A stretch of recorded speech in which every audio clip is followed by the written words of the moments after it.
1 p.m. We'll call this meeting to order. Let the record reflect that all 5 commissioners are here. And we'll start with the invocation by Pastor Norm.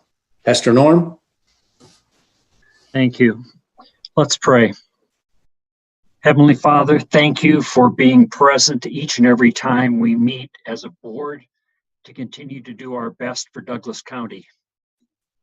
Today, we ask that you would guide us as we work together, especially to help our community keep all our citizens healthy and safe. As we meet, we pray for your gifts of wisdom and kindness. May we make decisions that will be for the best of our community, making sure that everyone is served well. All these things we bring to you, trusting in your love and grace. In the name of our Lord Jesus Christ, amen. Thank you, Pastor. And we'll move on to the Pledge of Allegiance led by Commissioner Walsh. Commissioner Walsh. Yes, sir. Please join me in the pledge to our flag. I pledge allegiance to the flag of the United States of America and to the republic for which it stands, one nation under God, indivisible, with liberty and justice for all. Thank you, sir.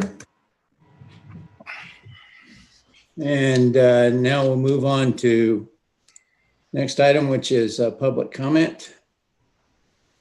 And I'll read that into the record. Only 2 periods of public comment will be taken during this meeting, once at the beginning of the board meeting and again at the end of the meeting.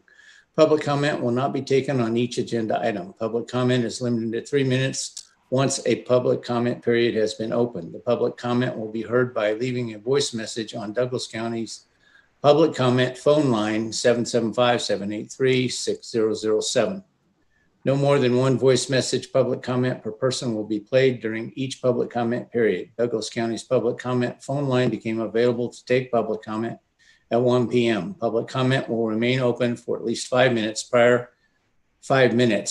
to allow for members of the public to call or until the last caller has finished leaving a voice message on the county's public comment phone line. At this time, public comment will be taken on those items that are within the jurisdiction and control of the Board of County Commissioners. And Ms. Wood, do we have any public comment? Natalie Wood, for the record, yes, I will start playing them. Okay.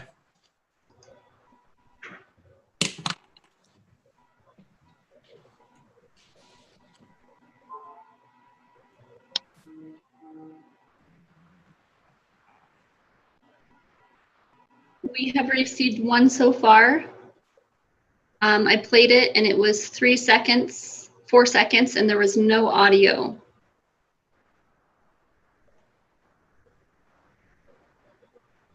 Okay. Well, it'll remain open for the 5 minutes, as we said, from 1:02. So that'd be 1:07. We'll keep it open till.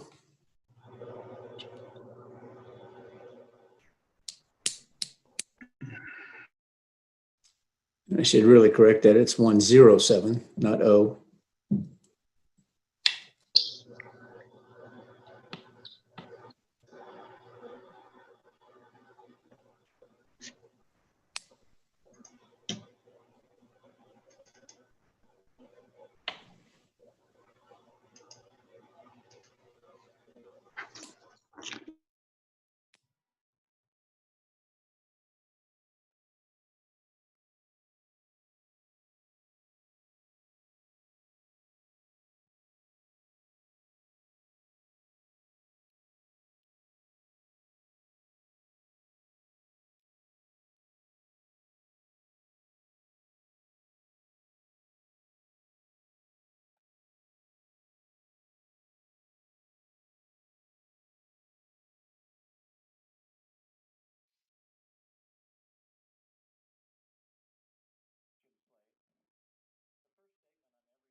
Douglas County is actively monitoring and managing COVID-19 levels in our of risk in our community to minimize contact among individuals and to slow the spread of COVID-19, unquote. That sounds reasonable enough. It's wise to protect the health, safety, and welfare of our citizens. Yet last month, the county allowed a political event with approximately 30,000 participants with no social distancing and very few masks. How is that supposed to minimize contact among individuals and slow the spread of COVID-19?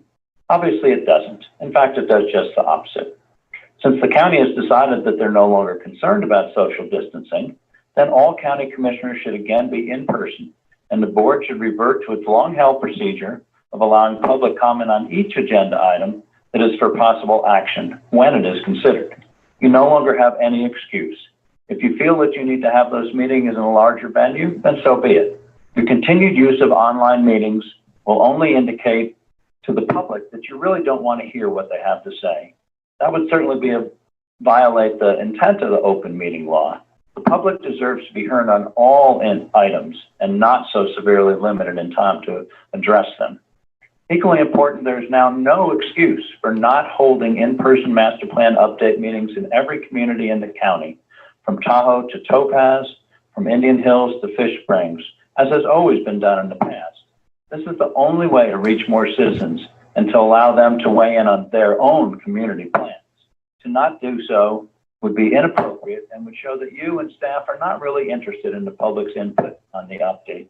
I attended the first of the 4 presentations by staff at the community center. There were exactly 5 members of the general public there, or 1 for every 10,000 residents. That's no way to gauge public input. And the online poll is inadequate and fatally flawed in that anyone can vote as many times as they would like. For all we know, every member of community development has been instructed to vote at least 100 times. You need to slow down the process and be sure to get it right, instead of getting it done as soon as possible, as some of you seem to want. Trying to jam through the 20-year update, which was due in 2016, in the last month of 2020, just before 3 of you leave the board, is unacceptable.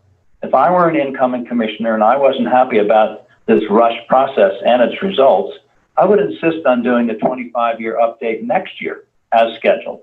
The desire of some commissioners to make the master plan more developer-friendly is contrary to the long-held and widespread public desire to keep our county rural. Okay, next. Yes, my name is Shannon Crabtree, C-R-A-B-T-R-E-E. I'm a member of, I'm a member of the community for Johnson Lane. I'm calling regarding the Knox pit. I've been a resident of Douglas County for 26 years, and I hope that we have some say in something so impactful that's going to negatively impact our community, endanger our lives, our children's lives. I've repeatedly been told that it's a done deal, sit down, shut up, basically. But I refuse. I'm going to speak out for my community, and hopefully there's something that can be done by the county. Question 1, is it possible that a weight limit could be imposed after Vicky, which is where the houses start on Johnson Lane? They're 10 to 20 yards from the street. There's no houses before that are right on Johnson Lane.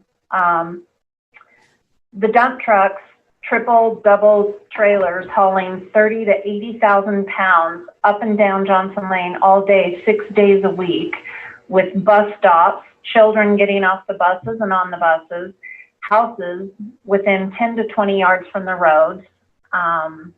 It's a danger. There's no turning lanes. There must be something we can do.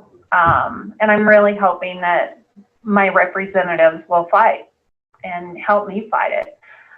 Why should one company be enriched and all of the rest of us, have our lives changed forever? Will the trucks be allowed to use Jake brakes, which are extremely noisy? I know that newer trucks don't have that, but they're not as noisy, but not every construction company has new trucks. Will the trucks be allowed to drive across East Valley or Vicky north to Stephanie? There's a daycare on Vicky. Will they be able to drive through all of our neighborhoods if they don't want to drive down Johnson and wait in line at the light there? Why didn't the commissioners okay the pit a couple of years ago on East Valley? We don't want it any more than the residents on East Valley wanted it. 0.5% from NOx won't be enough to maintain streets, let alone improve them. Will the Douglas County taxpayers end up having our taxes raised in order to pay for the damage done due to the NOx pit and the trucks? From what I understand, 85 to 100 trips up and down Johnson Lane a day. There's no way it's not going to cause damage. Please reconsider this. Please. Okay, that one timed out. We'll play the next one. Lynn Muzzy, M-U-Z-Z-Y. I oppose approval of agenda items 8, 9, and 10. The results of the recent primary election clearly show that this lame duck board majority is deliberately governing against the will of the people. As the sainted Jim Slade has pointed out, residential growth does not pay for itself. It is a net draw on tax dollars for county services and infrastructure impact, and especially after Penzel, Walsh, and Rice's application for a federal build grant flopped. The grant was supposed to pay for a Muller Parkway north-south bypass political cover for their tragic approval of the 2,500 home project. You might think the big three would be humiliated at now charging the taxpayers to build an inferior substitute road. But no, they suffer from the Bill Clinton disease. Lots of pride, no shame. Commissioners Penzel, Walsh, and Rice won't even discuss the impact of items 8 through 10 will have on Douglas County residents' quality of life.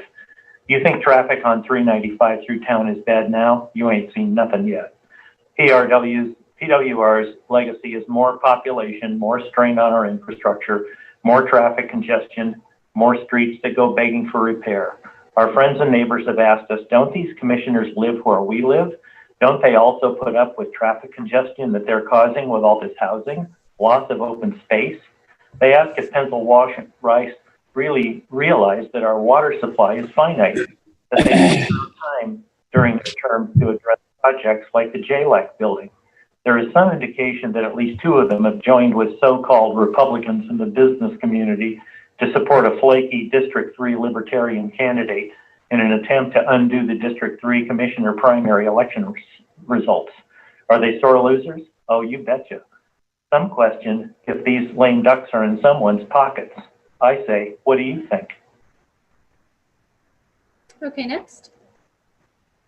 Ellie Waller, County Manager Case. I request to have staff transition our public meetings to be held in person. The governor lifted the limits on public gatherings from 50 people to 250. The statement clearly allows for us to get back to business in a more normal fashion and finally providing for meaningful public input and not the ineffective process we are using today. In fact, the Chamber will be holding 3 October in-person events. I am also requesting an update on the event center bonding and a cost to build analysis agendized before the election as bonding funds are secured at $110 million price tag. The cost just keeps getting larger.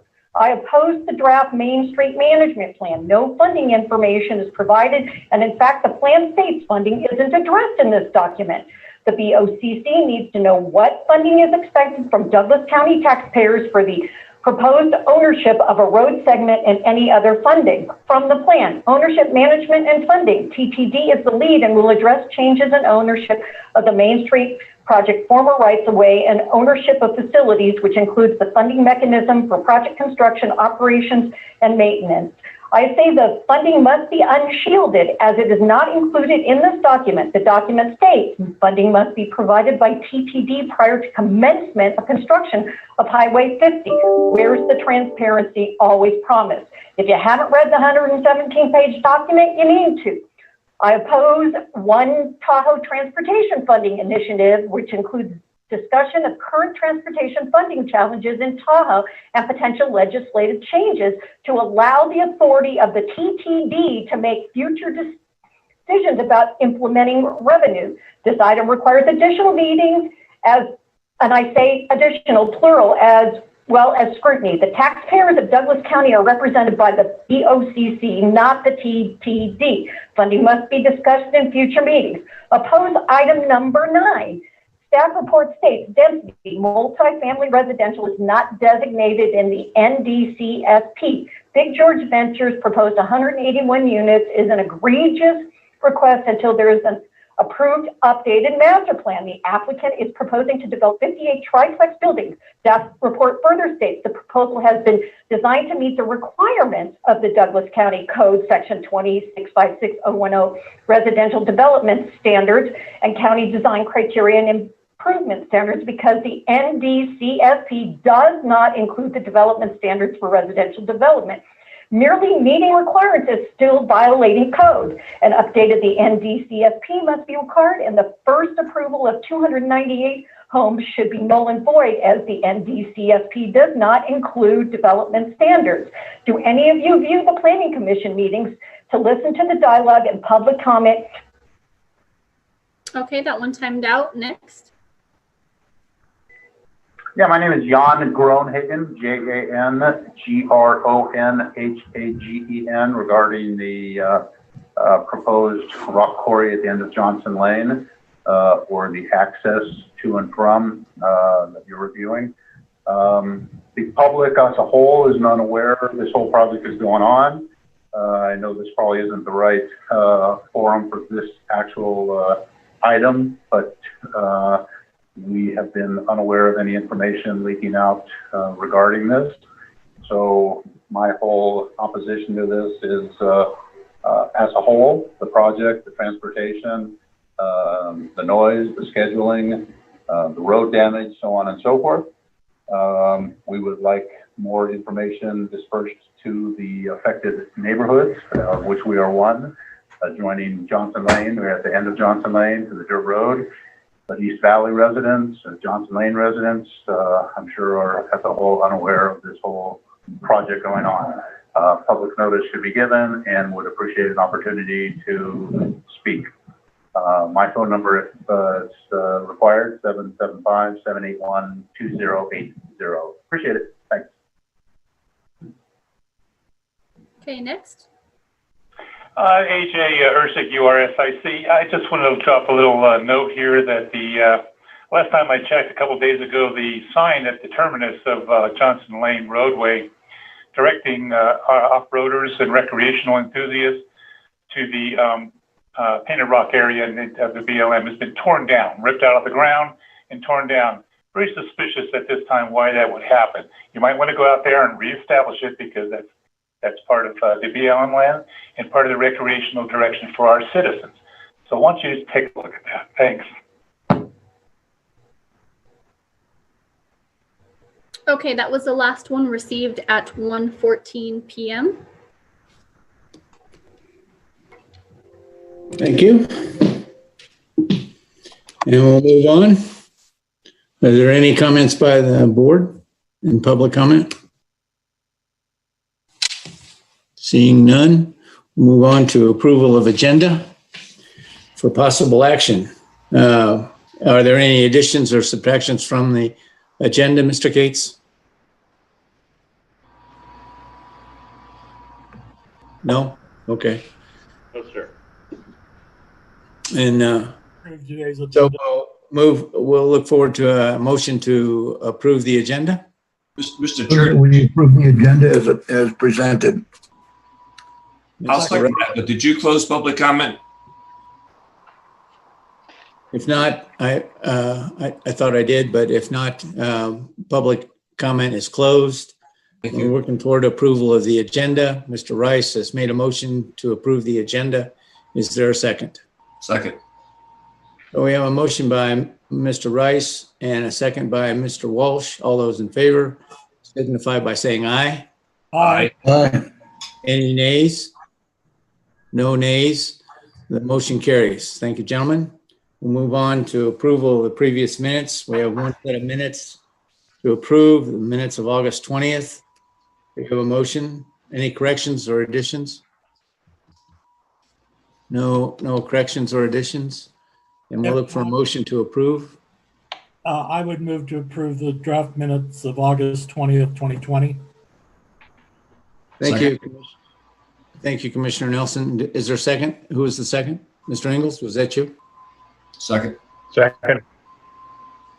Yeah, we have a motion by Commissioner Nelson, a second by Commissioner Ingles. All those in favor signify by saying aye. Aye. Aye. Any nays? No nays? All right, we'll adjourn as the Board of County Commissioners. See you all next week. No. We're going to adjourn as the Board of County Commissioners and convene as the Douglas County Liquor Board. And item 1 as the Douglas County Liquor Board. And we should note for the public that the sheriff joins us on the liquor board. So we have 6 members.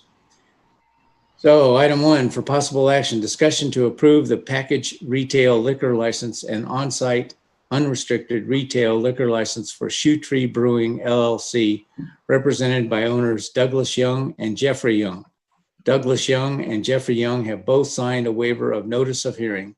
Shoe Tree Brewing LLC is located at 1758 US Highway 395 North, Suite A, Minden, Nevada.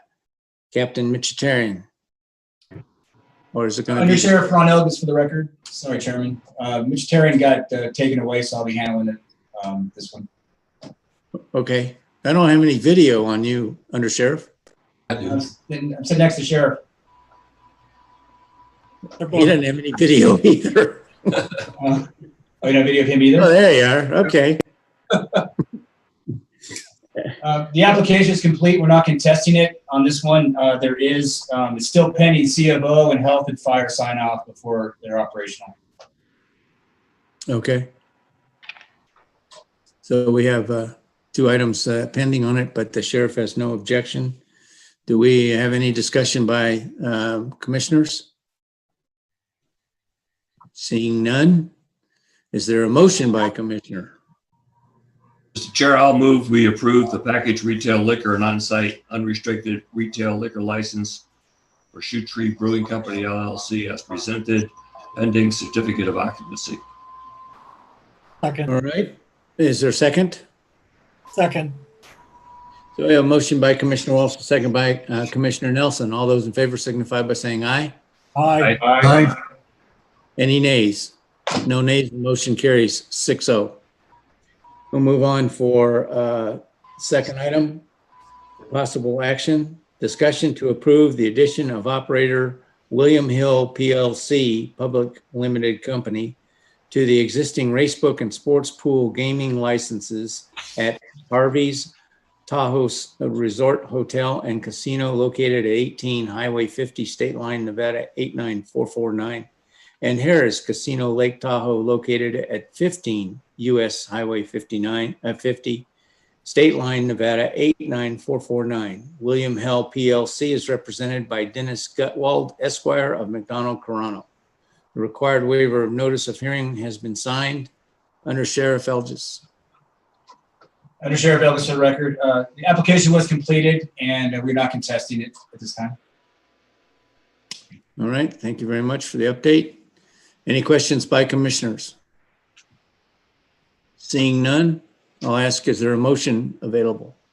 Mr. Chairman, I move that we approve the addition of operator William Hill PLC to the existing race book and sports pool gaming licenses at Harvey's Tahoe Resort Hotel and Casino located at 18 Highway 50 State Line, and Harris Casino Lake Tahoe located at 15 Highway US 50 and State Line.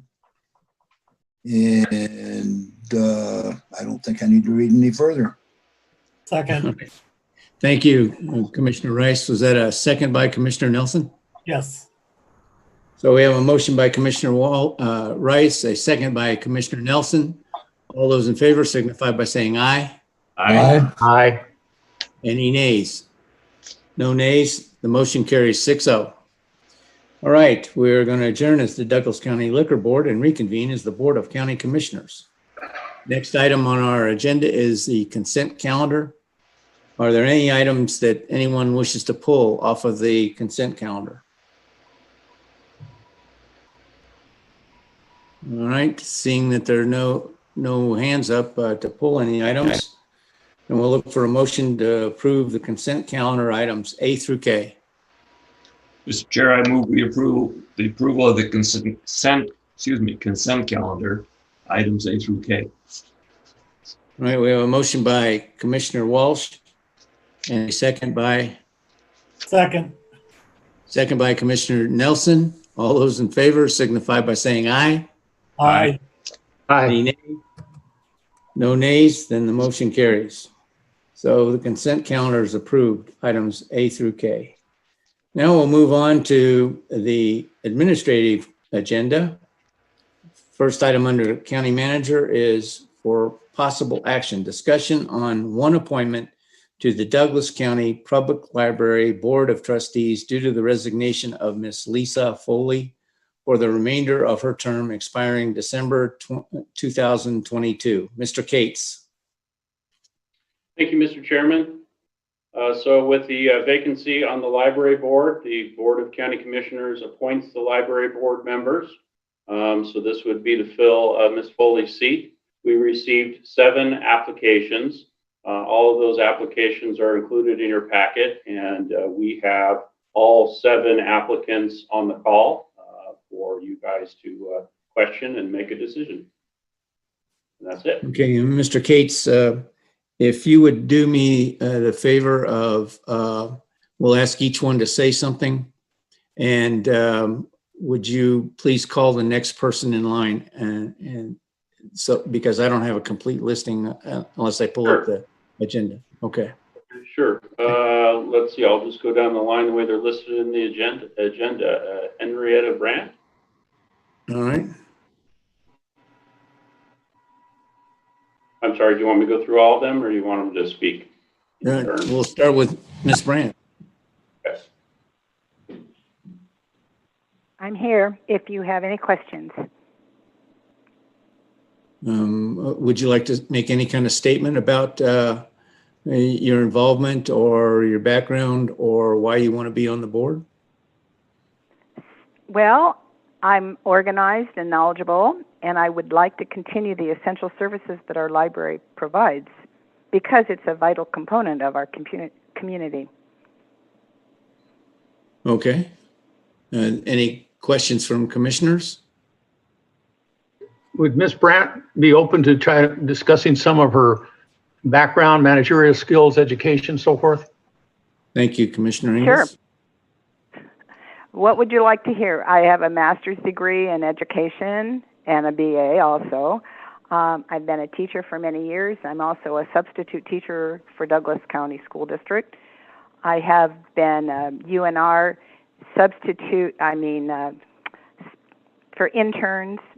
I evaluate them, not presently, but have done in the past for teaching. When you manage a classroom, I'd say that's pretty darn good credential. What else would you like to know? Why do you want to be on the library board? What can you bring to the library? Well, I would like to, I know it's important for the library to maintain the strategic planning, and I would like to be responsible for helping that. And I also would like to see the bookmobile brought up into more viable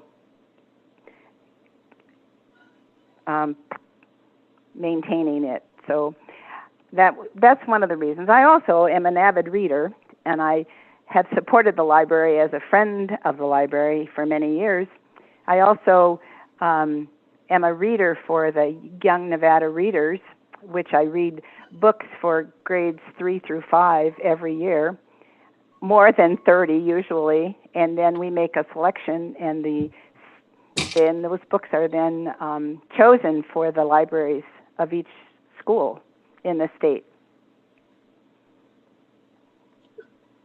Hey, any further questions for Ms. Brandt? Ms. Brandt, what do you like to read? Oh, I'm an eclectic reader. I love mysteries. I like historical fiction. I like up-to-date types of reading. I want to find out both sides of many issues. So give me a book. If it interests me, I'll read it. I'm also in a number of book clubs, and we choose books that are pertinent to the interest that we have. So I like children's books too, because then when I teach, I can tell the kids which ones would fit their interests. So, I just like to read. Have you ever read philosophy like Plato's Republic or the Federalist Papers? Not recently. Thank you, Mr. Engels. Further questions? Yes, Mr. Nelson. Here. Ms. Brandt, I'm curious, Yes. what do you think is the future of libraries? Will it become virtual like almost everything else in our lives today? I certainly hope not. I know many people think that libraries are going to be obsolete, but they are such a mainstay in our society that I feel it's important to continue having the access, not necessarily just in a building, but I know they do a lot of virtual types of things, and kids now have computers and they can access a lot of material. But I still think it's a very important part of our life. Okay, thank you. You're welcome. Any other questions? All right. Thank you, Ms. Brandt. Thank you. We'll move on. Mr. Cates. Okay, so the next person on the list is Linda Finch. Ms. Finch, if you'd like to introduce yourself. Welcome, Ms. Finch. You're muted. Ma'am, you're muted. Ms. Finch, you are muted. Okay. There you go. Yeah. Hi. Now we can hear you. So you were saying, we didn't hear what you said. All I said was hello. Good. Would you like me to say some other things?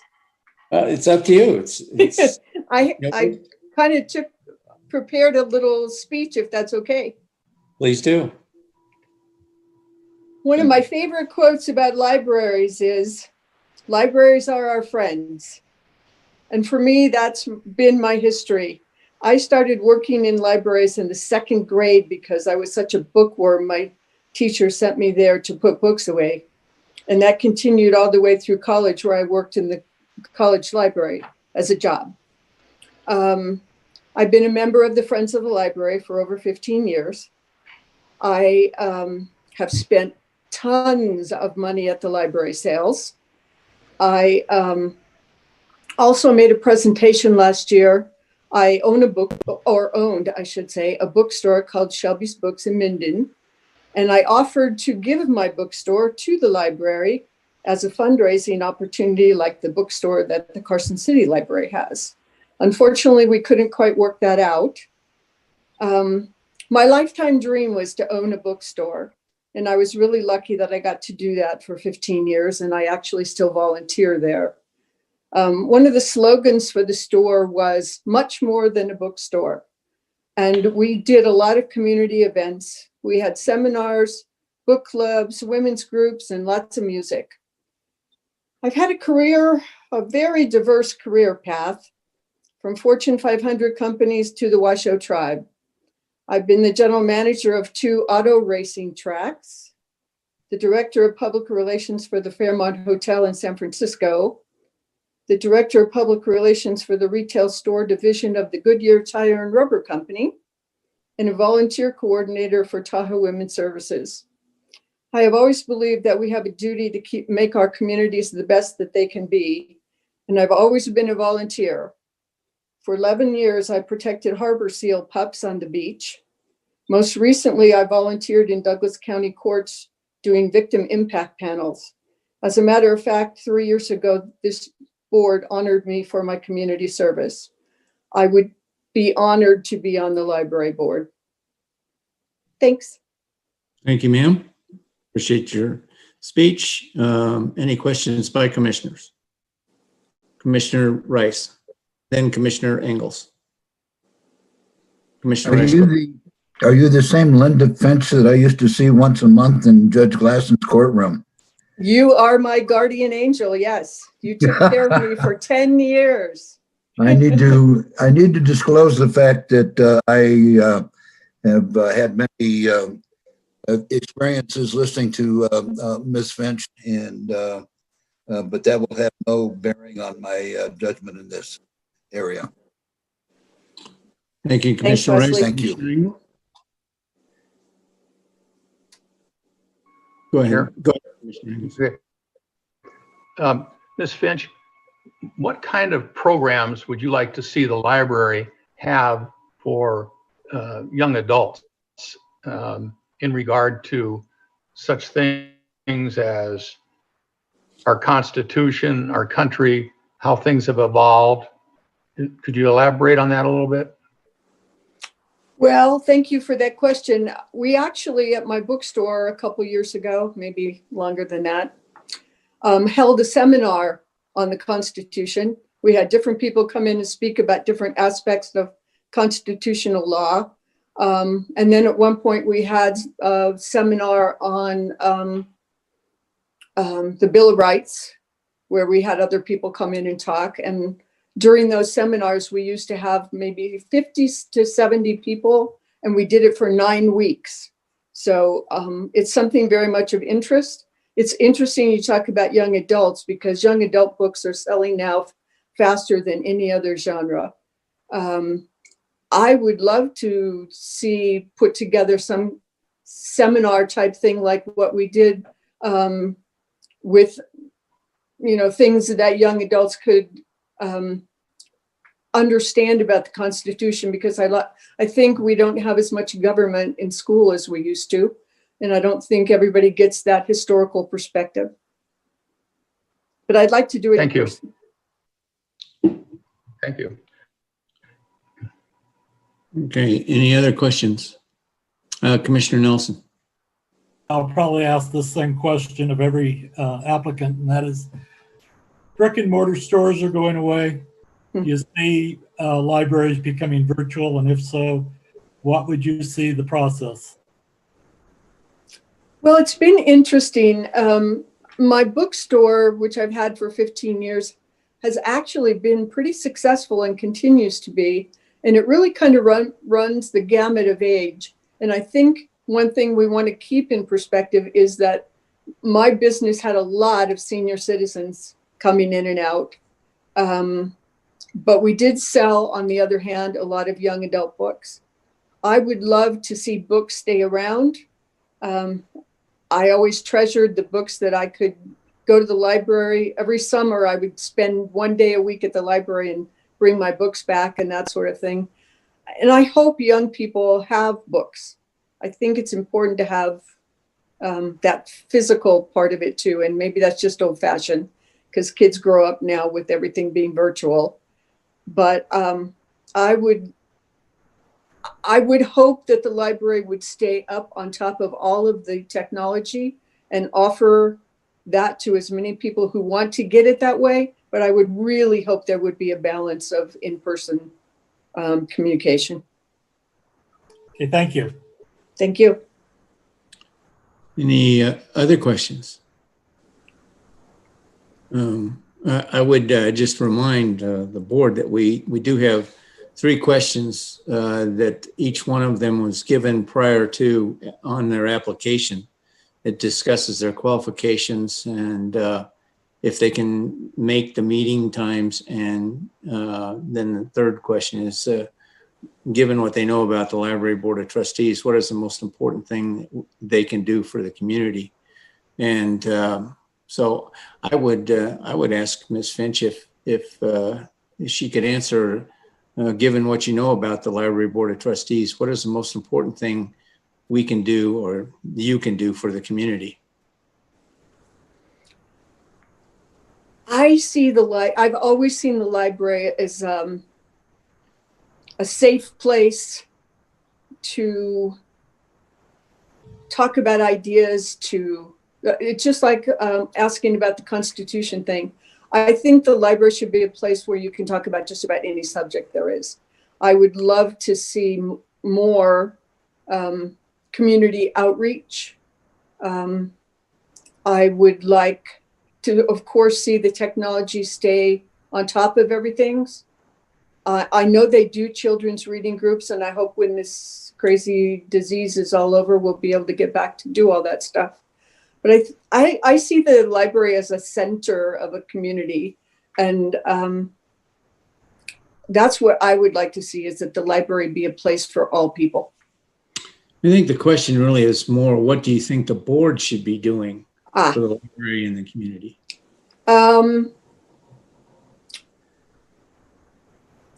I would probably, I can't make a judgment on what the board is doing right now. So I guess that's a hard question for me to answer.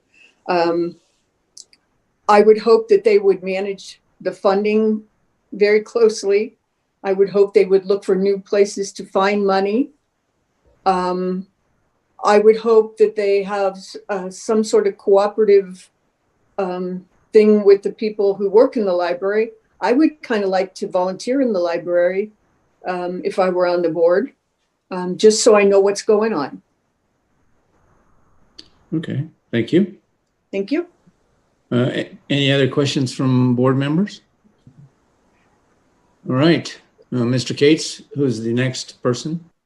Okay, next on our list is Clinton Holman. Mr. Holman, if you'd like to unmute yourself and introduce yourself. Mr. Holman, you're not unmuted. You're still not unmuted, sir. Okay, there you go. I think I'm unmuted now. Yes, sir. My name is Clinton Holman. I've lived in the area for 8 years. I believe pretty strongly in community and service to our country. I graduated from the Naval Academy. I spent 27 months in Vietnam as a helicopter pilot in country. My son continues, my oldest son continues that tradition. He's in the Army right now. He will deploy to the Mideast in probably April of next year. After I came back, I got out of the Navy.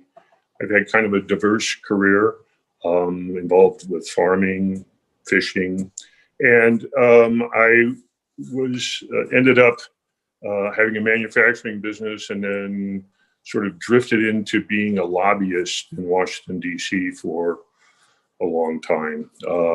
And then my wife and I started an advertising business, and we were pretty successful with that. We moved here and kind of got involved with politics on a state level, again, as a lobbyist, something for funds. And I'm actually right now working on a couple of different areas with a couple of different clients about increasing funds and getting more money.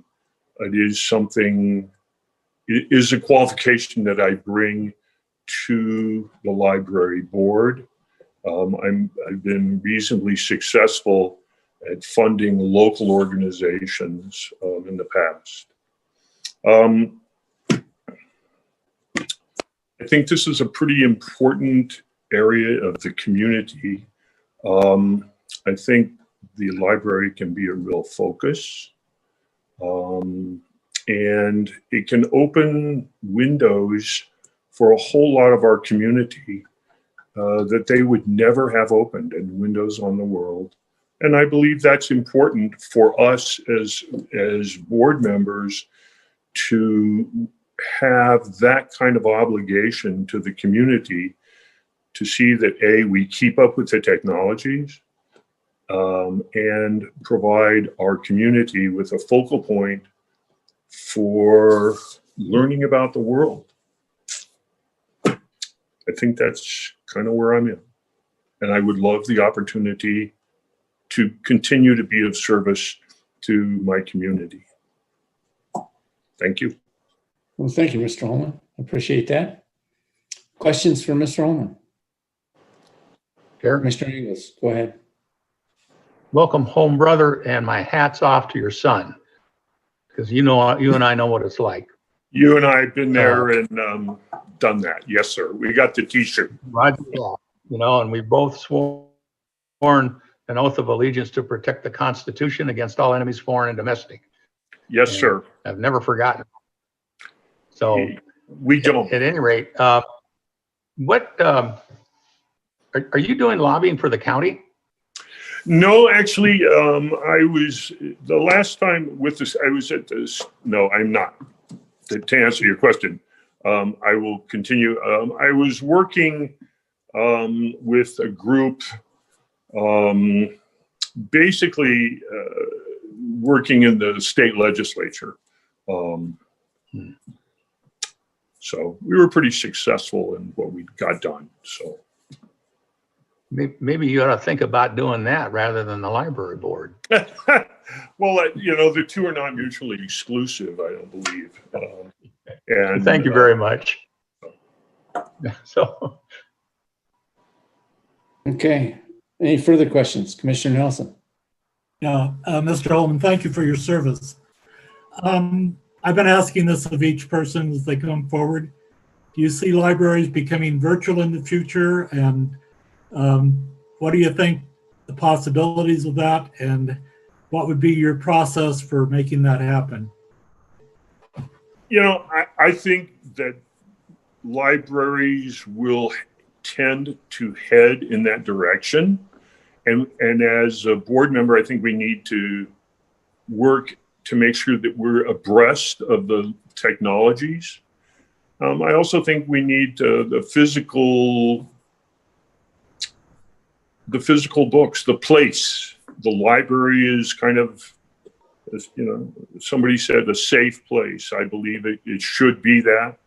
I also believe that to prepare our community, and it should be a window on the world. And to do that today requires technology. I mean, we're using it. We're all sitting here Zooming, and I'm sure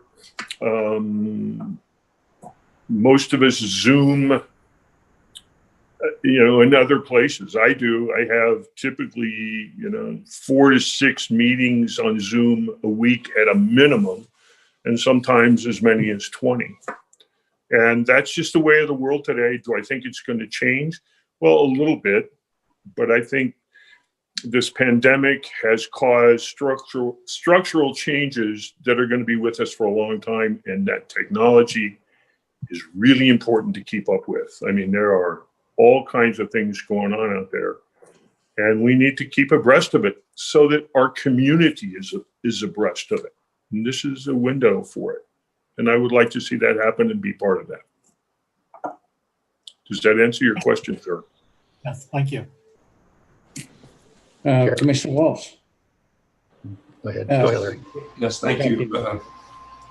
Mr. Holman, I have a couple of grandchildren who are in the Douglas County school system, and to my knowledge, I don't think they're very active in the library. What kind of outreach would you think you would do, or you would suggest as a board member, to get our school-age children more active in the library? I think that's a great question, because I had 2 boys who came up through the Douglas school system, and the library, we personally, as a family, we're very interested in the library, and we used to go and do all that stuff. But the library was not much of a factor. When I was young, which was dinosaurs were still occasionally around, we had the librarian and the library staff used to come and make presentations. They used to read stories. They used to in school, and that when a librarian comes and they read a story to the younger set, then you sort of, it's an outreach type thing. And I think that works. Volunteers can do that, but they're identified with the library. And that's a pretty easy outreach. That's that's one way to do it. I think we can also use technology to help that. I know that in the elementary schools, they have computers. They go to a computer class like at least once a week, and maybe we can plug the library into that. And if we can't do it with what we got now, maybe there are other ways to do it. Maybe we get a grant to put a library computer in perhaps each classroom. That's one thought that just pops into my head. Does that answer your question, or do you want more ideas? That's a great answer. I think you're on the right track, and I appreciate that. Thank you. Thank you, sir. Commissioner Ingles, go ahead. I got a problem with going too virtual. It's like you can go into a bar, and I like to have a vodka gimlet, but I don't want it being made by a robot. So I think the human interface is something that does need to be maintained. That's just my 2 cents. I would agree with you, Commissioner. I mean, there's something about people being eyeball to eyeball. I just one of my best friends just had serious heart surgery, and we just met earlier this week. I mean, we Zoom and do FaceTime and all the tech stuff. I talked to him. He had just got out of the hospital again, and he said, I really want to get together. And I said, I'm right there. So we agreed to meet. We were socially distanced, masked up, all those things, to protect him. But meeting eyeball to eyeball was very important to us both. I mean, we're best friends, just physical contact. So extrapolating from that, this is an important thing, Commissioner, and I totally agree with you. Technology is a wonderful thing. It's expanded our horizons, but it still boils down to eyeball a whole lot of the time. That's just my opinion, and clearly yours too. So hope that answered your issue. Yeah, I hear what you're saying. It's, there's something about a book. You can dog-ear the pages, you can make notes in it. And it's not like being fed something by somebody else. Absolutely. This library behind me is only one of the libraries that is in our house. We have lots of books that perhaps aren't as pretty to look at as they once were, but they're old friends, and they become old friends, and you dog-ear them and maybe make a little note in the margin. I totally agree with you, sir. Yeah, I got some old Bibles over 100 years old from my family, and it's interesting to read what they wrote in there, and they're dog-eared, but it sure is. It's something. It's just something warm about it. Thank you very much. It becomes an old friend.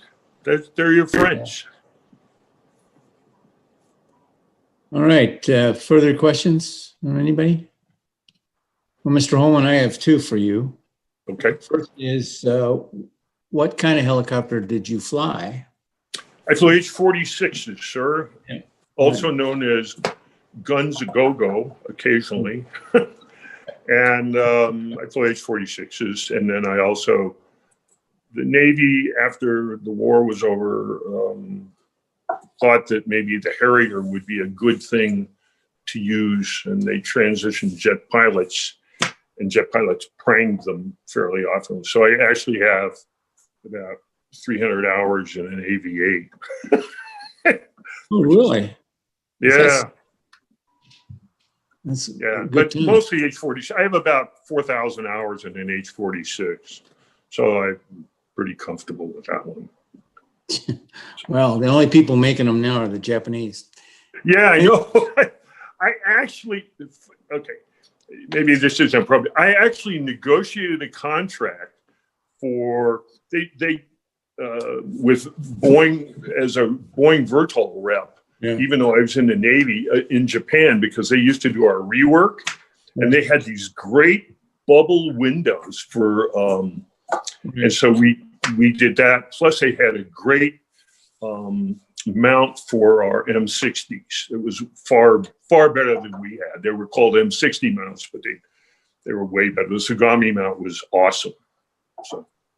Yeah, well, that's only if you wanted to mount a 60, and a minigun and a 50 was better. But well, I understand completely, but we had the capability to mount a minigun under the cockpit, but it was not often that we got a call for that particular aspect, but we did. It's because the Army took care of that part. Oh, we could argue about this all day, Commissioner. I mean, I am sorry. And the best of luck to your son. Thank but you. My question really goes to this. In your conversation about getting with the schools, each of the schools has their own library. Yes. To my knowledge, though, there's not a big simpatico relationship between the Douglas County Library and the school libraries. I believe that is quite true. And maybe that's an area that, as a board member, you could work on if you get appointed to the board. I think that makes a lot of sense. They should be, at least in my head, they should be sort of a planet or the sun with, sort of planetary issues, all the other libraries, and they should be part and parcel of the same overall scheme. And certainly somebody that's familiar with raising money could help do that. Well, possibly, that makes a lot of sense. So also, some of that's procedural, some of it's financial, Yep, right. We can just take a look and see what happens, eh? Yep. Further questions? Thank you for your answer, sir. Thank you. Thank you for your consideration, and have a great day. All right, and we'll be moving on. We'll get back with you. Mr. Cates, is it Miss Jennings next? Yes, Diane Jennings. Jennings, if you'd like to unmute yourself. Welcome, Diane. Thank you, Commissioner. Happy to be here. Do you have a statement that you want to make, or you have? I put some things on my application that I'm happy to share with you. I am a Nevada CPA, certified public accountant. I've got about 30 years experience practicing accounting in Nevada. One area that I kind of specialize in my work is fiduciary accounting. And through that experience, I have a pretty good understanding of what the duties are to serve as a trustee, where you're responsible for someone else's assets. And I think that's a perspective that would be helpful to anyone serving as a trustee, whether it's a private trustee that I work with in my job or as a public trustee. So I have a financial expertise, but in addition to that, as part of my job, I find myself on occasion having to read through Nevada revised statutes or Internal Revenue Code. So I do have experience reading and trying to digest legal code and statutes, which I think could be useful to a trustee. And I also have experience serving on different boards and committees. And personally, I like to respect the time of the other board members. And I feel like one of my skills that I've developed over the years is just the knowledge and experience about how to prepare for a meeting and attend a meeting by reading the advanced materials and then coming to the meeting with questions already in mind and then using the time wisely. And that's what I have for you on my application. Right. Thank you. Questions for Ms. Jennings? Commissioner Nevis, please. Ms. Jennings, your qualifications are excellent, and there's an entity that the Sheriff's Department has called Good Neighbors, and a lot of it is working with seniors, and your state experience would be highly valuable to them. Would you consider that program versus the library? Thank you for that question, Commissioner. It was interesting. I had not been contemplating taking on a volunteer position, but I watched the video from the Suicide Prevention Network, has a weekly video, and they had invited John Soderman, and he did such a nice presentation on his volunteer work and was so enthusiastic about volunteering. It just said, I said to myself, you know what, it's time I reach out and find something in the community. And it all happened at the same time. Then this library trustee position opened up. And then actually a couple of people that I know got in touch with me, and they were really encouraging me to apply for the library trustee position. So that doesn't answer your question about what I consider the other. And I guess I would have to say, I would consider that. However, that's actually what I do in my paid job. So I would have to make sure that there would not be any conflicts there. Well, that's understood. And I know that there's a lot of things that come up with as seniors in regard to financial matters and things of this nature. I could get Sergeant Bernadette Smith in touch with you so that you would have a better understanding. They have a new facility, and they're staffing it up with volunteers now. And it just, we get so many people from the area who have great backgrounds, and sometimes there's things that we know about that perhaps they don't know about. So if it's okay, I'll have Sergeant Smith get in touch with you, and you can look at it further. That would be fine. Thank you. Okay. Commissioner Nelson. Yeah, Ms. Jennings. I've been asking each one of the applicants this question about the virtual world that we're moving into. And I see libraries going more virtual personally, and maybe never completely virtual, but I think I would like to see the Douglas County Library be on the leading edge of becoming virtual. Can you give us a little bit of your impression of how that might happen and what your approach would be? So are you saying to go further into the virtual world?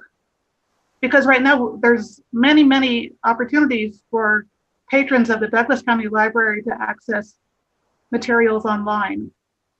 And so I would think I can envision expansion of the library virtually, but hopefully to retain the brick and mortar building, because a library is more than just information and data. It's such a personal experience to go to the library and interacting with the librarian. We have some great librarians that always surprise me with how they have all the answers to whatever question I have. They're astounding. So expansion, yes, not replacement of the brick and mortar library. Yeah, I do agree with that. I think that research librarians are very valuable people. A lot of people don't really know how to do research. Yes. And so I can see the need for librarians, even if we do go more virtual. So I'll just make that point too, but I did want to ask you about the virtual possibilities. Yes. Thank you. Thanks. Further questions? Ms. Jennings, one of the questions, after discussing Mr. Sonderman's interview with suicide prevention, there were a couple questions on the application. One of which is, what do you think that the library board can do to work with the community? I'm paraphrasing, but that's basically right. what it is. You are paraphrasing. The question is, what is the library board? So I already told you my background and my deep expertise with fiduciary transactions and relationships. The library board, they are the board of trustees, and entrusted to those trustees are the assets of the library.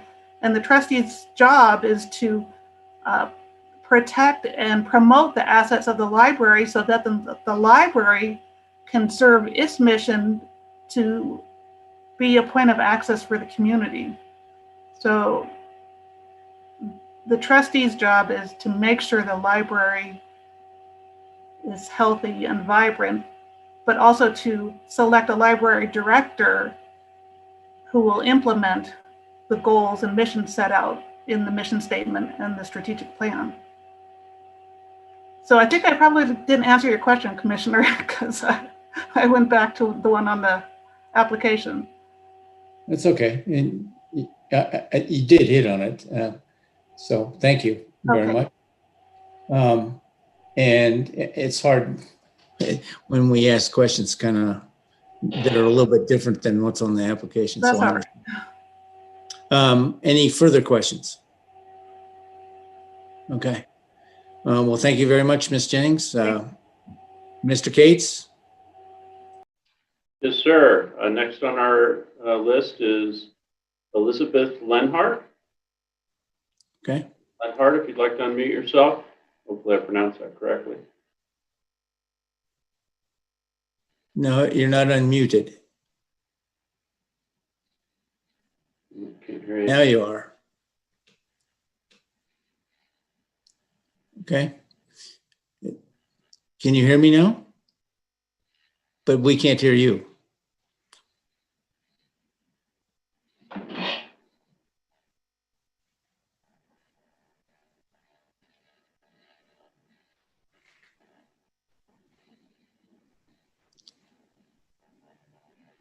Yeah, we can't hear any audio. It doesn't look like you're muted. Oh. And her picture went away.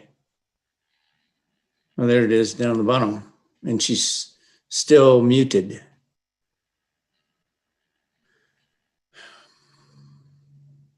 Ms. Lenhart, can you hear me? Can you bring the video back and unmute?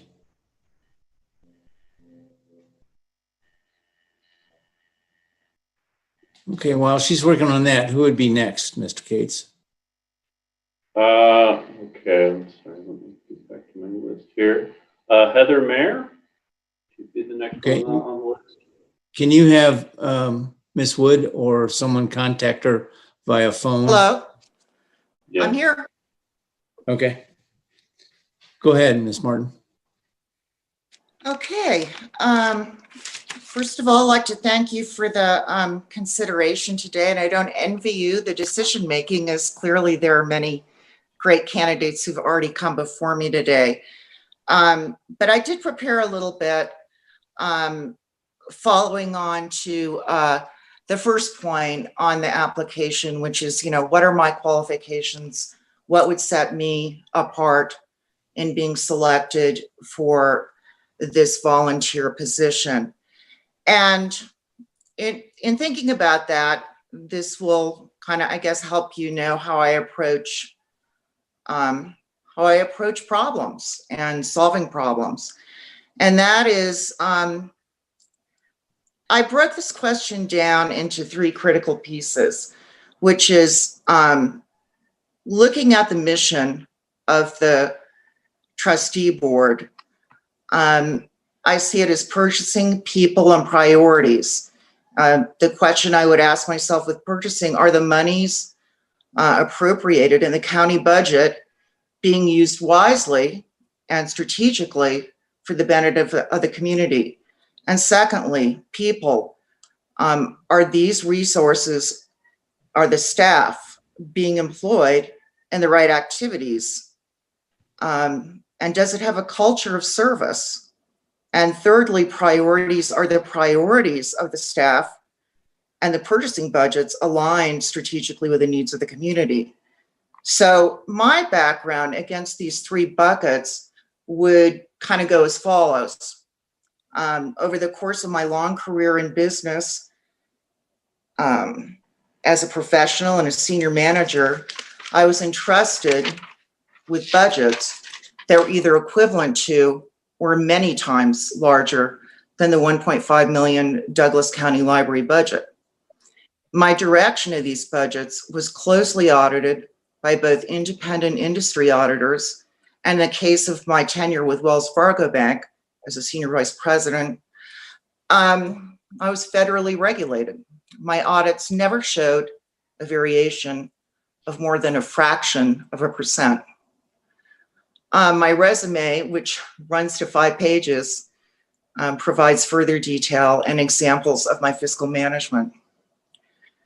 So I think getting to the people part, which is my second bucket, as the lion's share of the Douglas County Library budget goes to staff and employee benefits, it is critical to use these valuable human resources to deliver the best library experience for library patrons. My career includes extensive experience in coaching, leading, and evaluating staff to achieve specific business goals. In addition, I have managed the customer service function in a variety of roles, and that experience will serve me well in balancing the needs of the community with constraints of staff resources. And finally, I would say, in terms of priorities, it's not enough to simply keep honest books in managing the library's budget. It is equally important to filter the use of funds against strategic priorities. My experience as a member of senior management teams would serve me well in filtering the various financial and operations data to determine whether resources are being deployed wisely. And then I would say, on a more personal level, my pursuit later in life, after having achieved an undergraduate degree and an MBA, my pursuit later in life of a Master of Liberal Arts at Stanford, where my thesis focused on metafiction and morality in postmodern British fiction, is a testament to my love of literature and the life of the mind. It's been a family tradition to serve as a library trustee. Although I've only lived in Douglas County for a little over 6 years, I grew up in a very similar small rural community, 3,000 miles away in the great state of Maine. And the library was the heartbeat of the community throughout my childhood. I took out the maximum number of books the rules allowed. As I mentioned, my parents sat on the board of trustees, and I served as librarian on Saturday afternoons when full-time librarians were busy doing necessary errands. So one final note before I just say thank you for the opportunity is several months ago, I'm retired, as you know, and my resume states, but several months ago, I had a little business card made up, and the printing's awfully small, so you can't read it, but I'll tell you what's on it. And it has, oh, I shifted that upside down. It has my name, and then it says Bookworm, Private Scholar, Blue Stocking. So that tells you where my heart lies. And it would be an honor to serve you, and I'm happy to answer any other questions. Thank you, Ms. Martin Meyer. And let's see, are there any questions from the board members? Commissioner Ingalls, go ahead. Ms. Mayor, after reading your resume and hearing your presentation, your management background comes out. And that's a positive thing. The board of directors on any of these entities, one of the things, and the same with the commissioners, is we all have a fiduciary responsibility to monitor and maintain whatever we're elected to do or selected to do. And that is incumbent upon the library board as well. You seem to have those qualifications as well as the background and interest in literature. So there's a combination of things that you have that are very interesting. And we appreciate you taking the time to come and present your background to us. Thank you very much. Well, again, I wanted to say that I think you are, you have an embarrassment of riches before you of many wonderful candidates, and I'm just proud to be included as one of them. Thank you. Further questions?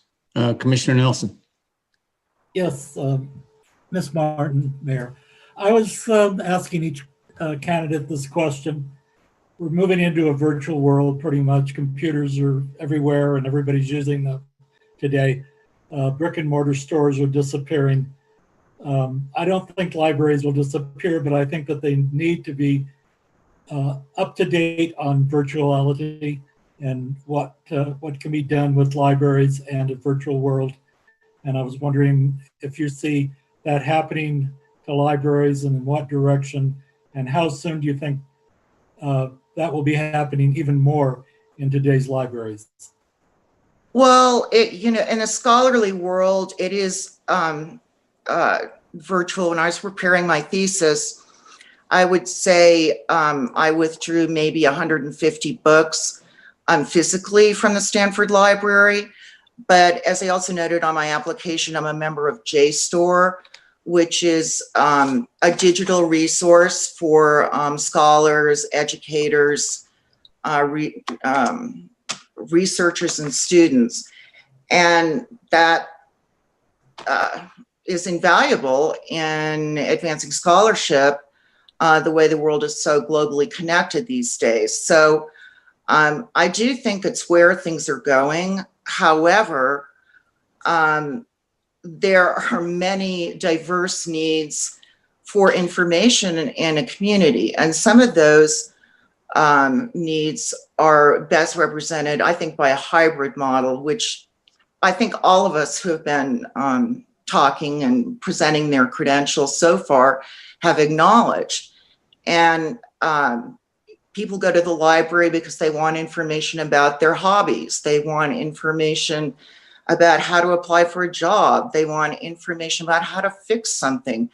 And, you know, as well as they want sheer entertainment. They want to take out DVDs, or they want to, you know, just get a good mystery novel or a book of history, Guns, Germs, and Steel, you know. So I think what's important for us, and as I get back to the people resource, is that we make sure that in our training budgets that we have addressed the need to keep our staff up to date in being good advisors. I'll just tell you just a tiny quick personal anecdote about a library that happened recently in my hometown back in Maine. My mother unfortunately died after being in the hospital for a month.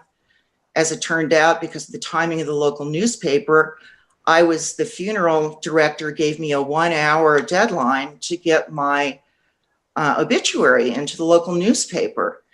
And I was traveling without a laptop, not needing one at the hospital bedside. And so where did I go? I ran to the library, I sat down.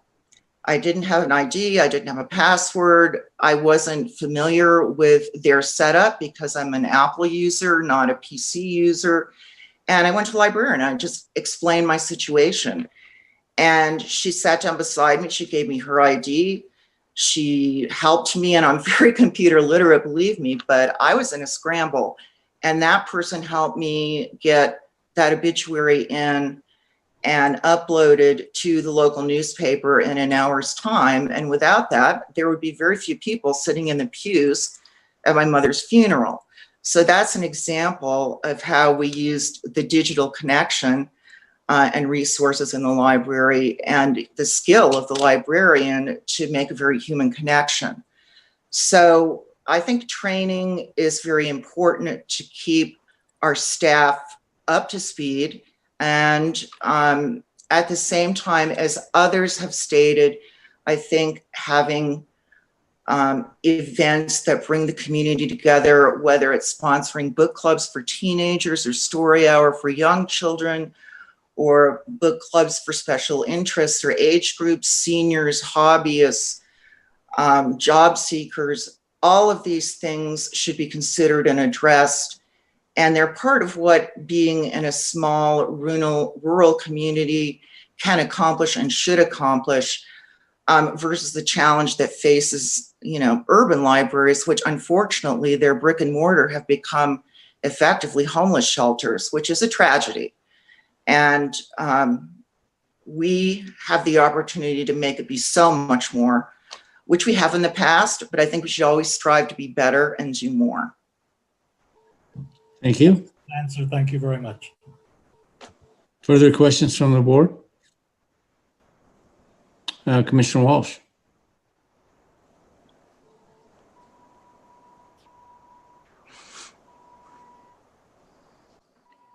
Hey, Larry, you're not unmuted. Sorry. Okay. Heather, I asked this question once before during these interviews. I've got a couple of school-age kids here in Douglas County, and to my knowledge, they're not members of the library. And I've never seen them in a library since they've been in school. My question to you is, as a member of the Board of Trustees, how would you suggest or encourage the library to reach out to school-age children to get them more active in library functions? I think that it is important to build relationships with school communities and school librarians. And one of the disciplines that I have managed in my career in business, in pretty much every job I've ever had, is public relations. And I think it's very important for the people in the county to be aware of the services the library offers, and also to have very targeted outreach to constituencies. And I would say school librarians are a good place to start. School teachers are a good place to start. Let's go, that sounds very general, but, sit down, talk with the staff, and put your thinking cap on. And what do kids like to do? Well, they like sports. Well, they like drama clubs. They like music. They have no problem getting involved in that. What is it about our library that would make it equally exciting and entertaining? How can we connect those things? How can we connect with the activities that are already drawing them and build a bridge into our center? So it's a basic PR problem that's kind of fun to solve. I can't do it all here in the time we have, but I guess there you have it. Thank you. Further questions? All right. Well, thank you very much for being here and attending to this, and we appreciate your comments. Thank you very much. We'll try and go back to Dr. Learnhardt, and maybe we can hear her now.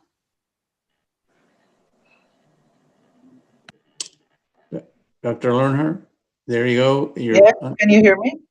Yes, ma'am, we can hear you. Right. I'm sorry for the technical goof up, but my browser wouldn't let me join, so I had to rejoin. Okay. Go ahead. Now that we can All right. I'm really glad to hear so many qualified prior applicants, because when I decided as a retired physician to apply for this position, it was actually born out of all the events that happened in 2020. I've been an avid consumer of YouTube video as it comes to mainly the coronavirus and everything that is included. And I have noted that public libraries are much more important since the events of this year than they ever were in the past. The reason I'm saying this, I have seen that in a world that's so dominated by social media and by computers and the internet, that the printed content actually has become much more important. The reason I'm saying this is that the printed content does not change every 30 seconds, and it requires attention span that goes beyond 30 seconds as well. So I'm not diminishing the internet, and obviously with all the things we've been able to do with Zoom and YouTube and whatever other entities there are that I don't have to mention, we all are familiar. It is absolutely mind-boggling the options we have. But I do believe that the printed medium, and be it a book, a journal, a resource book in the library or a manual, they're going to become more important because they require a longer attention. They require our brain to focus differently on the medium than the screen does. There's many studies, and I don't want to bore you with my specialty. There's many studies that show that our brain processes printed material different than things on a screen, and actually different screens are differently accessed by our brain. That said, it is well known we retain material longer and better that is in print before us, and that we actually have to read. It's not just an information transmission problem. It has a physiological reason behind that. So basically, I noticed we are getting censored by the internet moguls of our time. We are getting basically hoarded in one direction versus the other with people with agenda. I don't believe in agenda. I believe in knowledge. And I found myself in a situation where I felt compelled to apply for this position. That said, I'm so glad there's so many other qualified applicants. So no matter what the outcome of this process, I feel secured that we're not going in a direction where a smartphone or an iPad is going to replace our library. Because I grew up in libraries, basically. As a medical student, you live in that situation for years. So basically, this is all I have to contribute, and I'm open for your questions. Thank you very much, and I appreciate You're your welcome. comment. Commissioner Ingles, do you have questions? Go ahead. Go ahead, Commissioner Ingles. Frau Learnhardt, ich habe Deutsch studiert, aber ich habe alles vergessen. Ich habe keine Übung. Und if it wasn't for Gutenberg, Martin Luther, and the 95 Theses written on a piece of paper, which changed the world, I don't think you could do that today. And well, I don't think Gutenberg is obsolete, sir. I don't think he's obsolete yet. Good point. So it's, and I think we all agree that these things, these cell phones that everybody's got, they're good and they're bad. And one of the things that's especially important is with young people is to make them recognize, we have the classics.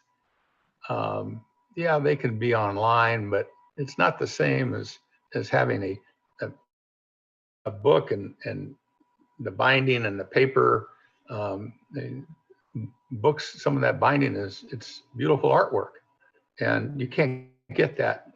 The technology is just too clinical. So I understand what you're saying, and we certainly appreciate you taking the time to get involved and come over and talk with us. Thank you very much. You're welcome. Thank you. Commissioner Nelson? Yeah, Dr. Leonhardt, I think you already answered the question that I had asked everybody else about virtual libraries, so I won't trouble you with an answer to that. Well, if I might add to this, I I did a 180 on it after this year, because I certainly saw the evolution of the internet and of the technology, but it is the human nature of our animal beings that make library necessary. That, if I can phrase it that way without being political, I think we are not set up to deal with these gadgets that we have in a way that doesn't let us manipulate our fellow brother. And I think a book doesn't do that, and it prevents to do that. I'm not saying that there aren't manifestos or even good old Luther putting his 95 Theses. He certainly wanted to put information out there, but it is not in the same way that gadgetry of the computer type can do that nowadays. I think even when we go to today is the 1st of October, and when I open my computer today, it says some of these, people who started Facebook and so forth, they have been subpoenaed by Congress or by Senate. I think it's really necessary to look at what they're doing to our democracy and to us as a human species. I don't like that direction. I totally and agree. You don't either, obviously. Yes, I totally agree, and I hate the Zoom meetings. I want to see my constituents in person. So I understand exactly what you're saying. We need that human contact. We do. Well, that's why I'm saying this pandemic taught me something medically that I didn't know after 40 years of practice. It taught me that human interaction and you being in a large group of people and doing something together is actually a necessity. It's just as necessary as air and water and food. It's absolutely another thing that nobody has actually written about that I'm aware of, or psychology has not really honed into. But, we hear about suicide and everything. Yes, I can see why, because even, we had very liberal shutdown here in Northern Nevada, but I still feel it constricted me and it made me yearn for a human fellowship. And I was really surprised by that. But that's besides the point. So anyway. Thank you very much. You're welcome. Further questions? I'm just getting used to looking at all you guys in square boxes. Yeah. All right. I agree. It's weird. Further question? Thank you very much, Doctor. We appreciate your comments and your application. Thank you for wanting to get involved. Mr. Cates, next. Okay. Last on our list, certainly not least, is Michael Sullivan. Mr. Sullivan, if you could unmute yourself and introduce yourself. Good evening, gentlemen. I'm on a phone. My computer froze halfway through the Zoom meeting. Okay, so we can hear you. Yeah, we can hear you. Go ahead. Oh, good.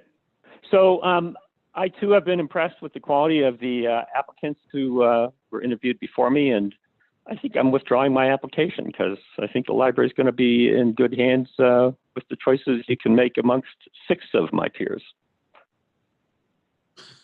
Well, that is a short interview. Oh.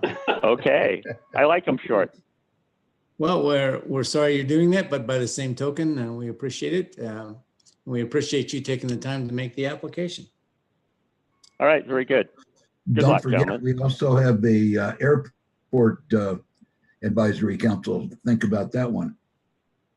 I should probably look into that. Yes, sounds good. Thanks. Thank you, sir. All right, take care. Have a good day. All right. Gentlemen, we have, as everyone has said, at least 6 very qualified candidates. And is there any discussion among board members about how they would like to proceed? I want them all. Yeah. Well, that's a good all-American answer, but we only have one position to fill. Well, I would most certainly encourage, as positions come open on this trustees board, that each one of these people come back if they don't win the position today. All right. It's Yeah, a good Douglas admonition. County has lots of volunteer positions, and from the group that I've heard from today, please don't go away. If you're not chosen for this board, please take a look at the other volunteer opportunities we have and see if something doesn't fit you. You guys are great. Thank you, Commissioner Rice. Now we need to get down to the choosing portion of this. And I think I'll just start with the commissioners, and we'll go through each commissioner, and you can before we make a motion, we can hear what your particular thoughts are. So I'll start with Commissioner Engels. My direction is the persuasion of Heather Mayer. She has extensive credentials academically and professionally, and managerial experience. And she's also a fan of the letters. So those are some things that the library board needs, and I would support her as the commissioner for the library board. All right. We'll go to Commissioner Walsh. Thank you, Mr. Chair.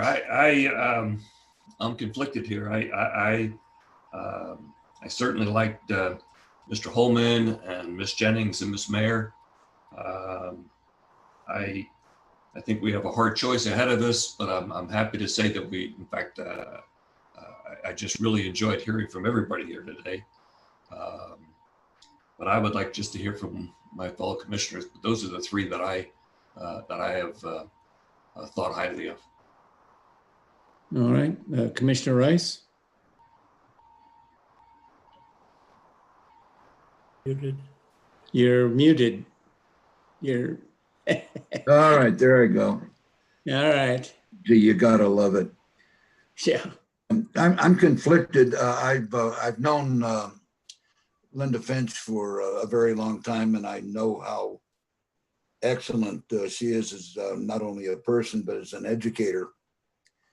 And she has spent many hours doing the victim impact panels for Mothers Against Drunk Driving. And I'm sure that she would be a welcome addition to the governing board there at the library. Also, both Heather and I can't see her whole name right now, but and Diane Jennings are both blew me out of the water when it came to this interview. So those are my leanings at this point. I can be convinced to go in another direction, but the quality of people that we have applying for this position is just it's just not fair. It makes it really tough. Mr. Nelson? Yeah, I've kind of ranked top three. I like Ms. Mayer very much. I think that her experience in life has been extensive in a lot of areas that I think librarians could profit from. So that's my number one. I like Ms. Jennings also, and then Mr. Holman. That's the order I would put them in. Okay, I think that's great. So it looks like we have a top three. So we've narrowed it down. I would say that I like Mr. Holman and Miss Mayer. I think Miss Mayer actually is, if you can have such a thing, is overqualified. It's just a board of 5, and she's used to dealing with much larger organizations. And I appreciate the fact that she would want to pare down her qualifications to our library board. And I think that's great. It speaks well for all the people. I like Mr. Holman his approach to things. But, you know, I also kind of identify with Mr. Holman. And I've worked with Ms. Jennings in suicide prevention. So I know that she's everything that she said she was. And I've seen her work very diligently toward that. And she was a volunteer in suicide prevention. And I know that Debbie Posnian really appreciated all of her work. And so I think if I were to go with it, I would go with Mr. Holman first, and then Ms. Jennings, and then Ms. Mayer. So that's me. So we got it down to 3. We'll go around one more time, and we'll look for just one. Mr. Ingalls, you said that you're going with Ms. Mayer right off the bat. Have you changed your mind, or are you? Well, I've got other plans for Miss Jennings. I think that there's a very solid place for the sheriffs. Perhaps you should ask Ms. Jennings. But yeah, I see a fit, and having just been over there. So, but yeah, go ahead. I'm still in favor of Ms. Mayer because of her management background, and it's pretty much like having a board of directors. It's a managerial position as much as anything else. And being a creature of corporate America, those applications can be applied that she has experienced being a creature of corporate America. And that's an advantage that the library can use to enhance the operation and what they're doing. So that's my position. And I'll tell you, Mr. Holman, I mean, I'm an old cannon cocker. I'm not a pilot. And, you know, these things are tough. And, you know, when you go on a mission, there's a lot of times you don't have all the information. And you just have to kind of use the courage of your conviction to make some kind of a decision. And there's other things in the county. And now that we had an opportunity to meet with you, and we have your resumes and we have your information, there are things that we can do to direct you to other things, because there's so much going on in the county. And one of the things that I've experienced since being a commissioner and doing this sorts of things, we have an absolutely stellar wealth of professionals in this county. And, you know, they go on the audit committee, they go on the different committees. And just because you don't get appointed to this one doesn't mean that we're not going to come looking for you for another one, because now we've got your data, and all of you are really well qualified. Thank you. Thank you, sir. Commissioner Walsh. Final pick. A really tough decision.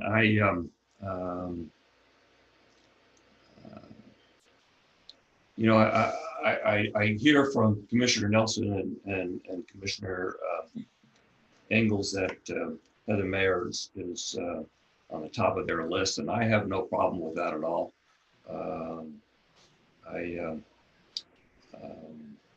I just want to again thank everybody for their efforts today. I think, like Commissioner Ingalls said, Ms. Mayer has a lot of experience in managerial issues, and that's what the Board of Trustee does, as far as I'm concerned, and for the library and for any board, actually. So I would support Ms. Mayer. Okay. Commissioner Rice. I think it's time for a motion. Well, before you make your motion, then let me have Commissioner Nelson come up on the net and talk about the way he sees it out of the 3. Yeah, I hear you, Barry, about being overqualified, and this is my comment about that. In the private sector, and if you're talking about people in their careers, you may want to put someone that is overqualified a little behind because they're going to be looking for another position. These are volunteer positions, and I think that it's wise to go with the person that you feel has the strongest background. And that's why I'm sticking with Heather Meyer. All right. So, Mr. Rice, you want to make a motion? Yes, sir, I do. Well, I would love to move to accept them all. However, I move that we appoint Heather Meyer to the open position on the Douglas County Public Library Board of Trustees. Second. Okay, and I think we should properly say Miss Martin Meyer. All right. Sorry. Do we have a second? Is that you, Mr. Walsh? Okay. So we have a motion by Commissioner Rice, a second by Mr. Walsh. All those in favor signify by saying aye. Aye. Aye. Any nays? No nays. The motion carries 5-0. Congratulations. Thank you, ladies and gentlemen, for your applications. And we'll be taking a 10-minute break here and move on to item number 2 when we return. Chairman, I think that Ms. Jennings has a comment. No, I was just waving goodbye. Well, don't go away. We're going to find you. I actually do have a comment for Commissioner Walsh, and that is that the library actually has some great program. The Douglas County Public Library has great programs for children and teens and youth. And if I was reading through their strategic plan, and one of the things that they had identified as a weakness was a communication of all the different services and programs that they offer. So I don't know that the problem is a lack of programs for youth, but maybe a lack of communication about what great stuff we already offer. It's an excellent point. Excellent point. Thank you. Okay, thank you. Thank you like to all of you for this opportunity. It sounds like you ought to be the PR director for the library. So I'm sure Miss Heather Martin Meyer is going to do a great job. And All right. congratulations to everyone. Thank you. Okay. So with that, we'll re-adjourn at 2:50 or 2:55. How's that, gentlemen? Is that okay? Yeah. All right. We are adjourned for then.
by the clock on the wall. And we'll bring this back to order. We got 4 out of 5. Mr. Walsh will be joining us, I'm sure, here shortly. If I can keep the conversation going until he joins us.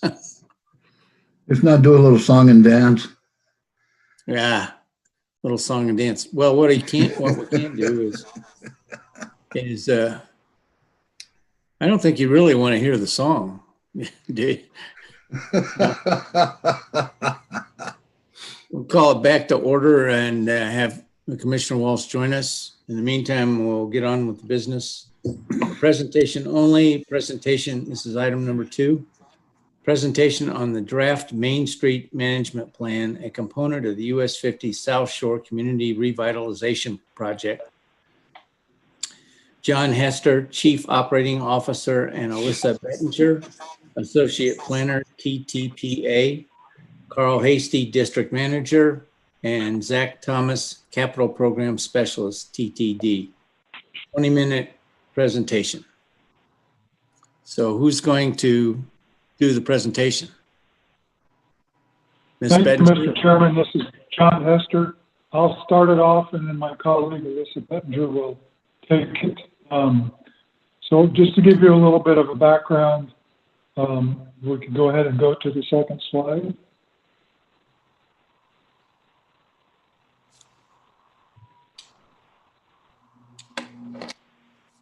Can you see that? So that's great. The Tahoe Transportation District applied to the Tahoe Regional Planning Agency for a permit for the South Shore Community Revitalization Plan, also known as the Loop Road.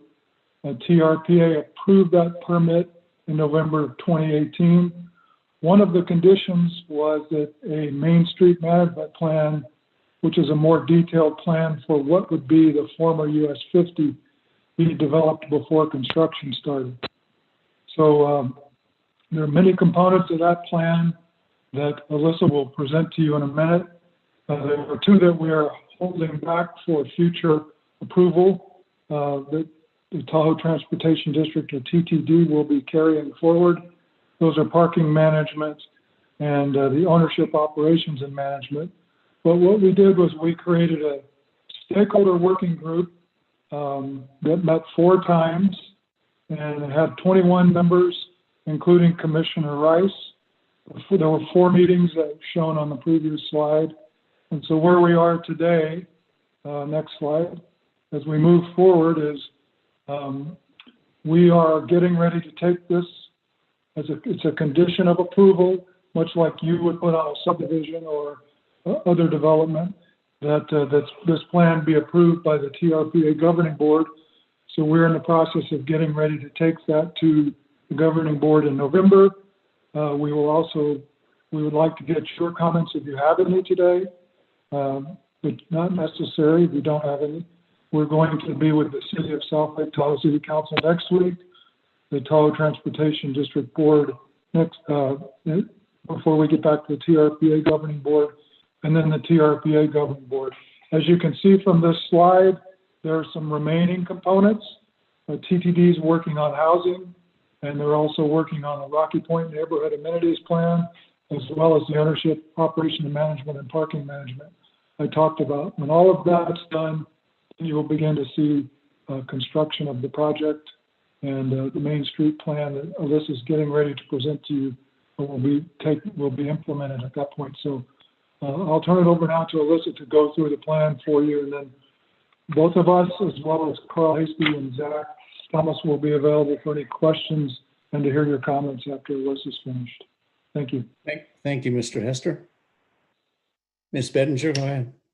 Thank you, and thanks, John, for that introduction. Good afternoon, everyone, and thank you for the opportunity to present today. We have kind of reached an exciting milestone with this plan, and we want you to be aware of what's going on. So first, to just give you some bearings, when I talk about the Main Street Management Plan, we're talking about the section of Highway 50 that will become a local street once the highway is realigned. So you can see on this map here, the highway will will be realigned to the mountainside, so shown in the white. And then shown in orange is what we're referring to as Main Street, which we don't know if it will be called Main Street. That will be decided by hopefully Douglas County and the city at a later time, but that's what we're referring to, Main Street, or this is what we're referring to as it is right now. Oh, excuse me, sorry, I'm just gonna pull up. All right.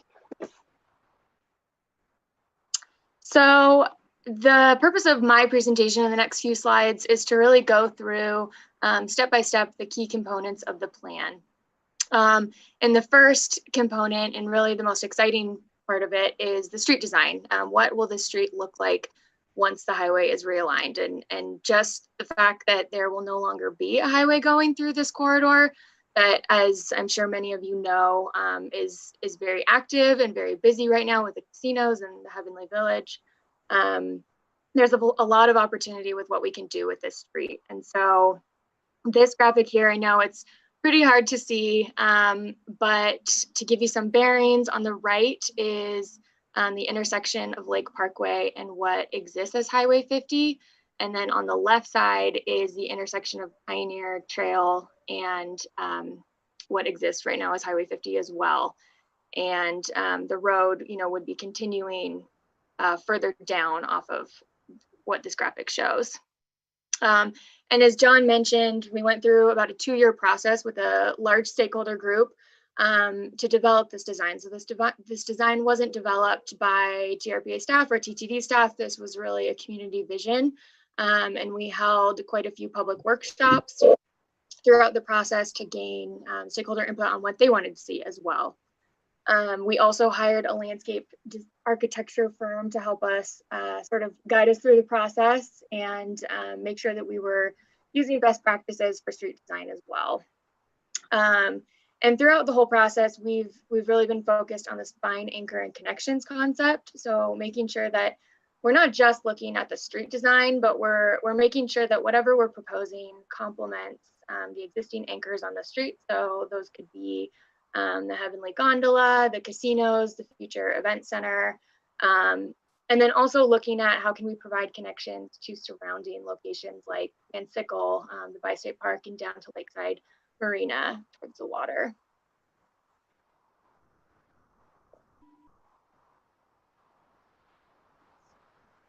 So this rendering is a bit more detailed and kind of provides a better view of what the actual street will look like with the design. So you can see that the street is reduced drastically in size. We're taking it down to, or we would be taking it down to a 2-lane in each directions for vehicles, but maintaining that business access with a center turn lane. We spent a lot of time thinking about how to prioritize different modes of transportation through this process and how to make sure that everything was safe, because safety is a huge issue right now on that corridor with non-auto modes. And so we've added bike lanes on both sides, which are highlighted in green on this graphic. We've added a shared use path, which provides a pretty critical connection to the existing shared use path on the California side and the proposed shared use path near Kale. In addition, we have, there's 4 new pedestrian crossings proposed. So this would total 10 pedestrian crossings throughout the whole corridor. And as you can see, there's some pavement variation shown where these crossings are, just to increase safety and sort of that sense of, that pedestrian sense of comfort. In this graphic, you can also see that we've included some bus pullouts for transit that helps mitigate some conflicts from a transit user perspective. And then with the remaining space, we focused on how can we help businesses thrive and create more of a sense of community and build on the success of what has already happened along this corridor. And so we've added a lot of space dedicated to outdoor dining and space that could just be flexible for property owners to potentially hold events or have fire pits, etc. And a great example of this existing right now is the Hard Rock Plaza, where they kind of have the mix of outdoor dining and others. This next graphic shows the same, but on the California side. So this is right in the heart of the Heavenly Village. It's very similar, but just sort of gives you another view of what is proposed in this plan.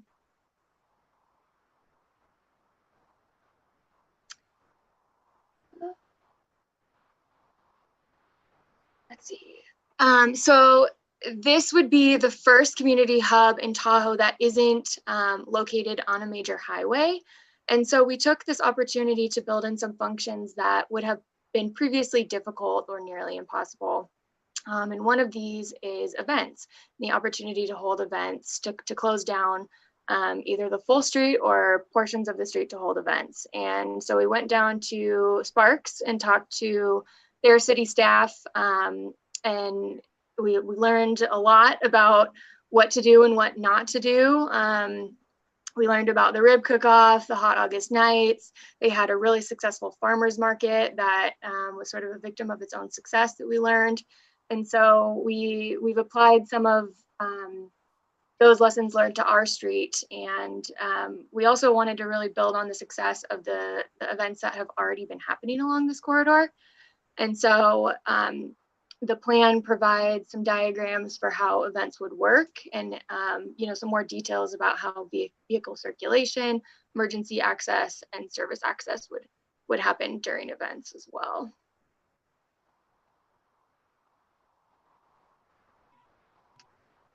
If you have been up to Tahoe recently, which I'm sure some of you have, you've probably seen that it's been extremely busy up here.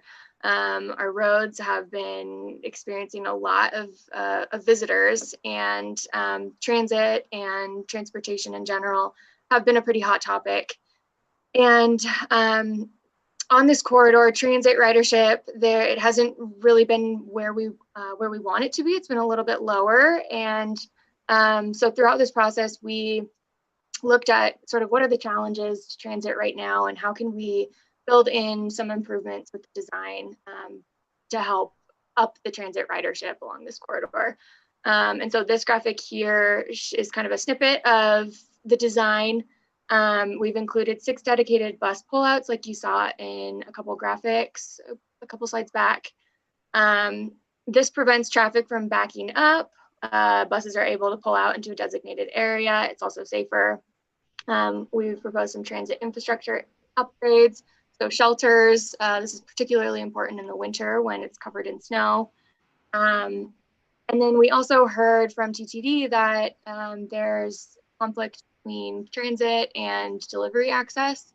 And so we've provided dedicated space for both of those, both deliveries and transit. So hopefully we can mitigate some of those challenges as well.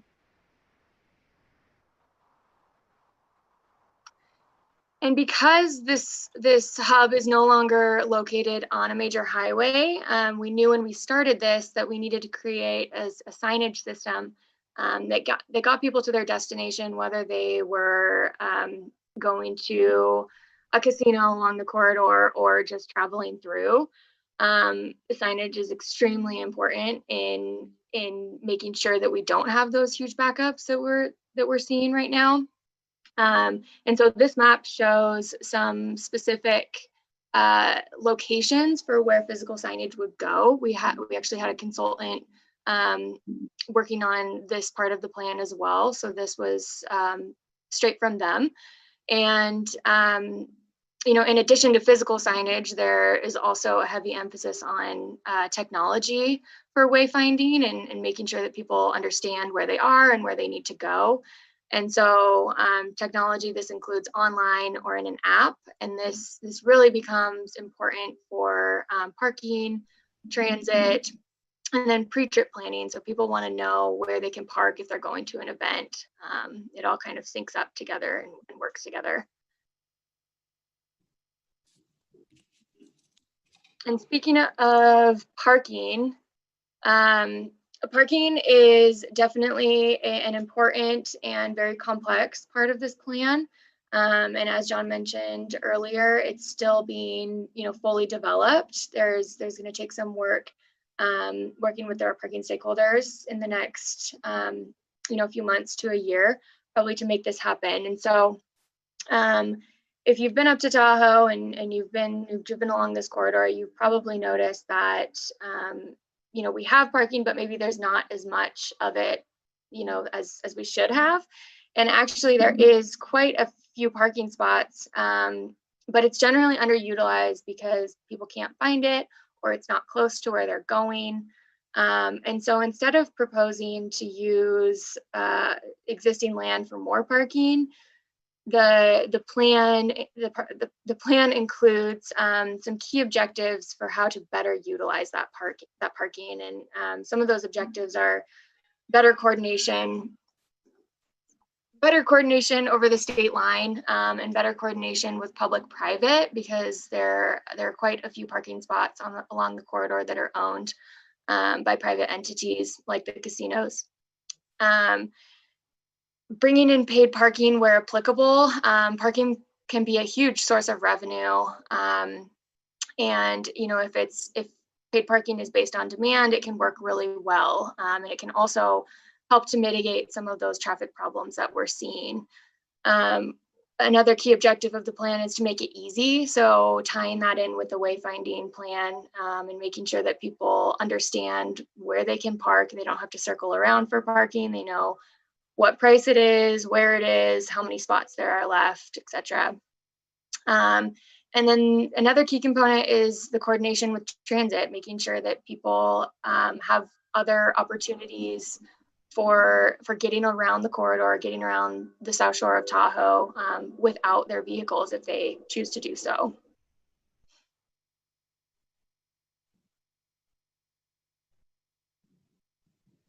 And so those are really the key components of the plan. And those, I realize, are super high level. The document is quite long and detailed, so I wanted to make sure that I gave a pretty high level detail of what you can expect if you want to dive into that. And just a quick snippet of what we have planned in the next few months. September is obviously behind us at this point, but we met with our stakeholder group back in early September to kind of put the final touches on this plan. October is really focused on public outreach. So we posted the public draft of the Main Street Management Plan on our website this morning. And then we'll be focused on public outreach for the rest of the month. And that this meeting with the Board of Commissioners is part of our public outreach. We want Douglas County to be aware of what's going on, and that we are sort of putting a bow on this phase of the project and would like any input that you would like to give.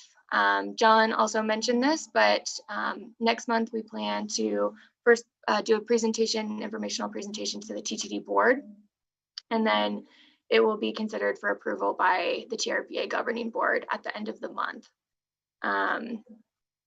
And so with that, before I open it up to questions, I do want to acknowledge that while John and I from TRPA did this presentation, it has definitely been a joint effort with TTD to get to this point. And TTD has a lot of great information about the parking and some of the other components of the Highway 50 project. If you have questions, they're on the line as well.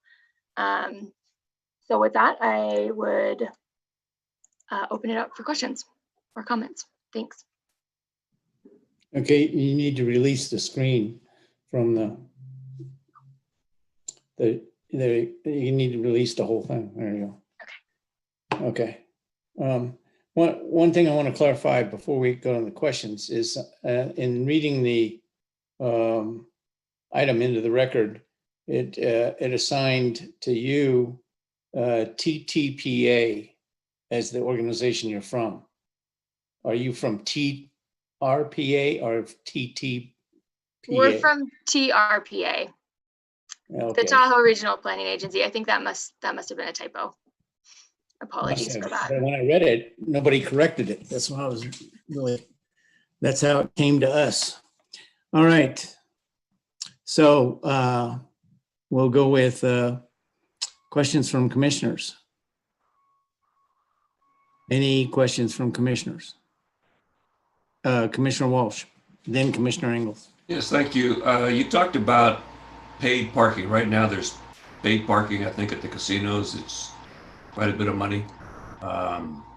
Although I haven't been up there in the last couple of months at the casino.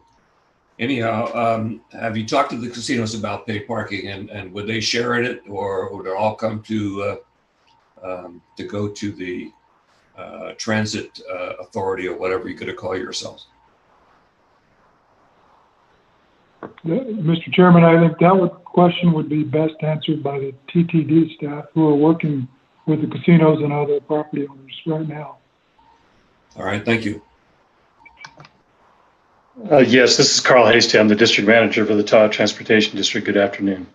That's something that we'll be working with both the city, Douglas County, and all the private properties in the project area. I know there are a couple of requirements where the casinos are involved with the event center there that have some requirements that kind of tie in. And so the whole idea here is what's been done in a lot of communities is coming up with a management plan to kind of optimize the parking availability so that it works for everyone, most especially the group that's coming to stay and visit at this location. What kind of charging, whether charging, when is charging, those are all details that are going to have to be worked out. As you noted, some of the properties have employed paid parking. There's some second thoughts about that. So these are all issues and operational issues that have yet to be worked out that we're going to be engaged in here very soon. Thank you. Commissioner Ingles, and then Yes. Commissioner.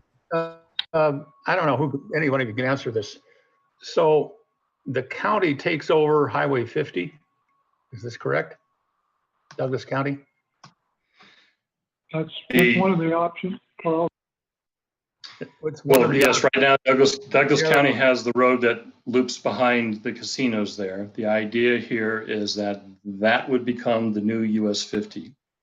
The existing US 50 through the core would be narrowed up You've got to two Highway 50 lanes. going through there now. All right. Right. Correct. And what you're proposing is that NDOT gives that up to the county?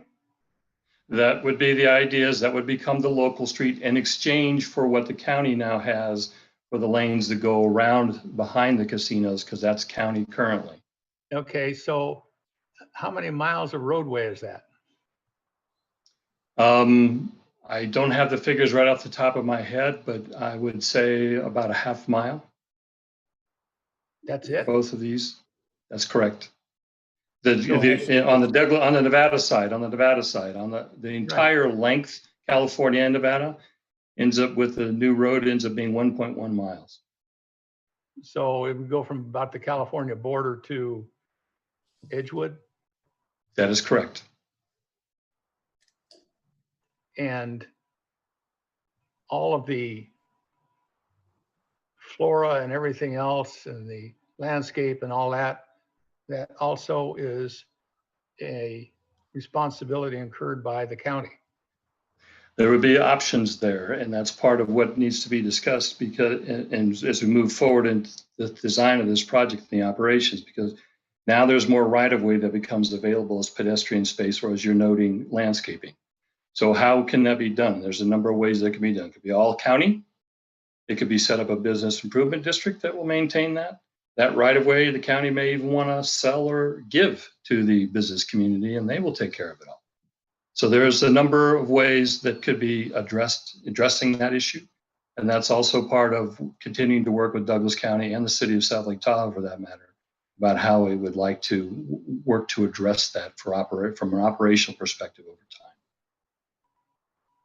You know, the last time I went over to Truckee to go to a burger joint, it cost $6 just to park. I've never gone back. Understand. Commissioner Rice?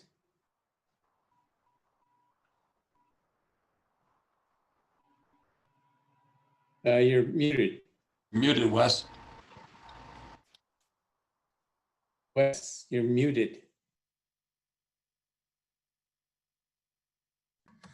There, you go. I just wanted to answer Larry Wass's question. Right now, none of the casinos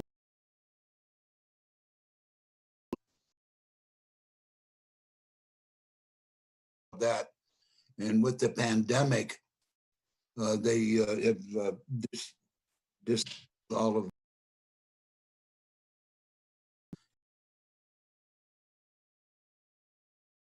and whether or not it stays that way is something that we don't know. Thank you. Mr. Nelson. Yeah, it was my understanding. Parking in there.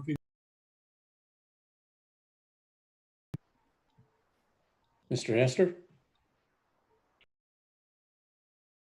Permitted, one of the items they mentioned to reduce traffic was to have paid parking. And so they proposed that to us, and we accepted that. I think what Carl is talking about working with the larger group there, then that will fit into whatever the scheme is for the whole area to manage it as a whole area with availability as well as revenue. Yeah, one of the other things that that was part of the event center is that we were contributing another half cent, about 450,000 for the bus, you call microbus system. So you're getting paid parking and you're getting the microbus system. And it seems to me, and that's just from the event center, seems to me like you're getting a lot of money. And we still haven't agreed on who owns Highway 50. We haven't agreed on the parking. And you're requiring, at least one of the documents that was sent said that maintenance and operations would have to be ironed out before it goes to TRPA. Now, is that correct? You're muted, sir. Oh, sorry, Commissioner. Before this whole Main Street management plan is approved by the governing board, both the parking and the operations and management and ownership have to come back through you, through the city of South Lake Tahoe, through TTD to the governing board. So this doesn't complete the plan. This just completes the design component that Alyssa went through. Does that answer your question? Kind of. I could add some more to that if I may, Mr. Chairman. Go ahead, Mr. The permit for the US 50 project is complex. This is a complex project, being with 2 states and 2 local jurisdictions. There are a number of elements to it. What you're hearing today is one element, not the only one. So it's going to be done rather incrementally. Now that we have a design concept for that local street, if you will, then we will proceed with further design and getting down into the details. And that is where those discussions that come along with that related to operations, et cetera, will be able to happen. Similarly, and I kind of look at this, there's about 4 different parts to this project. One is the Main Street. Before we go any further, let's wait. Okay. Let's take the discussion. We're just talking about a design. That's what this whole thing is. Okay, so let's talk about correct. it. So like Mr. Ingalls, I see a lot of green plants there, and you call it the green corridor. Mm-hmm. Mm-hmm. Yeah, and if we are to take it over, then we're going to have a real maintenance issue. We haven't even discussed who gets the right of way out of Highway 50. Does Douglas County get it, or do the landowners get it? And I think that that's an important element of it. Who's going to agree to all the green? That to me, that's something you got to have up front, because we got to know who's going to own it before we agree to how much we're going to spend on maintenance, if we're going to spend anything. And we don't even, when you talk about the design, you got to have some plan that's presented at the same time to pay for the things that Mr. Ingalls was talking about, maintenance and operation of it. And so we agree to this design, it goes forward to TRPA, and they end up telling us that now that road belongs to them. How's that going to work?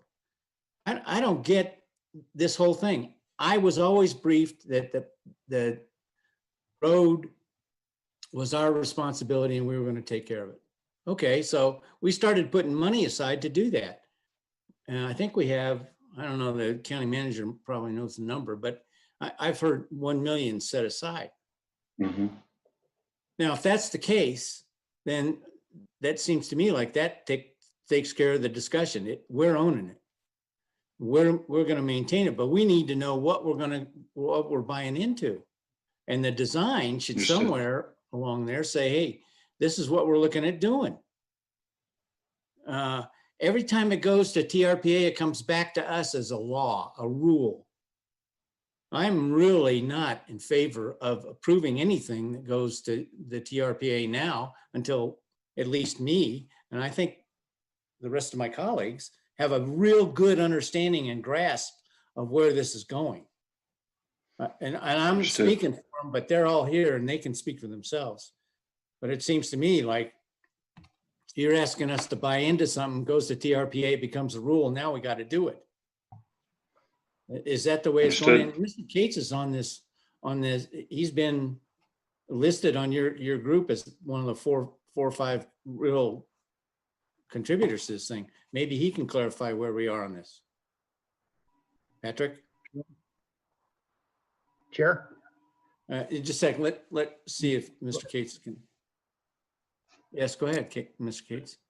Mr. Chairman, I think, as was talked about, that these are preliminary conceptual designs as part of the broader project. And I don't think these designs necessarily commit us to anything. You'd asked about money that's been set aside. There has been. I don't have that figure with me currently, but this is a part of a much larger process, and I don't think we're obligating the county to anything at this point in time. Okay, Mr. Ingles. I agree with the chairman because, we have gone from a redevelopment area to an event center and now a highway, bike lanes. What else is going to show up? And it's just these things keep coming out of the woodwork. So where's it going to end? What else is going on? What's the whole program? In the tail end of Ms. Bettinger's presentation, she had a picture of the core down to a turnaround or turnabout circle, traffic circle. Who's paying for that? At the end, this is Carl Hasty with the Tahoe Transportation District. So the roundabout at the intersection getting to Edgewood there, that's what you're talking about? Right. That is part of the project cost. Project, which project? For the US 50 project that TTD is being the lead on. Okay, and TTD will get federal funding for that? Because that'll be a federal highway then. That is definitely part of the finance plan, yes. Okay. So Federal Highways has been involved with this and the approval of this project. And then it was also mentioned by Ms. Bettinger that it will go on down to Kale Drive. What's expected of the county to take it on to Kale Drive? What we're looking at down to Kale Drive is to the 4H road is to get the bike trail tied in there. That's the other part of another project.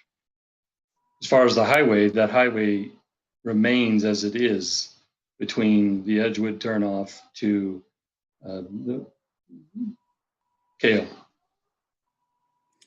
Okay. I got a couple other comments, and let me make sure that all the rest of the commissioners have had an opportunity to talk. Mr. Nelson, did you want to say anything? I agree with the direction you're going, Commissioner, Chairman, and hope we can get this thing kind of established as to where we are going. It seems like it's a dream at this point, and we're being asked to buy into it at this point. And I don't think that's something the board should do. I agree. Wes, Mr. Rice, did you want to say something?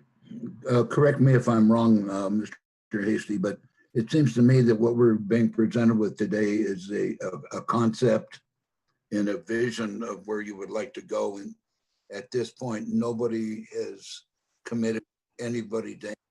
Is that correct? From TTD's perspective, that is correct. We are satisfying here is a permit requirement, which was this vision aspect to refine it from what was put forward in the environmental analysis. It will get modified, I can guarantee it, because as you get into design, the realities of the concepts start coming into play. And this is where Douglas County has a major role to play in terms of input as we get into that kind of discussion and design elements. I assume that we're not being asked to buy into anything at this point. We are simply being given information as to what the vision is at this point. Is that, Commissioner Rice, if I may add to what Carl's saying, is we are not asking the county to commit to funding this or any sort of maintenance right now. Again, that will be something that gets worked out. I think we've made that clear to your county manager. I think he understands that. And that's what we understand. Again, it's the vision for this part of the bigger project of rerouting 50, and as Carl could tell you, there's about 4 major components to the project. This is just one of those. Again, no commitment, but we wanted at this early stage for you all to see the design and have input on the design. Okay, Mr. Walsh, I want to ask a question now. What Mr. Hasty is saying is that they're trying to get this together to apply for a permit from TRPA. And that kind of bothers me because that's a permit for the road that Douglas County has. Well, Mr. Chairman, we already have the permit. We already have the permit from TRPA. This Main Street concept is a condition of that permit. So what does that mean? Does that mean that pretty much the design is set and we're going to have to get with the program? Or does that mean that if we say, hey, no, it stops? It means that the idea of converting that to a local street through the center is what's been approved and rerouting US 50 around. What the elements of with that local street then are is a combination of you, the businesses, and everyone else. And that does include who's going to pay for that and how it will be taken care of. So there is still a long way to go. This is why this is a concept that has had a stakeholder process so far. And as we go forward into a more detailed design and discussion, then we're going to see what really materializes and what commitments anyone is willing to make to the construction and more importantly, the operations after the thing is constructed. Yeah, right. Douglas County has a big role to play and will continue to play and influence the outcome of that project for the very reasons you are citing. Okay. I'm not comfortable with that, but Mr. Walsh, what say you? Well, from my understanding, this is a vision, okay? Interstate 580 was a vision for 40 or 50 years. It takes a long time to get these things done. That's my understanding. And my understanding is that we're just looking at a concept right now. We're not going to get anything back from TARPA that says you got to do this, or anything from TDD saying you got to do this. This is just a vision. This is a vision, and what TTD will do with that vision is then start to get into a more deeper level of real design and working with Douglas County, the businesses, the city of South Lake Tahoe to arrive at what really is the solution and what it can be supported with these considerations in mind to make this functional, appealable, etc. And it has to do with all of those aspects from the construction through the maintenance and operations aspect. And Mr. Hasty, TDD is paying for this design work? TTD has money to get into what we call the 60% level of design, and that's where we're going next.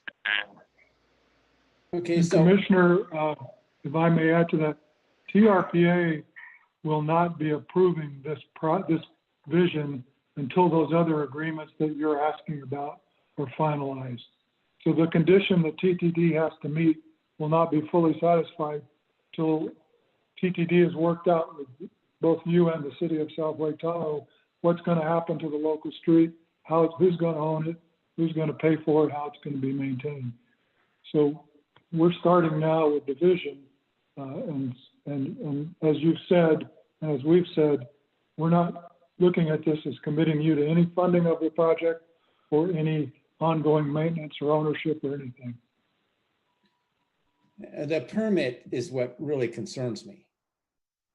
Because that means that TTD has the permit for that road. That's what it sounds like to me. And I don't know what's going to happen in the future, and I don't think anybody else does, but the permit is kind of the big donut ring for everybody to grab when working with TRPA. We don't have that permit.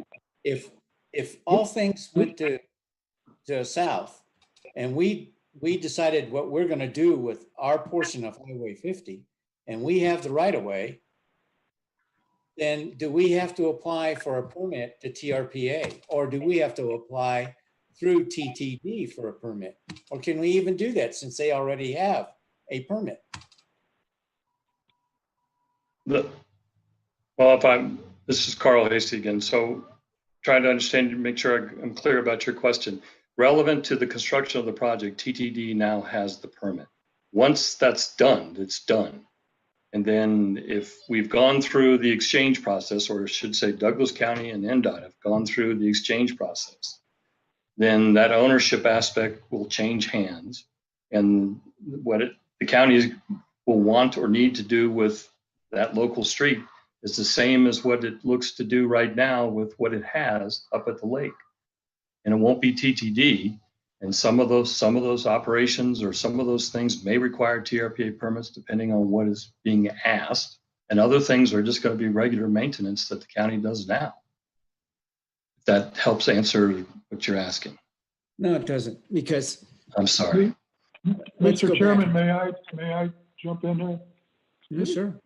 TTD has a permit with conditions. It's, to use an analogy, it's like if you had a subdivision and said, but you got to put water, sewer, streets in before you can build any houses. Well, working out who owns this and how it gets paid for and who maintains it are conditions just like that TTD has to satisfy before TRPA's permit can be executed. So if you all don't come to agreement with TTD, this doesn't move forward. So I don't think the horse is out of the barn. Is that the permit for Highway 50? Or the proposed Highway 50? Or is it the permit for the local road as well as the Highway 50 corridor around? What is the permit really for? The permit has, as Mr. Hasty was starting to say, 4 major components. One of them is this Main Street plan. One of them is they have to do housing for the area where they're gonna take some housing out. One of them is they have to do the neighborhood amenities for that neighborhood where that housing is going out and the new road is gonna go. And the fourth one is actually the design of the new road. And I think, Carl, maybe you're gonna add to that, but I think all of that is part of the permit for rerouting 50. Correct. Okay, and so one element then is the Main Street corridor that they have a permit for, which is right now Highway 50, which will be a Douglas County road. So they have a permit to design that. Is that correct? That is correct. If Douglas County, but only becomes a Douglas County road if you all agree to that. I mean, that's part of what TRPA said to TTD is you need to work out the ownership, the operation, the maintenance before we consider the permit condition satisfied. Okay. I'm not quite clear why you can give them a permit for our property, but we'll go on. Because obviously I'm not going to get that resolved here. But anyway, are there any other questions? Commissioner Nelson? Yeah, I think that the issue here is we're right in the middle of elections and stuff, and this board we know is going to have 3 new members next year. And who knows what they'll decide as far as whether they want to exchange 50 to our bypass around the casinos right now. Understood. And so, anything that we even say today as members that are going to be leaving this board really has no bearing on what's going to happen in the future. I totally understand that. Okay. We've been through a few boards already. I've been at this project for 12 years now. So I understand exactly what you're saying. And it's not an easy project. I think it's worthwhile, but it is one that's a partnership. And there's a lot of decisions that have to be made along the way here by many people, many partners in order to arrive at the outcome. Mr. Chairman. Yes, sir. Mr. Cates. I don't know if this will help or not, but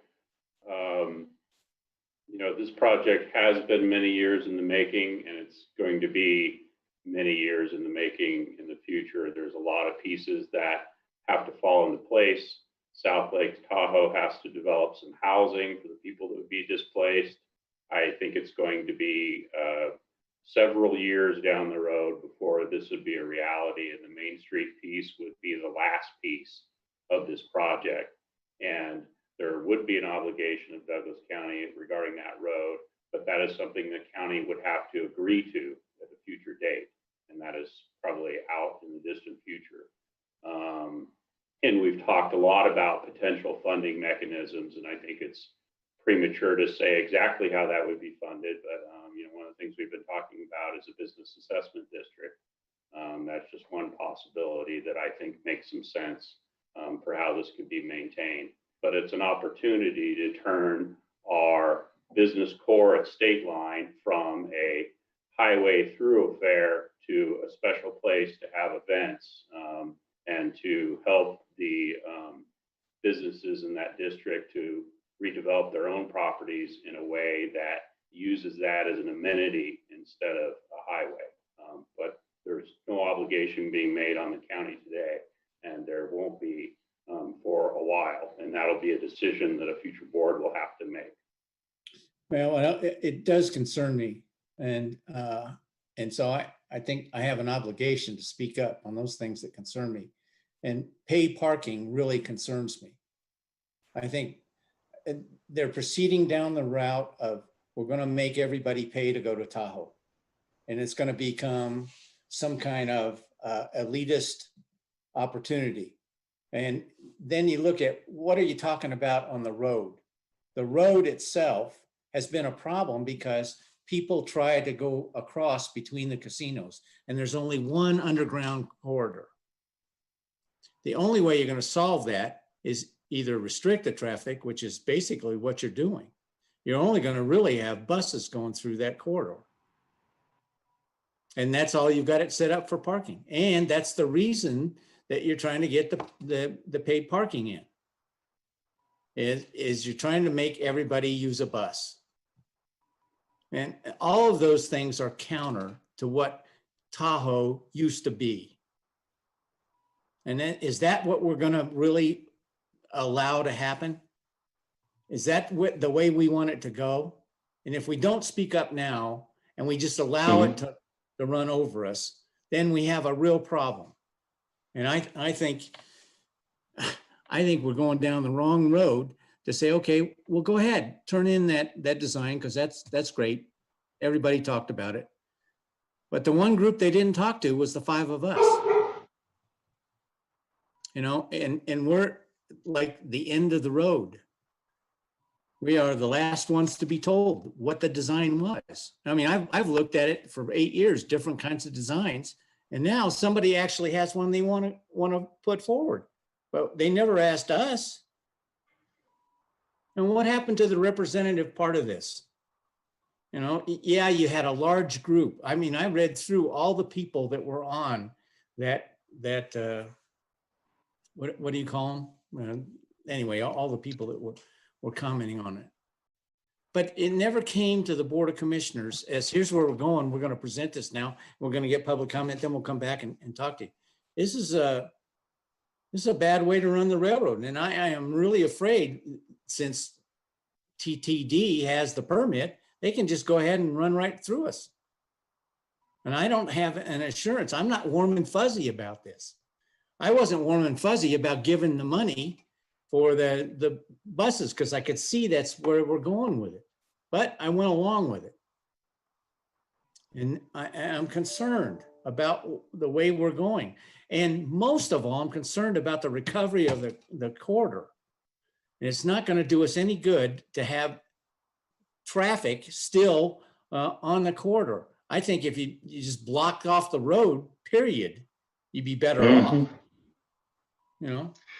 Anyway, we're not in that discussion. I think the signage that, as Ms. Benninger was talking about, she says, trying to get the signage in sync. What you need is electronic signage that can direct people around. But I don't know that TRPA would ever approve an electronic sign, because that's not part of the discussion. But you need to have that, because you're going to have lots of different people. I talked about the ownership and the transfer of the right-of-way and the paid parking. I think that those are all things I would object to until we know what we're going on. So I've said enough. Anybody else got anything else they want to say? Okay. Yeah, Chair. Mr. Ingles, go ahead. You make some good points, and it's always these plans come up, but who's going to pay for it? And it's going to wind up being the taxpayer. So, you know, it's always the same. And you say, well, this is just a plan. Well, you've gone quite a ways with this. And the next thing you know, you're going to be signing off on it. Or you'll get some legislator to sign off on it, and then we have to do it. So, no, we're not even close. I'm opposed to this thing. Well, it's for information only, or presentation only, so we don't have to vote on it. But we do have to start forming our opinions. And I can tell you, that a presentation like this is, here it is, take it or leave it. And we're going to go forward and operate on it. And that's how it comes across. So if that's the way you wanted to do it, mission accomplished. Mr. Chairman. Yeah, Mr. Rice, you got an investment in this. Yes, I do. I've spent a lot of hours on this, but I believe what we're doing today is they are coming to us saying this is a vision. Nothing is cast in stone. Everything is still malleable. And we have people that have been working on this for a very long time. And trust me, I don't see this happening within my lifetime. Us that are sitting on the board. This is something that it's going to take years to accomplish. And it's something that's been years getting to this point. And I don't think that any of us are being asked to put our stamp of approval saying, yeah, we're going to do this and rah, rah, here's my checkbook. That's not what this is about. They are bringing to us the information that we need to know. And nothing is being asked of us except giving us information. Carl, correct me if I'm wrong, John. I've worked with both of you guys for a while now, and I believe that that's exactly what we're doing here today. That's correct. And this is Carl Hasties. And TTD's role in this is as a bi-state regional entity doing these kind of cross-jurisdictional solutions. And very much what we do and our approach that we've taken is working with the local jurisdictions, because we're interested in creating a project that is going to benefit the community. And that means working very closely with the jurisdiction and the community. Because in the end, that's what this is all about, while at the same time trying to improve Tahoe's transportation system, because that hasn't improved. It's only improved very slowly over lots of decades. Yet our visitation continues to be very big. And with the exception of US 50, we have largely a rural highway system that has very much a large urban demand. And that presents lots of problems. So we're looking for solutions as it's TRPA, and that means working with you, the jurisdictions, and in locations like this. So this is a vision, this is a concept that we will take further and be working with the county further. And I can assure you that we will make sure and work with Mr. Cates to be coming to you, the commission. Okay. And Mr. Rice, since you asked me also, we will be, as you know, bringing this forward to the TRPA Governing Board in November, as Alyssa mentioned. And the two comments I've written down that we want to make sure in our staff presentation is that the county is not committing to funding and maintenance at this point. And the understanding is this was information only and will require future county approval to move forward. So I just want to make sure that we are clear about that and we're clear about carrying the message forward. Okay, thank you very much. Mr. Nelson. Yeah, I just want to make it perfectly clear from my point that this talks about district's pursuit of enabling legislation for the authority of implementing future revenue mechanisms. Those future revenue mechanisms should not be any taxation on the public. I believe that might be the next agenda item. Yeah, right. That is the next agenda item. But I like to hear it anyway. Who else has a comment? Mr. Chairman. Yeah, go ahead, Mr. Cates. Just for the record, I just want to make sure that it's clear that this is not the first time the board has heard about this project. I'm going back over prior agendas. In 2017. There was an extensive presentation given that covered all of these topics. I believe there was one during my tenure within the last year, although I couldn't locate it easily. We also set up tours for downtown Carson City for a lot of their Main Street work, as well as Sparks, which I know all the commissioners were invited to, and many of you did attend. I understand the concerns about the permitting and what we're obligating ourselves to, but this has been being talked about in front of this board for quite some time. I just want to make sure that's clear on the record. And, you know, the problem is today, as we know, we have a major traffic problem at the lake. And right now, our core at State Line, the economic engine of the county, is a big traffic jam. And this is an opportunity to make it a real amenity for the community, which I think would enhance all the residents' lives. Well, okay, since you brought that up, Mr. Cates, let me say that the last time we had a briefing on this is they were trying to talk about whether they were going to go north or south, depending on where you're oriented, of Highway 50 that currently goes through the corridor. Never heard another word back about which one was chosen. Okay, so that takes care of that particular thing. And the other part of this is that Nevada has consistently been hemmed in by the TRPA in terms of developing any parking along the lake. So California was able to get all theirs in. We haven't been able to get anything in terms of parking. And so we've been discriminated against in our total development of the lake to begin with. And now it comes down to the one little area that we have, and we're going to buy into this design. You know, this has not been a fair process all along, and I've been here 30 years, and I've watched it get more and more scrunched in terms of what Nevada can do. And why doesn't Carson City have some of the development at the lake? Because they can't get it through the TRPA. You know, I just don't get it. Why's California got all the land and we've got all of the restricted land? And then we have to adopt California's viewpoint of this. We ought to be green. We're going to call it the green road. You know, this is an unfair process. And it's unfair to our taxpayers. And it's unfair to our people who enjoy going to the lake. So that's what happens when you bring it up, Mr. Cates, because it fires me up. And it fires me up in the wrong way. This is supposed to have been a presentation on where we were going for the first time.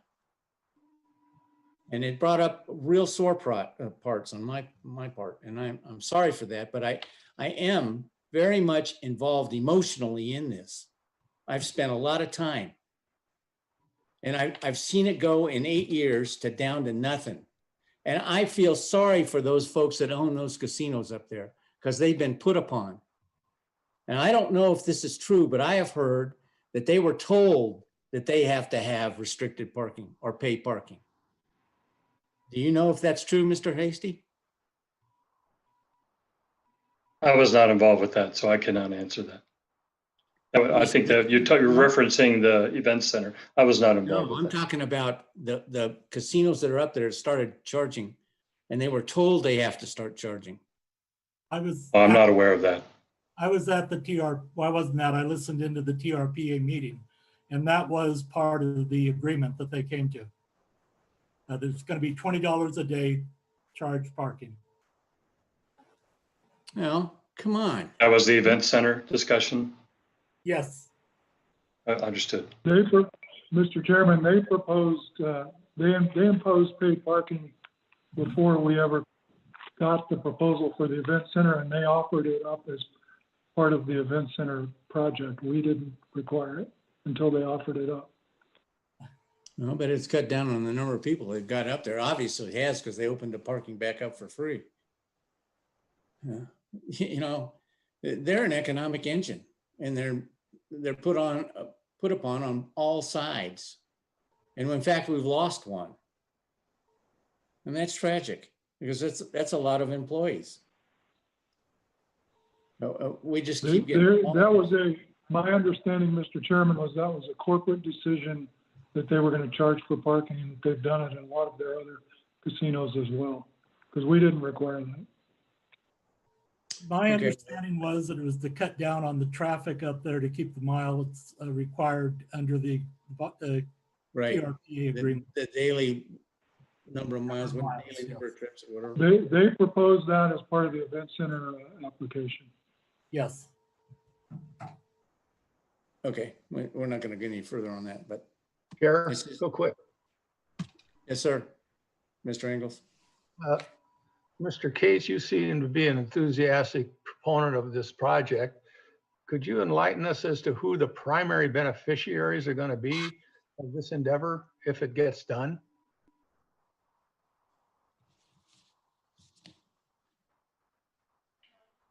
I would not characterize myself as an enthusiastic proponent.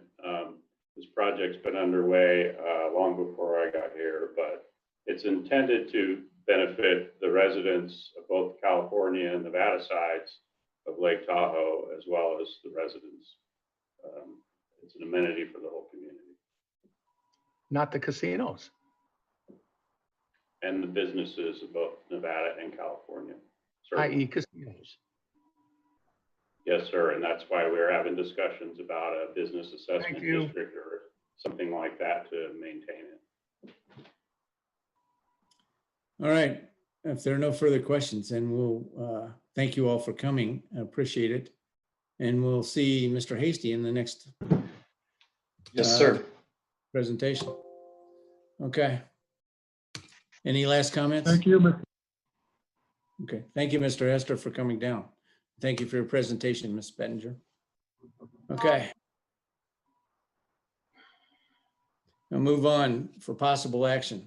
Presentation on One Tahoe Transportation Funding Initiative, including discussion of current transportation funding challenges in the Tahoe Basin and potential legislative changes to provide the Tahoe Transportation District Board the authority to make future decisions about implementing revenue mechanisms, such as enacting user fees to provide new funding to implement the regional transportation plan in the Tahoe Basin. Mr. Hasty. Good afternoon, Carl Hasty. First of all, I do appreciate you having us on the agenda. This item is pertinent to the last discussion, as well as to a number of other things that you touched on. So I'm going to lead off here, and then I'll turn this over to our lead consultant, Mr. Derek Morse, who will give you an update on since we last were before you. The last time you heard a presentation on this one Tahoe was in April of 2019. In the beginning of this process, where we came and gave you an overview and also sought your input and your ideas. And the whole effort here over the last 2 years has been about engaging stakeholders, looking at how do we create a regional revenue source that can fill the gap on getting Tahoe's transportation plan on the ground. And because the effort is, and per the compact, we're supposed to be dealing with our capacity issues by taking this choice model approach, which is other choices of travel versus everything being about the car. Now, does that mean that the car will be done away with? Absolutely not. But you've heard plenty from, I'm sure, your constituents and others about the kind of traffic and congestion and parking issues and everything else up there, which not only has an impact on the experience that everybody wants to have at Tahoe, but it definitely has a deleterious effect on the lake and the environment. So this has been an ongoing thing for many years, as has this gap. The district has an existing funding authority under the compact, because it is the compact that created TTD, and it is not a workable one. It's an impossible one. So we recognize that we are bringing nothing to the transportation table, even though we are being charged with trying to get a number of these improvements and transit services on the ground. So that's what this effort has been about. And so Mr. Morse will be giving you an update. What you will be hearing about is his recommendations that have been to the TTD board. I want to stress that no decision has been made. We are seeking changes to our authority, or are asking for our board to consider changes to our authority that would put some different tools in the toolbox with a future decision down the road on that. And so we've been through, you're going to hear about 28 different ideas that came forward out of this process. And the screening process that they got it down to a number, which is about this idea of a user fee. And I heard you talk about not the taxpayers, and so we are looking at a user fee. And so there's nothing, again, have been decided on that. And so this is all up for input, and still an opportunity for your ideas. And you're going to hear about what we've asked the consultant to do, which is give us an illustration. Well, what would it mean to the visitor, to the commuter, to the basin resident, and to basin businesses if we were to make that decision and who had the authority to make that decision? It's a lot to take in a short period of time through this presentation, but I just want to stress that what we're thinking here is that should the TTD board agree and others agree that enabling legislation is warranted, then it provides an option with a future decision, because there's a lot more work to be done whether that decision would be taken in order to employ what would be enabled. The revenue can only be used for the regional transportation plan projects and services. The fee rates are limited to the shortfall, and it would help most absolutely leverage existing state, existing private, and existing local funds. Douglas County, sitting on the TTD board, has a vote, both in the regional transportation plan derivation. Douglas County also participates and helps create, as a county, the regional transportation plan for Tahoe. I have a vote about whether or not a user fee is implemented. And if it is, they'll be participating then on an annual kind of budget process for addressing services and projects in the basin. What would a user get for this? As I noted, the compact gives us a direction that says basically deal with your capacity through multimodal choices. It is about getting a number of people to reduce the use of the car. And so the idea here is that if the full plan were put in place, you'd be able to see this reduction in volume, which is something we can handle in terms of the number of vehicles. The ability to visit Tahoe with a choice of without your car and to get wherever you want to go. the ability to commute without using your car and getting where you need to go and back home, the ability to find a place to park. You just mentioned parking, which is absolutely an issue up there and consistently is an issue up there and has been for years. The ability to reduce congestion, a paved trail system around the lake, and the opportunity to maintain a valued Tahoe experience. And as importantly, it helps protect the lake, as I noted. So with that, I would like to turn over a presentation and the slides that he will go through, catch you up on what the process has been and where we've arrived and why, and to then answer any questions or take any input and any other ideas that you may have is what we would welcome and appreciate, again, the opportunity. So thank you.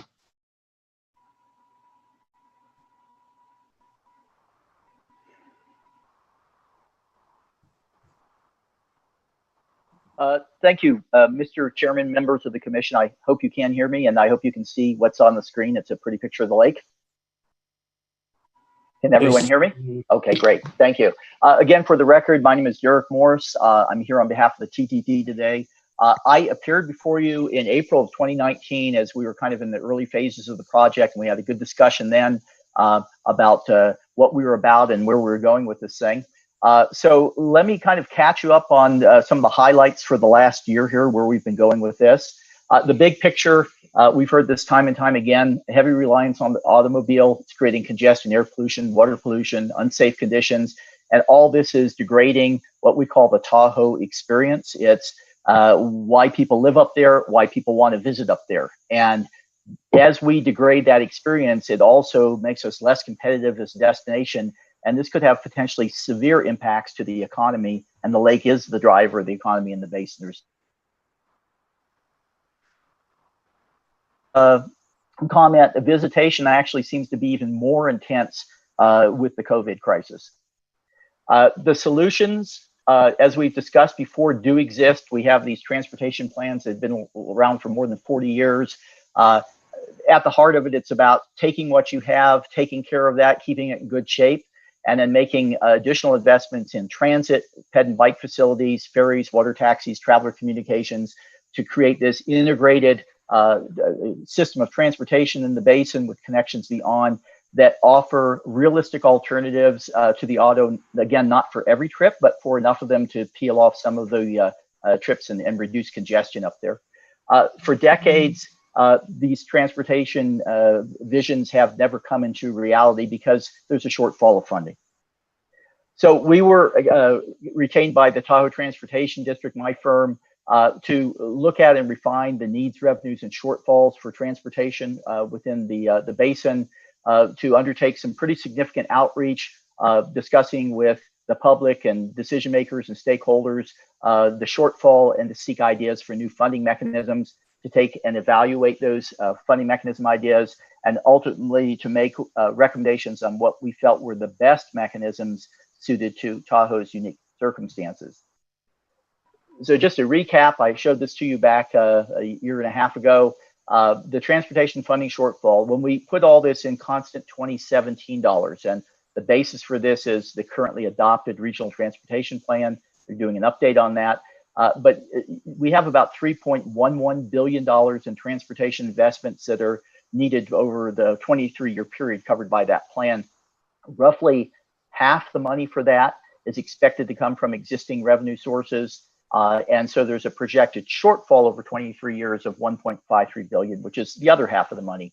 This is an average about $67 million a year. A couple of things I will point out that are extremely important. Operations and maintenance account for about 62% of that total $3.11 billion. Why is this important? It's because virtually all the funding sources that we have around today are for capital. They're for buying and building things. They do not pay for operations and maintenance. There's very little of that money around there, and so that's a real problem. And of course, if we're going to have a sustainable system beyond 2040, we have to keep a commitment beyond that time as well. This diagram just summarizes a evaluation and screening process that we employed. We took the many ideas that's kind of in at the top that we received from people. We ran them through this process. It was screened at 3 tiers. And then we had what we thought were the most viable mechanisms at the end. And we used that information to inform the recommendations that we made to the TTD board. So a couple of things I will mention that were significant going through this process. As Carl had mentioned earlier, we did have 28 ideas relating to funding, and we considered all those and ran them through the screening process. It's really important to understand the nature of the visitation up there. We have more than 50 million vehicle trips annually in, out, within the basin. About 75% of all those vehicle trips are made by visitors. 42% of the visitors are day trippers. They just come in for the day. They don't stay overnight. They contribute very little to the economy, but they sure have an impact. If we look at the existing transportation funding, that $1.58 billion over the next 23 years, about 5% of that existing funding we can attribute to visitors. 95% is attributable to the residents. That's of the existing funding. So it seems pretty clear that any new mechanisms for revenue must effectively capture the impacts from the short and long-term visitors and get them to be paying a more fair share. Another point that's extremely important as we look at this is what we call fungibility. And that's a wonkish term, and all it means is really flexibility.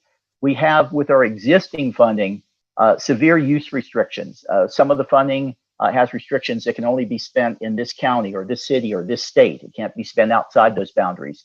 It can only be spent perhaps on streets and not on transit, or on transit and not on streets. And then much of the funding, as I alluded to earlier, is restricted to being used for capital, and you cannot use it for operations and maintenance.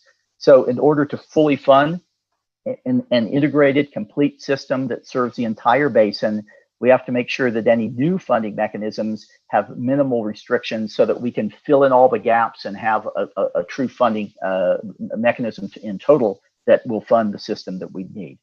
And finally, administrative effectiveness was another topic that came up time and time again. We certainly want collections of any new revenue to create minimal disruption to travelers and certainly to the residents up there. We also need mechanisms that have flexibility because we live in a changing world. And I'll talk about that in a little bit more detail in a minute here. There are so many things that are going on that will impact what you're going to have to spend on transportation and when you have to spend it. And we have to be able to respond to those things as they occur. So let me talk a little bit about the ultimate recommendations on funding mechanisms that we made to the TTD board. I mentioned earlier the 28 ideas we had. I'd be more than happy, there is not sufficient time today, but to come back to you and go through in depth the 28 ideas we received and how we evaluated those. But let me talk now about the final recommendations that we did make. First, we recommended that we go to transportation user fees as opposed to taxes. And for this, I would urge you to think about fees such as sewer and water fees or gas and electric fees. You're paying a fee for service. These are the most equitable types of fees, and they deal with this mix of users that we have. We have residents, non-residents, commuters, non-commuters, and all these other things. And fees provide a degree of flexibility to deal with that variation. Also, fees are fully transparent. The fees are tied directly to the regional transportation plan shortfall. They can't be funding all sorts of things outside the regional transportation plan. It just does not work like that. All the projects and services that the fees could be used for would have to be in that plan. And the actual fee rates are tied to raising the revenue sufficient to cover those shortfalls. It's not a cash cow. It's not going to generate any more than that. It can't legally. Basin-wide fees also deal with this issue of restrictions, both in terms of the jurisdictional restrictions, the modal restrictions used for roads, not for transit, all these other things, and also these restrictions in terms of capital versus operations and maintenance. If we have basin-wide fees, we can have fungibility, if you will, flexibility to use these monies across all these varying needs. Because true fees are administrative and implementation and amendment, they give us a tremendous amount of flexibility to deal with future changes. We expect fully that we'll see changes in the revenue transportation funding that's coming from other sources. We have to accommodate that.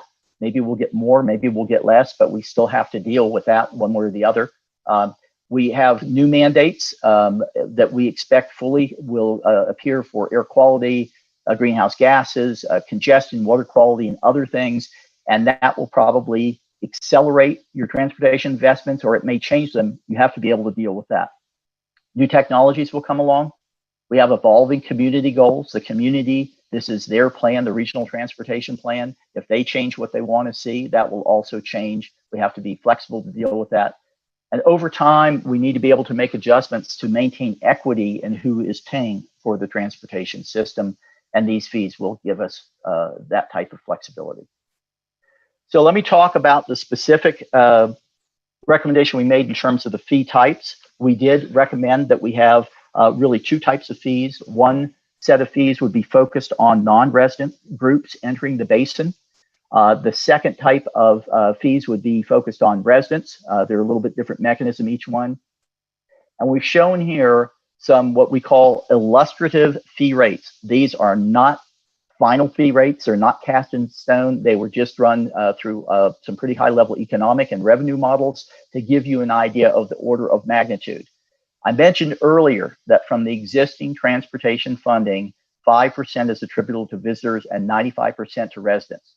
The fee levels that I show you here in these examples would be sufficient to have 95% of the new revenue come from non-residents and 5% from the residents within the basin. So in effect, kind of leveling out the total fee, the total revenue picture between those two groups.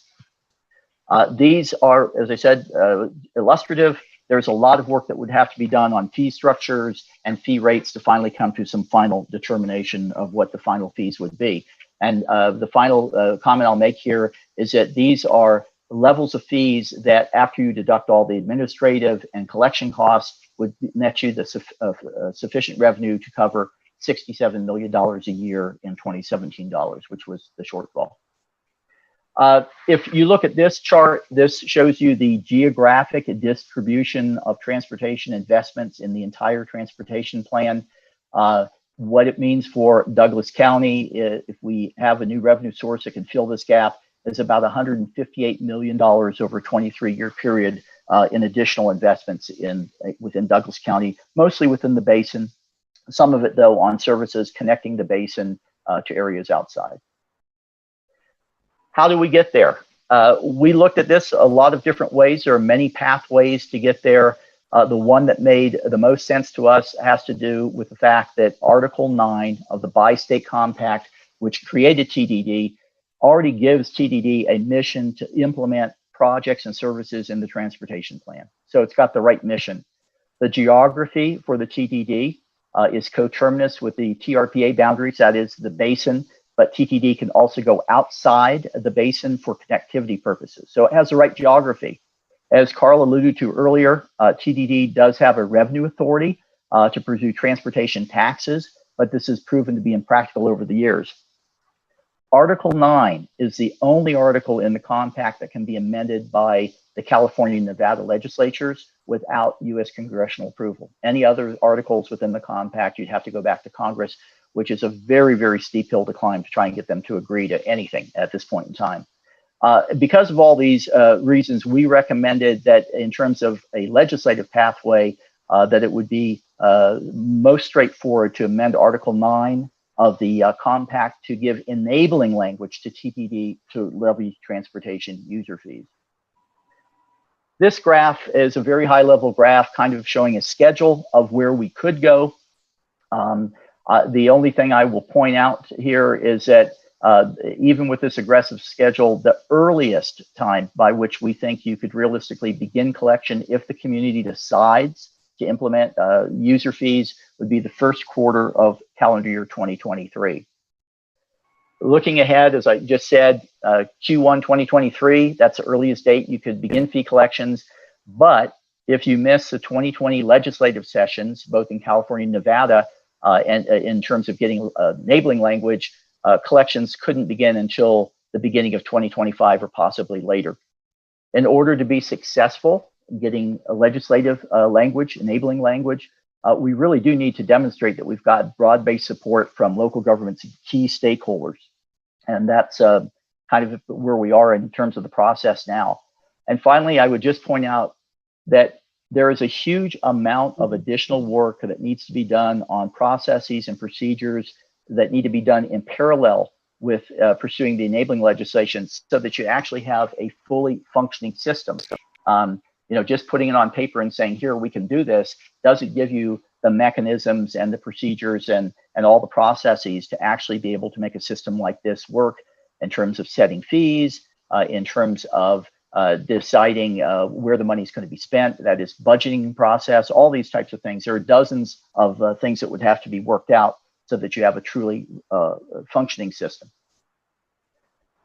In the fourth quarter of this year, 2020, in order to stay on that very aggressive schedule and give the possibility for beginning fee collection if the community wants to do this in 2023, we really need to achieve some kind of concurrence that transportation user fees are what people want to pursue. And then we need direction to go after the enabling legislation in Nevada and California. And then we would need direction to proceed with the development of these administrative policies, procedures, and processes to develop the full system. I just want to make a couple of clarifications. I've heard and seen on Twitter and Facebook and some other places comments about this. First of all, to clarify, getting enabling legislation does not implement the fee. It merely provides an option for the future if the community wants to exercise this option. Also, the revenue from a real fee like what we're proposing here could only be used for the regional transportation plan project and services, couldn't be diverted for other things. And the fee rates are limited because they are directly connected to the RTP shortfall. It's to fill that gap and nothing more. I will point out that Douglas County is a principal player in this because you do have a vote on, first of all, what's in that RTP. That's what drives the needs. You will have a vote certainly on whether or not a fee is ever implemented, even with once there's enabling language. And if it is implemented, you will have a vote on the One Tahoe budgets. That is year by year, the projects and services where this additional funding would be invested. So with that, Mr. Chairman, I'll close with this. This kind of takes off on the conversation we had back in April of 2019. I can tell you from the work that we've done that there is strong agreement among the public and the stakeholders that Tahoe has a serious transportation problem and it is getting worse. And there's also a strong sense of urgency that something really needs to be done, not later, but now about this problem. And finally, that both visitors and residents need to bear a reasonable share of the financial burden. So this is kind of the same question we discussed in April 2019. If we all agree that there is a problem and we need to fix it, if user fees are not the answer, then again, what are we going to do? And if now is not the time, then when are we going to do this? With each year, conditions are getting worse. And with that, Mr. Chairman, I'll stop my presentation. I'm more than happy to take any questions. Okay, you need to take it off of the screenshot. I will do that. Very, very good. Thank you. Thank you very much. There's a lot to digest. And hey, you're coming to a board and asking for a fee. You should get some amazing answers here. Ingalls. Now, you old boys can spend money like confetti, and you aren't the ones, you're like some obscure member of some board. And commissioners are sitting out there, and we're going to take the brunt of anything. And you're talking like $100 a month for a fee or a year for people that live up at the lake to be able to have a transportation card or whatever it is. You guys don't get it. And I mean, we're going to get skewered, but you'll be over there and nothing will happen to you. And we'll say, well, talk to that guy. They don't want to hear it. You don't get it. People do not want to hear it. And the people that I talk to with all of these plans up there at the lake don't want them. Thank you. Mr. Rice. First of all, Carl, I told you to wear your Kevlar today. Yes, you did. I want to let you know that my wife has already told me that if I vote for this project to have a fee to drive out of our driveway, not to bother coming home, or if I do, I'm sleeping in a cold bed somewhere. So I've already let Carl know my feelings on that, and I personally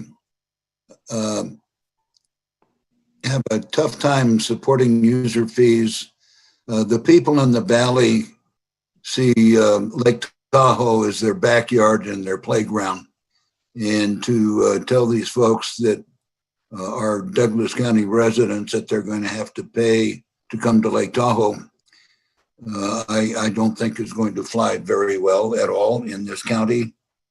And as it is, it's almost impossible to go to the beach without paying parking fees somewhere to some state, federal, or local facility. And I think we need to look at a different funding mechanism, Carl. I've been very candid with you in the past, and I'm told you once before. I tend to be a team player, but sometimes my teams are playing against each other. Right. On this one, I've been part of this ever since I got elected. And I've tried to be honest and upfront with you as well as colleagues. So I'm thinking that something needs to be done. I'm just not sure what the funding source should be, but charging the people that live in Douglas County to use their own county facilities at the lake is not going to fly very well. So that's my piece. Understood. Commissioner Welsh, did you want to go next? Or Commissioner Nelson, either one. Go ahead, Laura, if you want to go first. I'm sorry, Dave, what'd you say? I said Flurry wants to go ahead first. That's fine. I will come up next. Okay, Sure. Larry? Yeah, I'm fine.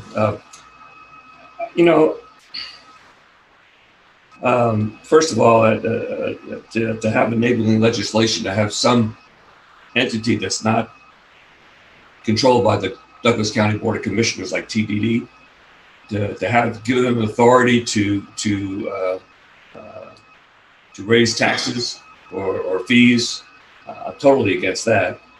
But I thought about this. I've been coming to Tahoe. In fact, I honeymooned in Tahoe in 1967. So I've been coming to Tahoe for a long time, and even before I moved to Douglas County, which has been 30 years. But I noticed over this time, Placer County, for example, they have gone wild in allowing development to occur up in the Truckee area and all those places up in that area, which causes a lot of congestion as far as I'm concerned. El Dorado County the same way, not necessarily in the basin, but along the Highway 50 corridor. This all contributes to traffic in the Tahoe area. And my understanding, and I don't know that much about TARPA, but I guess it's a bi-state compact that was enacted years ago.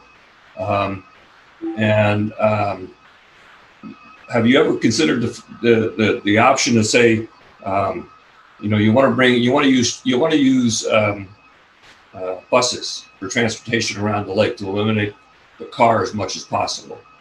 Right. Yeah, as Mr. Penzel said in the last item, TARPA is very restrictive on what you can do in the basin. Have you considered, say, having 25 huge parking lots around the lake where people can drive and pick up a bus and go wherever they want to go? Would TARPA ever approve that? So, this. I'm telling you, I'm against this. I'd like to see some different options.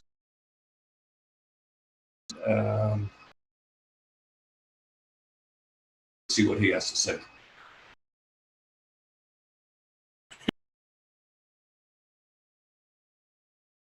Standpoint, I don't go up to the lake that often, I have to admit.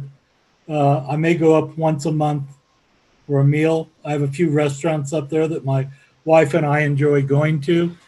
And I would look at a $7 fee as it wouldn't double the amount of tip that I would leave, but it gets to be quite an amount of money just for a one-day trip, all around. Just adds to it. It would probably stop my going up, except for maybe every other month instead of every month. So I'm concerned about the businesses up there being hurt by the locals not taking advantage of what's up at the lake because of an additional fee. So I can't be in favor of this, and I agree with Larry completely. This board should not give up our authority to some other agency. Thank you, Dave. Understood. I support what my fellow commissioners have said already, but I have some additional comments. And some of it, most of it's on what Mr. Morris presented. You know, when you present something like this and you say it's a fee, the first thing that happens is people say, yep, and it's just going to go up from there. But you made a real point of trying to make sure that we understood that it has to go to them and then to TDD, and then we'd have to approve it in the budget. But that becomes a matter of course. It should be a thoughtful thing. And we have never seen any kind of audit or balance sheet or income statement from TTD. So we have no idea where they are in their presentation of dollars. Are they doing the right thing right now? You know, if I were making this to a board, I would have said, okay, here's where we are right now. And I would present a balance sheet or an income statement so people would understand. But to say you don't have the money, and then to start out with the biggest problem you have is a shortfall of 1.53 billion because you already get 1.5 billion. I'm thinking, well, then just move some of the funding around.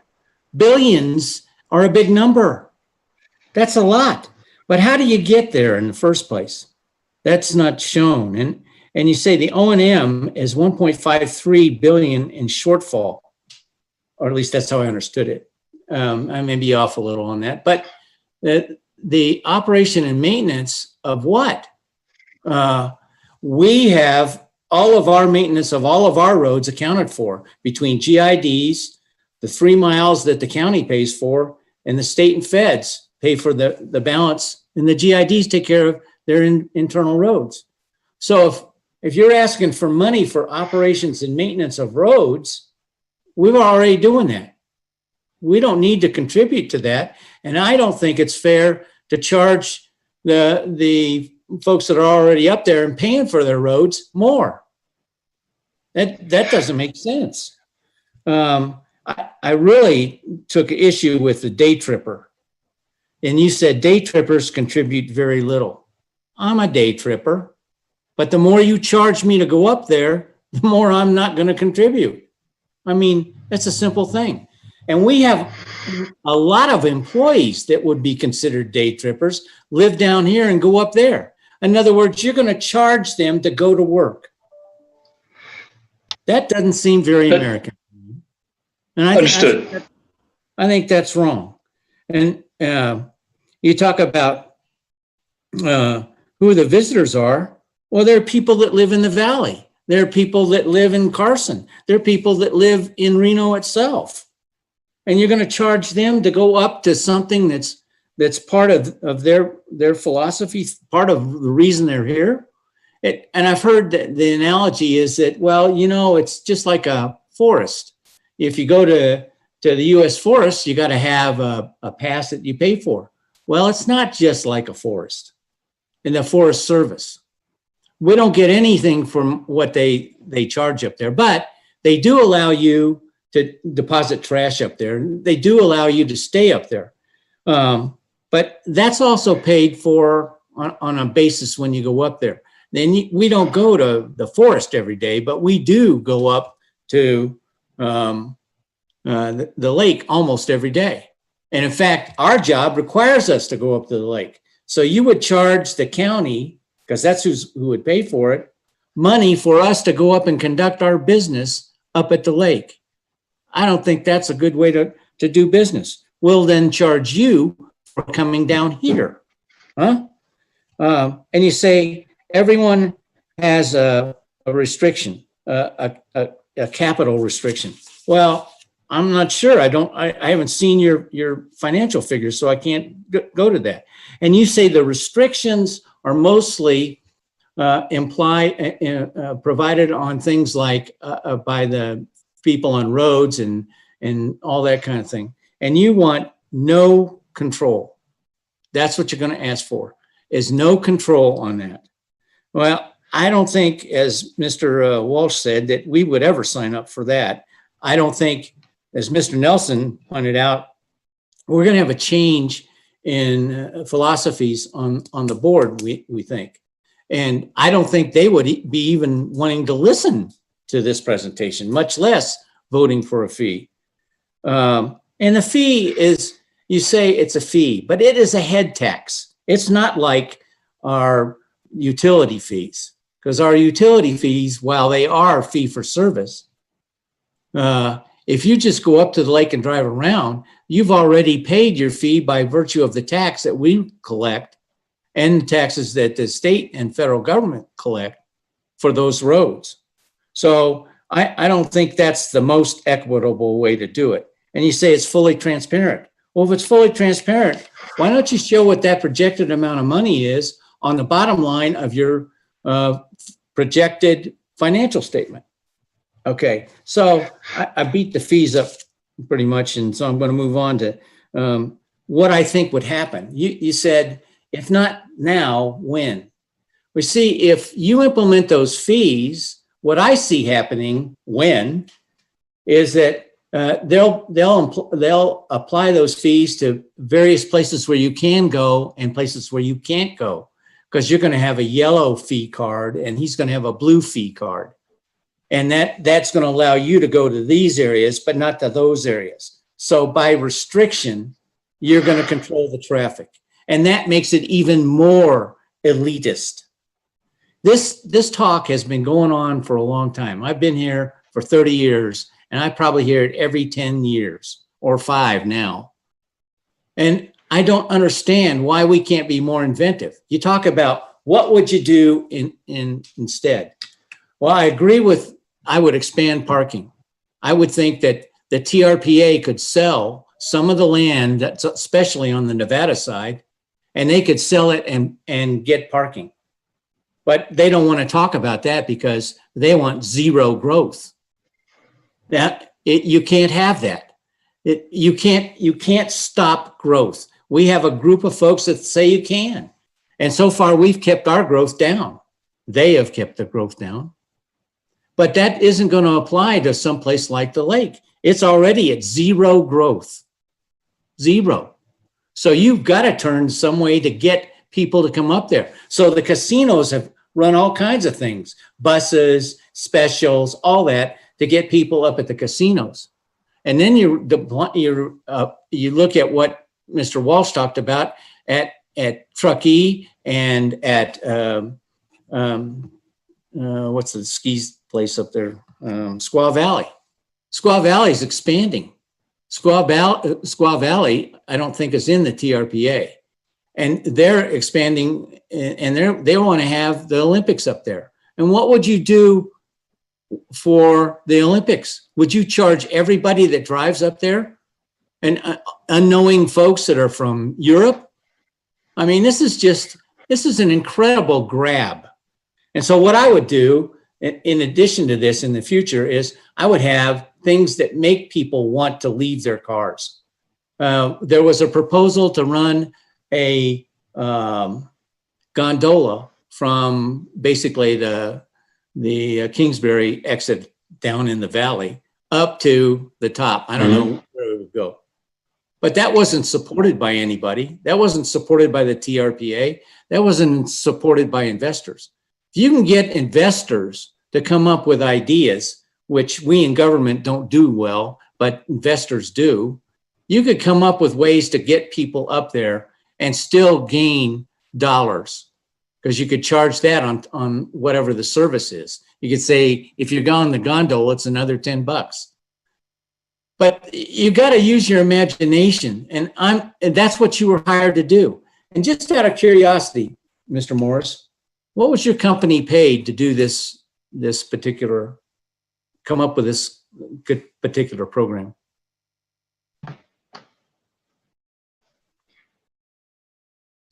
Okay, I can speak to that. So the contract for this work over 2 years do you want Mr. Morris to answer it, or you want me to? I don't care. Go ahead, Carl. Yeah, this contract was $1 million over 2 years for over 4,000 hours of his team's time to go through a stakeholder process, to go through this evaluation process, to run the models and do some other things in order to bring forward recommendations, because we're kind of out.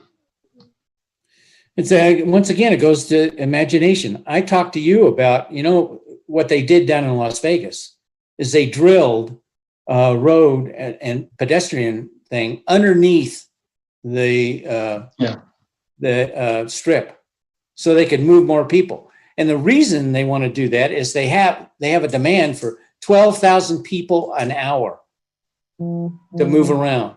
And if you put a tunnel, instead of making this diversion around the lake, if you drove a tunnel underneath there, because Tesla has it, they're actually, what's the guys that owns it has actually, that's the one they used in LA.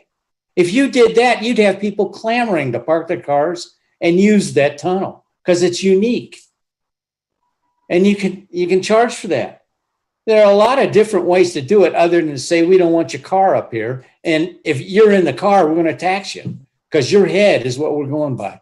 And you're going to use, as I understand it, you're going to use the same system they use in California. If you get on the wrong road and it happens to be a toll road, you get a nasty gram in the mail saying you owe this much money.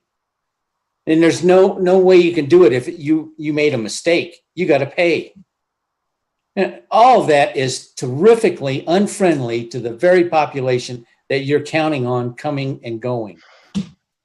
I just couldn't be more against this if it were brought up in a discussion in my home.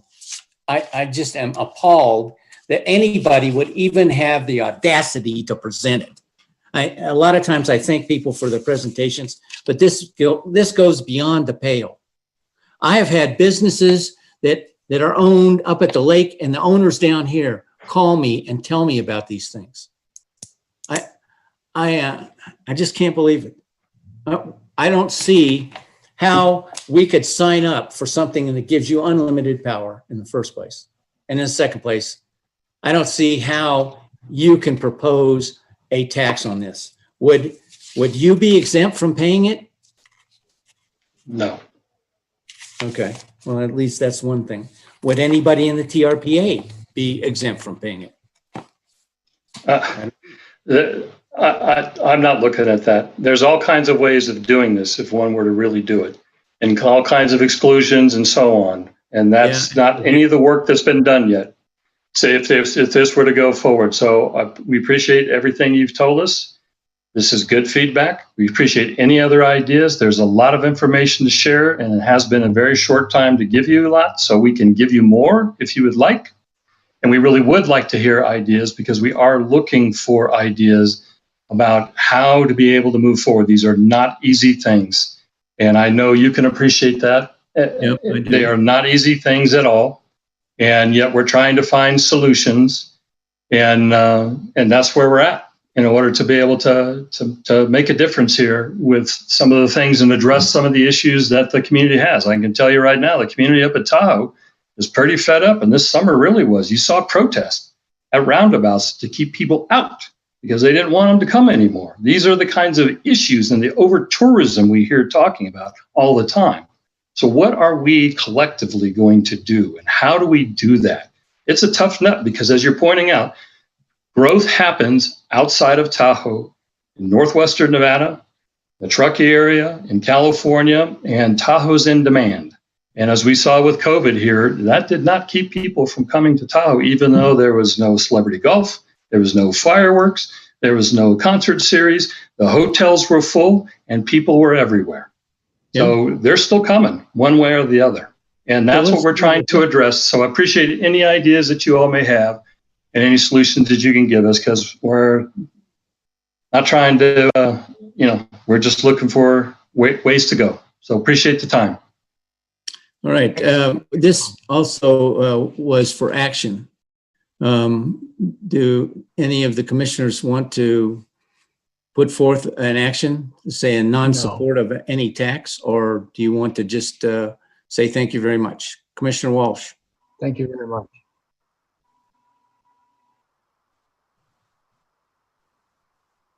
Mr. Hasty. I can't hear you. Shoot. Okay, go ahead.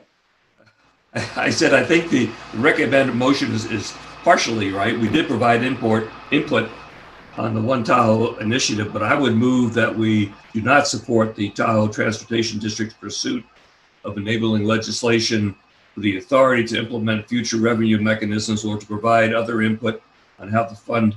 Well, we did provide other input. So I leave it with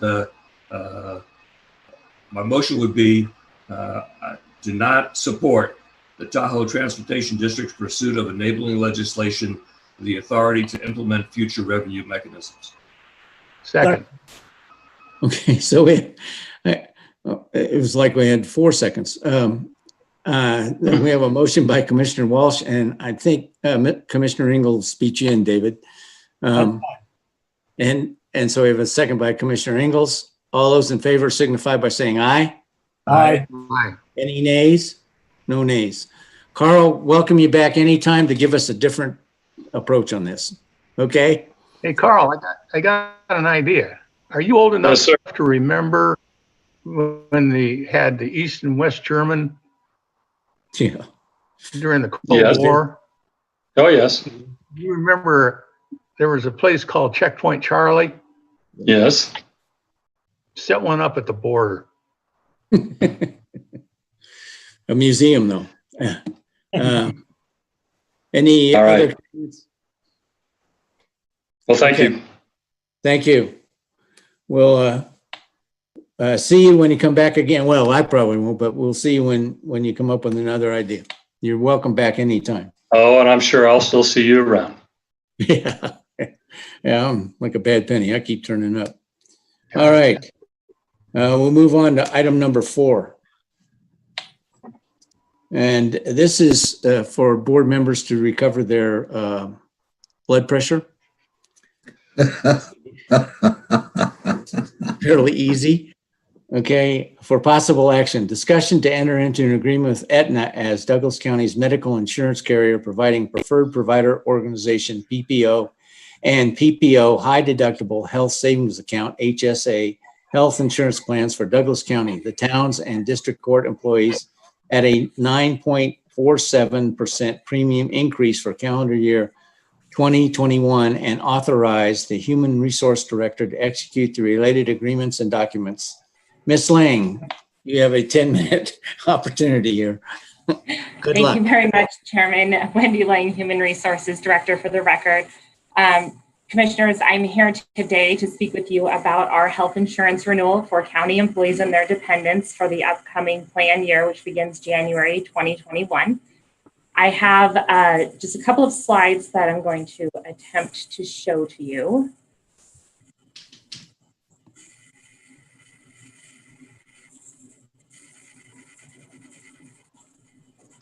Today.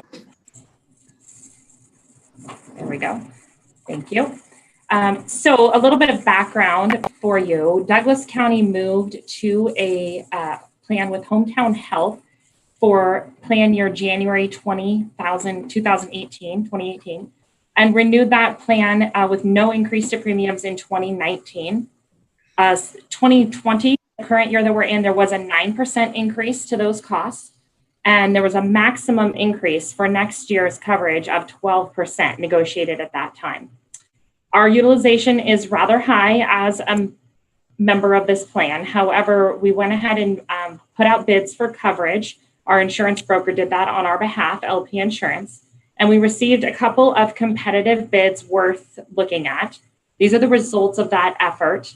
You can see the most competitive bids we received were actually a revised renewal from Hometown coming down from that 12% we had negotiated previously, as well as a competitive quote from Aetna. The plan designs with both carriers are identical. Aetna met exactly what our plan design is currently. And we have two medical options, a high deductible or HSA account and a PPO account. They're both PPO accounts. One is a high deductible though. On the left, you can see Hometown's proposal for rate as compared to their current rate on the high deductible as well as the PPO. And on the right, you can see Aetna's proposal for rate on both plans as well. And you can see that the proposals are very similar, just pennies different. This is a per month rate on each plan. There are pros and cons to either of these options. Cost and plan design are very similar. So looking at other considerations, to remain with Hometown Health, there would be no member disruption. The plans, the network, the prescriptions, the providers would remain exactly the same. It's a local carrier. They're based out of Reno, and their customer support has that local feel to it. They've also offered us a 10% rate cap for 2022.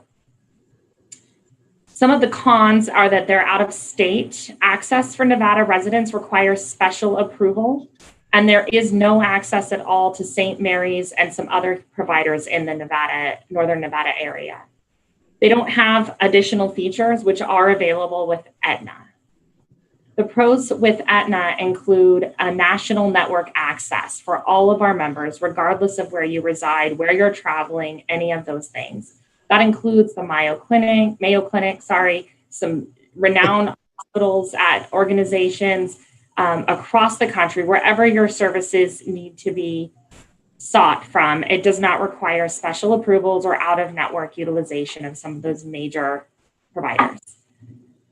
Right here at home, we have a broader access to providers as well. They've got tools for pricing out what these things will cost and hoping that members will be able to educate themselves before seeking medical treatment to find out where is the most cost-effective way and place to receive that treatment. Reporting and analytics are also enhanced and better from Aetna than what we've seen from Hometown. Additionally, they're including in this proposal access to the wellness portal, including an app for mobile use and prizes and incentives for wellness of our members. The rate cap that they're offering us as well is 9.9% for the following year renewal.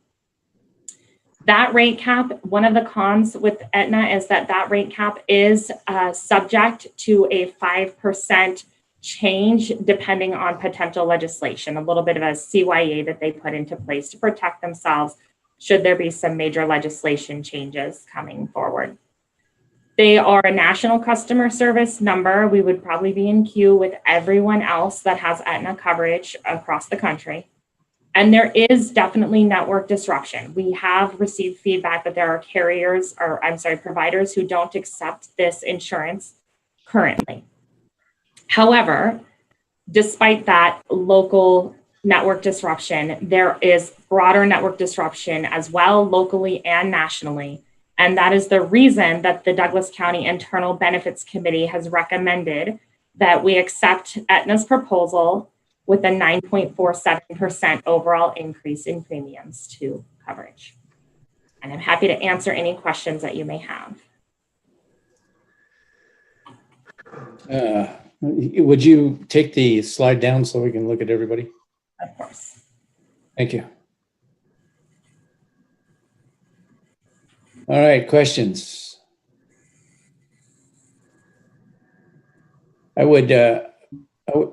Commissioner Ingalls, go ahead. Well, Wendy, so dollar-wise, they're somewhat the same. Yes. Very close. But the benefits with Aetna seem to be quite a bit greater. The plan itself is the same, but some of the resources that are available from Aetna are increased. Thank you. I would also make a comment about that on a personal basis, especially when my wife had a stroke the recovery hospital was Northern Nevada Medical Center. But they could send you to any one of those places. And if that's considered out of network, I think you're cutting off your nose to spite your face to save 10% increase. You need access to all these medical facilities up here, and they have access to even greater facilities like the Mayo Clinic and UCLA Med Center. So from my standpoint, I would support Aetna. I really think this is a decision that you and the county manager should make for the employees, because he has all the employees, and I think that this is a decision that he really should be making for the employees. For us, it doesn't. I think all of us have insurances of different varieties, but I think you all understand the employees' needs best. Did the benefits committee say which one they want? Yes, Chairman, the benefits committee was in favor of moving to Aetna. They did receive mixed feedback from their members, and there was mixed feedback on the committee. We had a lot of discussion about the pros and cons, but overall, they did recommend this, and I've received a lot more indication generally that there's benefits to moving to Aetna. And I've had extensive conversation with the county manager, made this recommendation to him, and bringing forward after receiving his feedback as well. Okay. And gentlemen, any other questions, comments? Commissioner Walsh. Yeah, you're probably right. It probably should rest with the county manager, but it's our decision, I think, to do it. And I would go along with what the internal committee has recommended with Aetna. That's as far as I'm concerned. I think that's the right move. They're closer to it than we are. Yeah, I agree. And that's pretty much what the recommended motion says too. So any other questions? If not, we'll be looking for a motion. You want to make a comment, Mr. Cates? You don't have to, but. Sure, Mr. Chairman. Yeah, I reviewed this with Wendy. I thought the recommendations were good. I served as the chairman of the Public Employees Benefit Program Board for the state of Nevada that oversaw their health program. I've seen a lot of different health offerings, and I think Aetna's offering is the best way to go. Okay. All right, then. So we'd be looking for a motion at this point. I would move to accept the proposal from Aetna to provide employer health insurance coverage for calendar year 2021 as presented. Second.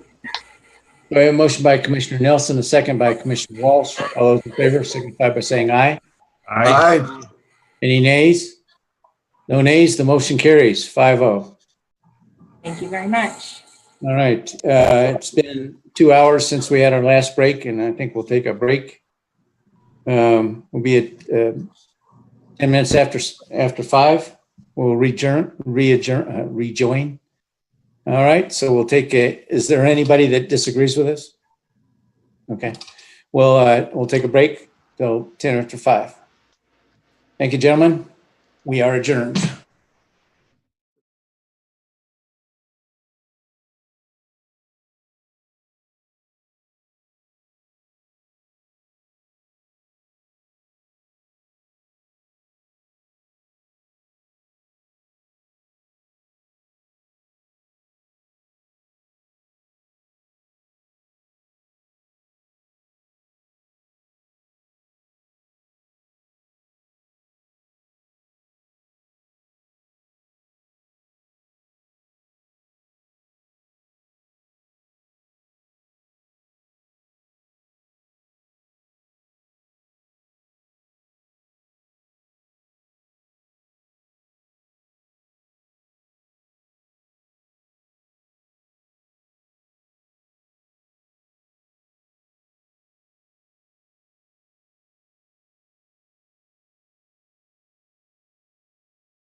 And there's three of us back.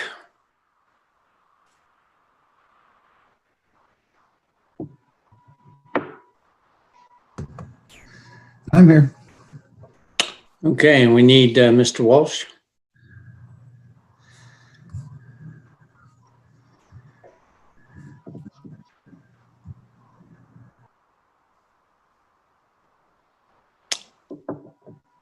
Well, I think we'll go ahead and get started, and Mr. Walsh will join us.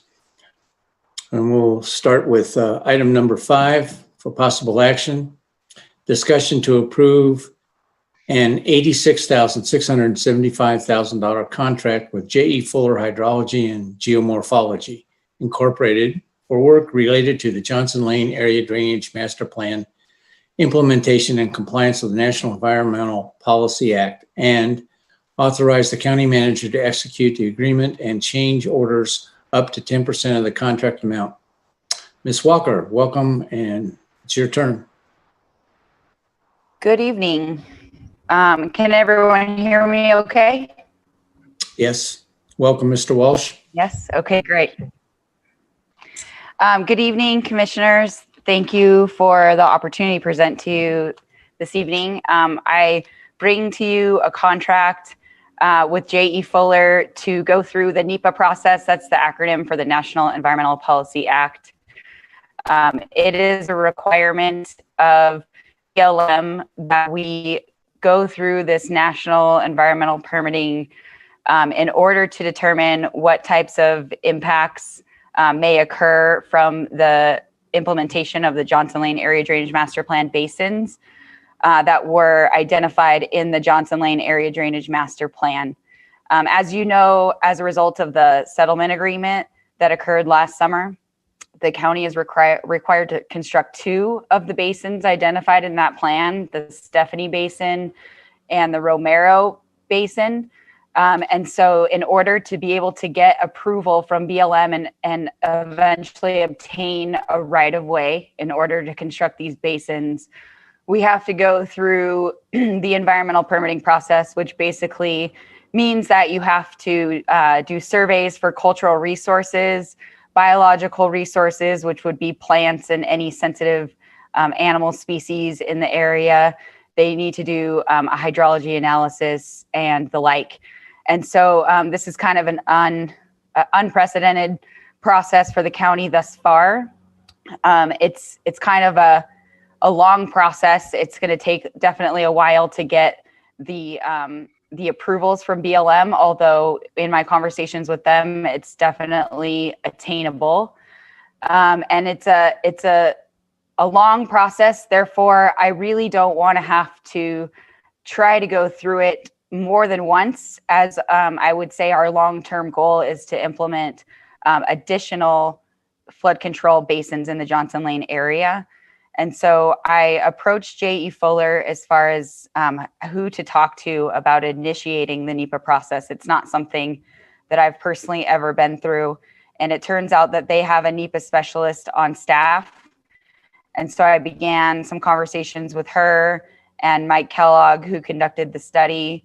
And it seems like a very seamless transition to have J.E. Fuller conduct the surveys, because they're very familiar with the drainage plan. The communication between them is a lot more efficient than if you used another contractor. And they've also generated cost savings because of that internal efficiencies.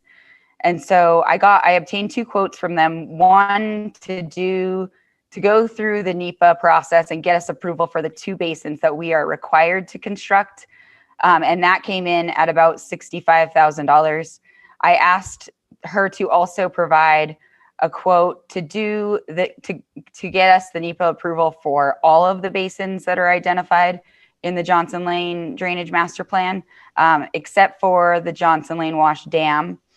In discussions with BLM, that would be extremely challenging to ever gain approval for.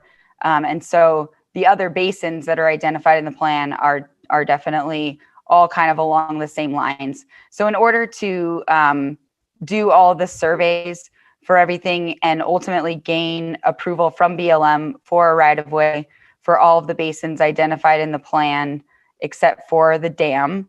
It was $86,675. So it seems very wise to spend a little bit extra money upfront here to be able to gain the approvals for everything that we want to do. And going forward, as we identify additional funding to construct additional basins in the area, we'll already have a huge legwork done for us, and we'll just have to consult with BLM to amend our right-of-way, since all the areas will have already been approved, and knowing that the basins can occur in the locations that we plan. And so that is the plan going forward. They have provided a timeline to us as far as how long it would take in order to gain the NEPA approvals through BLM.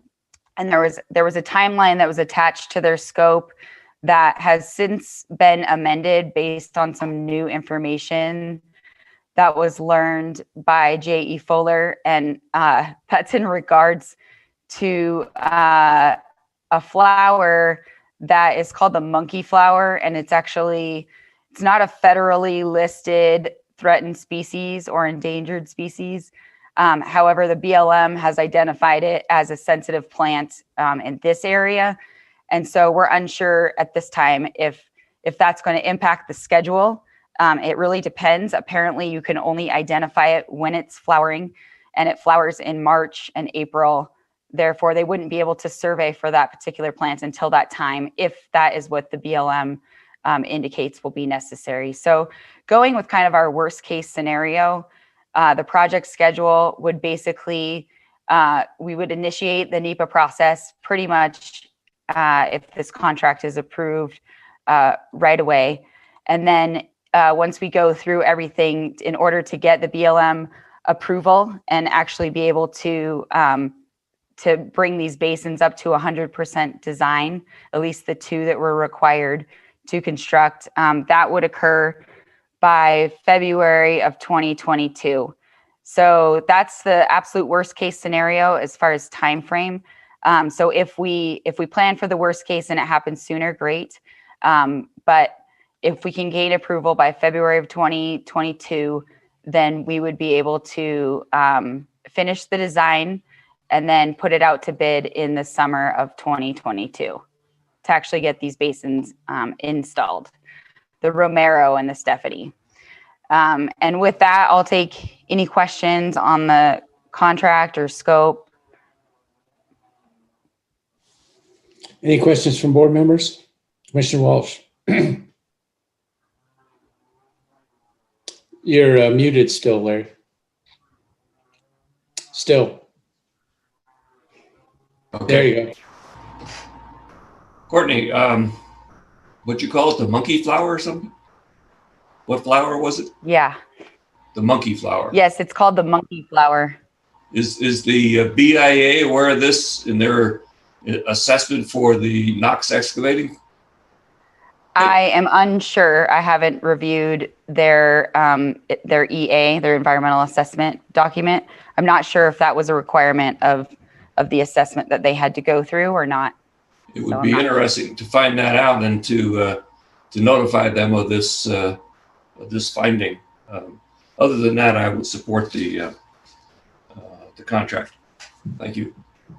Well, that flower, they said, was southeast of the Painted Desert Mine, which would mean that it's way away from these two basins. How can J.E. Fuller even suspect that that flower is there and where the two basins? I assume they're talking about the areas that you're looking to put the two basins, right? They're looking at everything that's identified in the plan, and she doesn't know for sure. She just saw that flower. She saw this project being identified in a Nevada Heritage Program document, and it struck her attention. And so I think she just wants to be really realistic with us throughout this process as far as the time frame. So she doesn't know either way if it's going to affect the timeline or not. I think she's just trying to be conservative so that our expectations are realistic. Already, my expectation is ground. 2022. We've been working on this for 5 years. You know, what are you going to tell the people who get flooded out in 2021? We're working on it. I agree with you. I really do wish it wouldn't take as long as it would. I started my conversations with the BLM and submitted my application to them a year ago. And now I'm finally at the place where they'll tell me what it is that they'll require for us to do. And it's been a year. So I couldn't agree with you more. Thank you. Nice to know. All right. Any other questions? Seeing none, if there are no questions, then we'd be looking for a motion. Yes, sir. I would move to approve the contract with J.E. Fuller / hydrology and geomorphology. Is that right? Yeah. Inc. as presented, and authorize the county manager to execute the agreement and change orders up to 10% of the contract amount. Second. So we have a motion by Commissioner Walsh, a second by Mr. Nelson, Commissioner Nelson, and we'll call for the vote. All those in favor signify by saying aye. Aye. Any nays? No nays. Ms. Walker, you have your contract. Thank you. Have a great And- evening. And if you can get it done by December 2020, it'd be greater. I'll do my best, sir. Thank you. Thank you. For this item number 6, for possible action, discussion to adopt resolution 2020R-092, augmenting the Douglas County wastewater utility budget 325 to increase the capital outlay budget from capital reserves by $1,315,000 and approve the fiscal year 2020-21 capital improvement projects. Ms. Willoughby and Mr. Richter, 10 minutes. 10 minutes to spend $1 million. Terry Willoughby for the record. This is similar to the item we had previously for the water fund. As you know, we did not approve any capital projects in the adopted budget this fiscal year. So we are now augmenting and recommending to go forward with these projects. And there is sufficient funding in the capital reserves to cover these projects. And if there are project specific questions, Phil is here to answer those. Questions from the board? Bill, can you be specific about which projects you're going to be working on? Yeah, Phil Richter, Director of Public Works. For the record, we highlighted those in the board packet and actually included the projects that are part of this $1.3 million capital improvement program. There's a manhole rehabilitation program, which is we've got a lot of old infrastructure in the ground that during the wet months, during the winter months, we get a lot of infiltration, which puts an undue burden on the treatment facility. So by being able to go in and rehabilitate those manholes and that part of the infrastructure, it reduces our overall operating costs.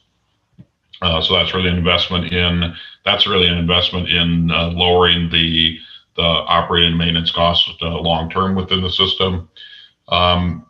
We also have, and it's part of a project that's mandated by the Nevada Department of Environmental Protection, which is to repair the slopes at the effluent storage pond. Ponds are very large, and where they're located, they see a lot of wave action and hence some damage to the slope. So we're shoring up those, and we've done a substantial amount of repair already to the critical sides. And this funding would be to continue that work and shore up the additional sides there. We have some carryover funds that are related to the North Valley wastewater treatment plant, and it's finished its final upgrades here.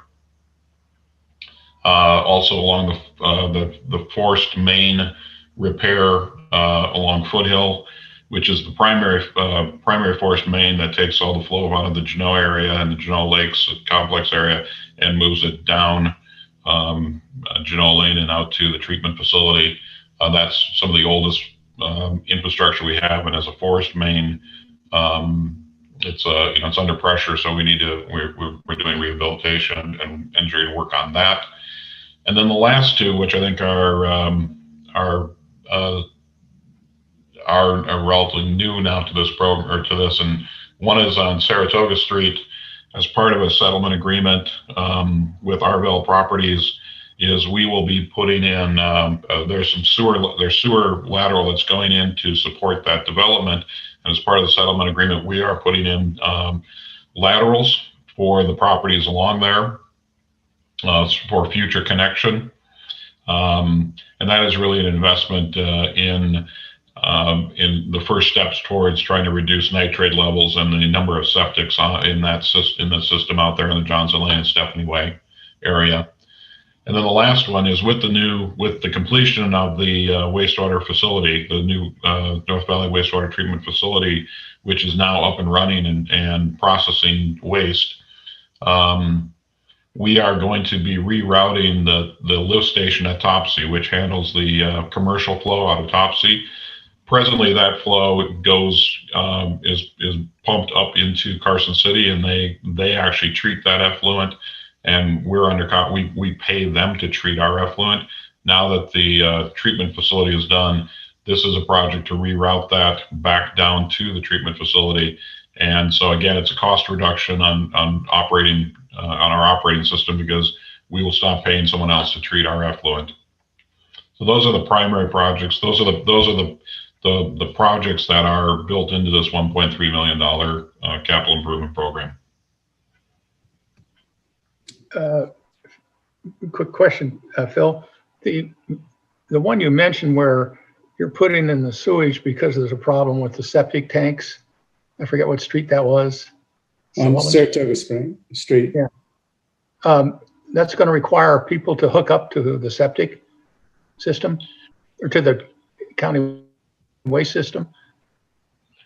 Well, under the current, again, Phil Ritker, Director of Public Works, for the record, there is no current board mandate to do that. That would have to be a future action by the board.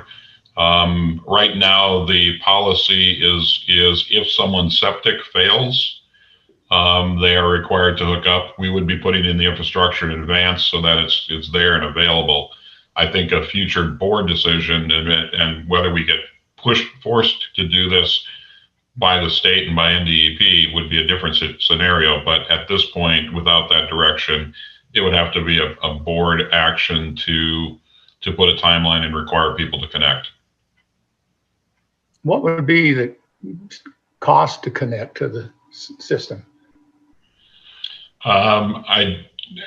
We'd have to assess that on a case-by-case basis, but considering we would already have the laterals in the ground and the connections to the main line, I think it would be fairly economical. It would not be that bad. Oh yeah, right. They've been getting quotes of $10,000 to $12,000. That's been that's again when there's no laterals. The most recent example, Commissioner Penzel, was I think out in Genoa with the property that did not take advantage of this kind of program back in 2003, and hence had to bore under the road on a state road in order to connect to the main, because there was no lateral. And that was a commercial property as well. So on a commercial property, it's obviously much more expensive. On a residential property, you're dealing with a single, your sewer connection is a single EDU, which I think at this point is the connection charge is about $5,000.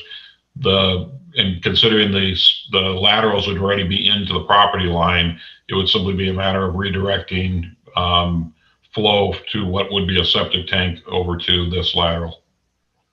So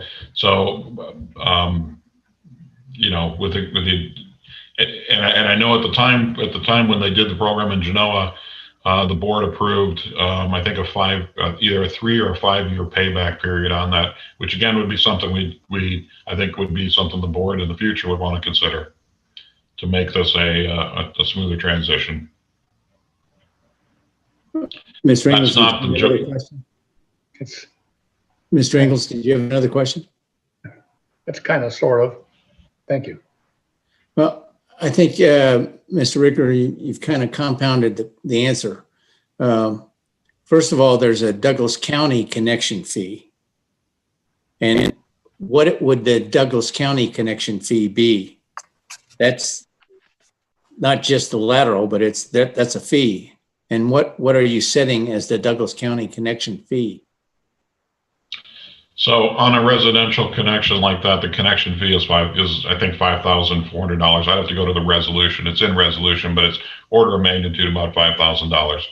Again, So the board has the discretion. The board at that time, if you were going to mandate something, the board obviously would have a discretion, since these are set by resolution, to alter that fee structure or grandfather those connections in. So it's again, this is not being done. There's a settlement agreement in place that mandates that we put these laterals in, or that we have these laterals installed as part of this pipeline. So they will be available for the future. It's a question in the future then for a future board as to how best to utilize that. So this program is not to mandate or connect those residents. It's simply part of a settlement that says we as a county are obligated to install these laterals. Yeah, but the true answer to Mr. Engels' question is that there's the county connection fee, and then there's the fee they have to pay to have the line run on their property. So there's two fees for this, and that could be up to $10,000 or even more. So in the past, when we presented this information about Saratoga, I've asked for some kind of recommendation from Public Works about what would we do for the hookup fee. Are we going to finance it? Are we going to try and get grant funding from the Division of Water Resources? How would we do this? And we should have that answer as we're putting the line up the street, because inevitably one of their septics is going to fail, at which point they have to hook up. And we don't want to have that discussion when somebody's trying to get it hooked up. We want to have that discussion before that happens. So I would say sooner rather than later, Mr. Cates should bring that item forward about what we're going to do for hookup fees. And we need participation on the part of Public Works. And I've been saying this for a really long time. Still haven't seen it. So. Again, Phil Richter, Director of Public Works, for the record. I don't want you to I think this may be a confused issue at that point if you're asking that question.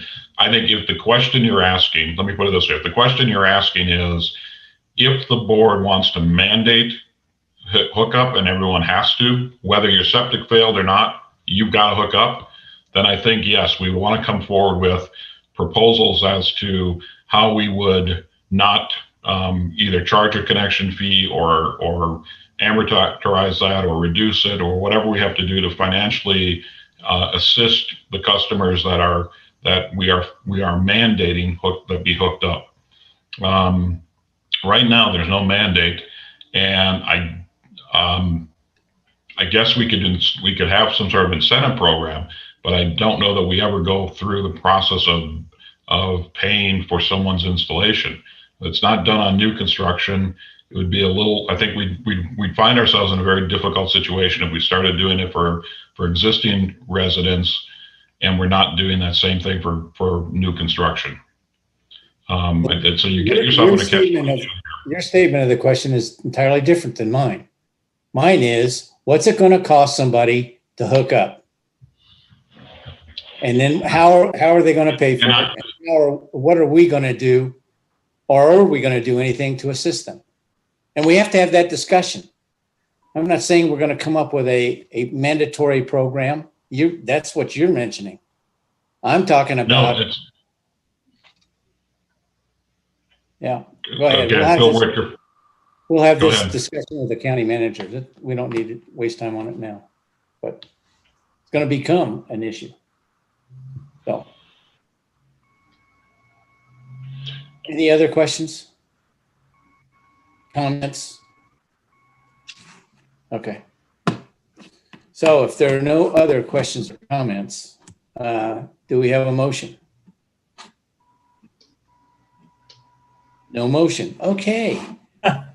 Okay, I was just unmuting. I would move to adopt resolution 2020R-092 and approve the capital improvement plan as presented.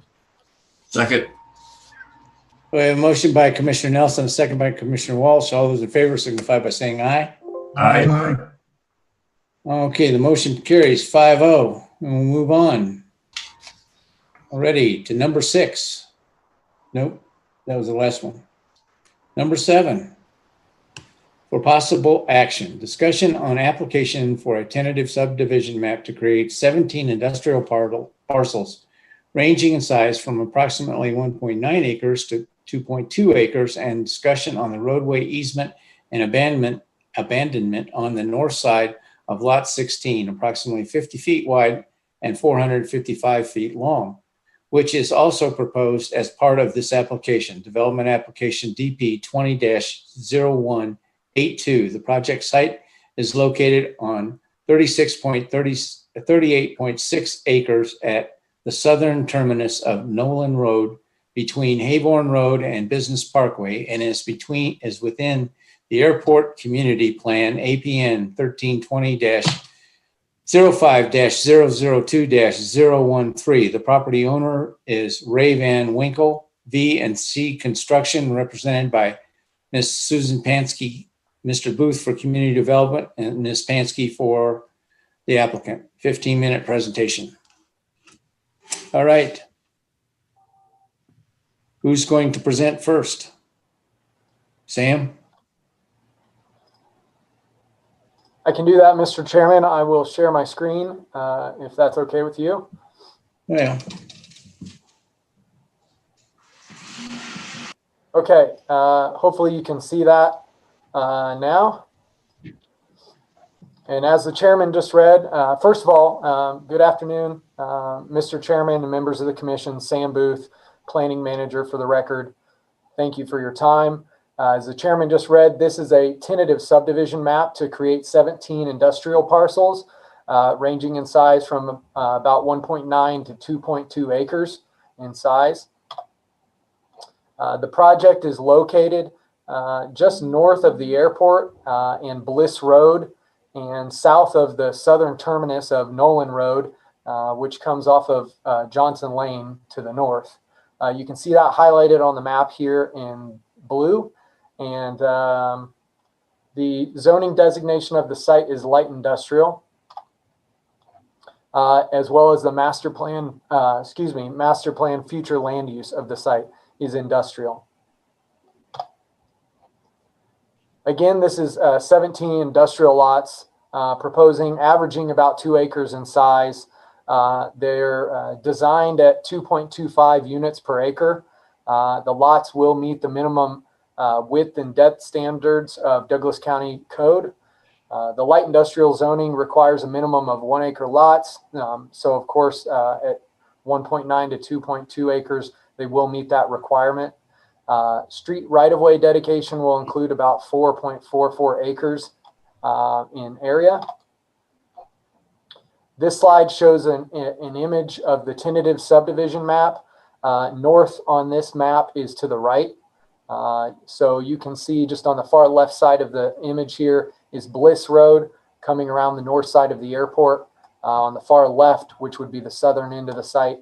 And then you can see each of these 2 acre lots and the extension of Nolan Road, which would extend from its current southern terminus to the south to connect with Bliss Road as part of this project. There's also a proposed easement abandonment as part of this application. The applicant's proposing to abandon a roadway easement pursuant to Douglas County Code and NRS, which state that this can be done in approval of the tentative subdivision map. The easement's approximately 50 feet wide by 455 feet long, and it's on the north side of lot 16. I have that highlighted for you in these two images here. There's a satellite image on the right-hand side, and then on the left-hand side, that's overlaid on the tentative subdivision map. But you can see that area in yellow, and it goes from the eastern side of this parcel to the western side, but it doesn't extend through the parcel to the west. Really, it's an easement to nowhere. And our engineering department has reviewed this, said that there's no public benefit to the easement, and has recommended approval of amending the easement. As far as traffic is concerned, the applicant, as I stated, is proposing to extend Nolan Road to the south to connect with Bliss Road. And this would be designed as an urban local road.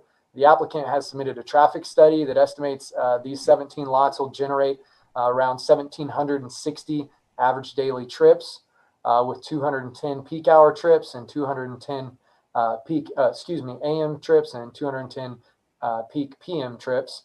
The study concluded that this level of traffic would have a minimal impact on the existing roadways in the area. And all intersections identified in the report would maintain levels of service, except for the Nolan Road Johnson Lane intersection, which would be just north of this, which would fall from a level of service B to a level of service C. Water and sewer service are provided by Douglas County through an existing 10-inch main on the site. The applicant has submitted an intent to serve from Douglas County Public Works. Will serves have also been acquired from the other utilities. The project is proposed to be constructed just in one phase, and the conditions will require recording of the final map for this within 4 years of the tentative subdivision map approval. Would note just a change to the staff report in the conditions that we are proposing since the staff report has been published. The applicant reached out to me just today to discuss condition A8, and I tended to agree that the language that I have shown here as a strike through in this condition is not necessary. This language relates to submitting landscape and irrigation plans to community development to review. Although this site has no common open space or common areas with landscaping that need to be irrigated. So there won't be landscape plans or irrigation plans that would be submitted. Landscaping plans in the future would be submitted by individual property owners for each of these lots as they develop out, and the design of those lots is submitted to community development. So the findings for a tentative subdivision map, there are 8 findings. Those can be found in your packet on pages 504 and 505. Staff and the Planning Commission believe that those findings can be made in the affirmative. On September 8th, the Planning Commission held a hearing on this item, recommended 6-1 to recommend approval to the Board of County Commissioners. Member Dave Acola was the nay vote in that hearing. And with that, I have a proposed motion for you when you're ready for it. And I believe Susan Pansky is on the line representing the applicant. Yes, she is. Before we get to Ms. Pansky, I just have a burning question. And that is, we have been asking for the last 4 years, the minutes of the Planning Commission. We even hired an additional person to make sure that we got the minutes of the Planning Commission. It's very instructive for us to hear what the Planning Commission has reviewed and what their discussion was. And I don't understand why we cannot get this Planning Commission met on the 8th of September. This is the 1st of October. That's plenty of time to transcribe those. Mr. Cates, is there a problem with getting the Planning Commission minutes to us?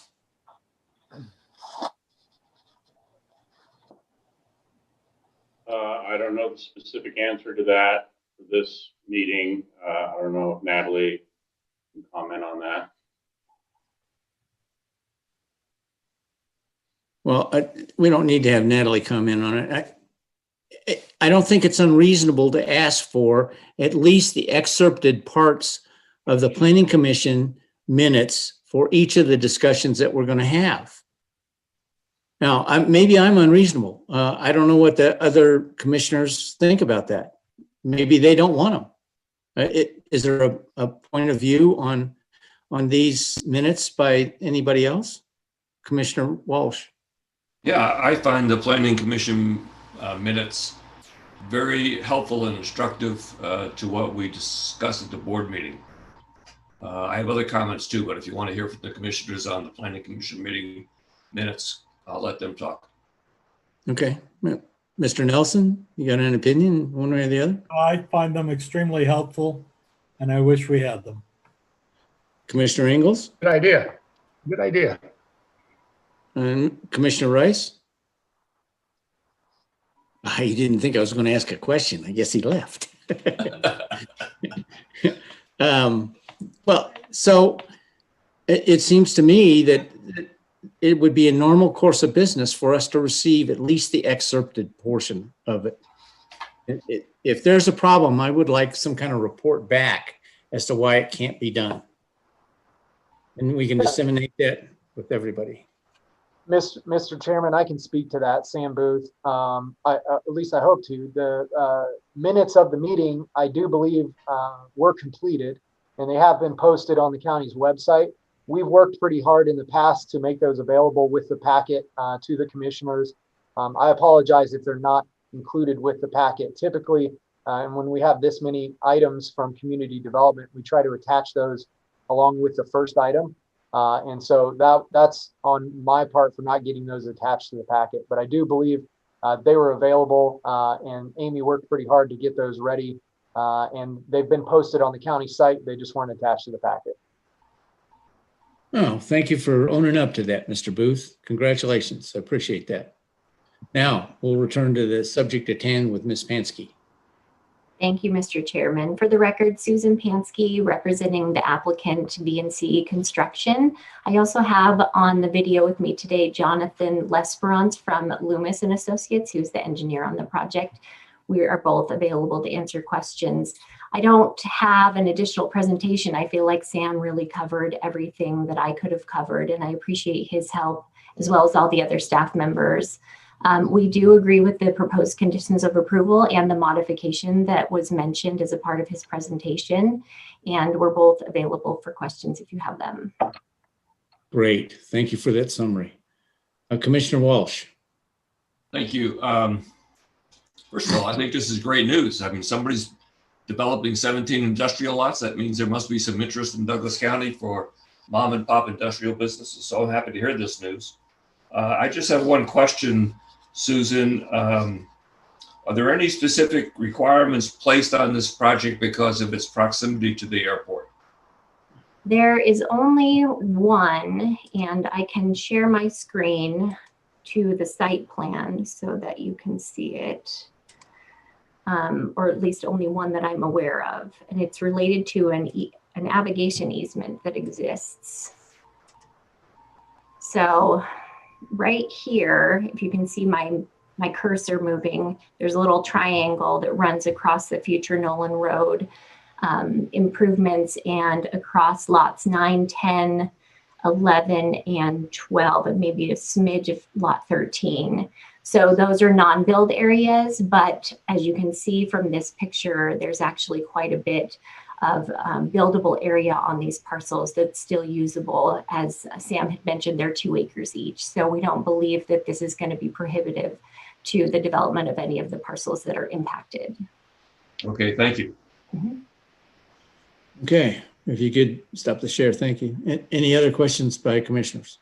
Yeah, Chair, real quick. Yes, go ahead, Mr. Ingalls. Ms. Pansky, you know, out there in Industrial Way and some of those places up here in town, it's kind of the same sort of buildings or industrial park. And there always seems to be a problem with parking. There's cars parked all over the place. Will this allow for parking for the businesses, employees, and customers or whatever? Or does that depend on who builds it? Sure. Thank you for that question, Commissioner. Again, Susan Pansky for the record. I would say it's difficult to say at this time because we don't know who the specific users are. However, based on the site size and the fact that it's larger than the minimum of 1 acre, and the width of these lots is not particularly wide, then I would think that we would work to put the parking onto the sites whenever possible. Okay, thank you. Any other questions? I have two. The first is, how did that easement ever get recorded, and who recorded it? Susan Pansky for the record, that I don't have the answer to. I don't know if Jonathan can speak to that in my place, or maybe the county engineer potentially. Chairman, that's a great question. Jonathan Lesbrance with Loomis for the record. I don't have the exact answer to it. In fact, the records that support that easement are a bit nebulous. We know it exists, but in terms of recordation or the purpose behind it, I don't have a good answer for you, and I don't know if county staff might. I saw Mr. Taylor shaking his head, so I guess nobody does really. Oh, Jeremy. Yeah, Commissioner Jeremy Hutchings for the record, county engineer. I agree with Jonathan. It's a bit muddled on that one, but looking at it, the adjacent parcel does have access already, even if this one goes away. So doesn't appear to be any harm to the public by abandoning it. So I would support it. Yeah, I read that you said that, but I didn't. I mean, it seems strange to just have it out in the middle of nowhere, as Sam said. Yeah, some of these are quite the mystery over time as time goes by, and it's a little unclear as well. But again, that adjacent parcel does have access. I don't know, Sam, if we had received any public comment on that. I don't believe I've received any public comment on that, or that we've included any. I don't think we got any. Did you get any public comment on this? I have not received any public comment on this item. No. Yeah, that's another thing we would get with the minutes of the planning commission, is any public comment on it. Okay, so moving on. In terms of the airport, this parcel, even though north is to the right, which is unusual, this parcel north to south aligns directly with runway 34. So anybody taking off going to the north would fly over this parcel. It would seem to me like the airport would be concerned about the height of any building there, as well as just the safety. So were they contacted and asked for their comments about this? They weren't contacted by the applicant that I'm aware of, or our team. However, we are outside of that easement area, and if on the site plan, and I can share my screen again. On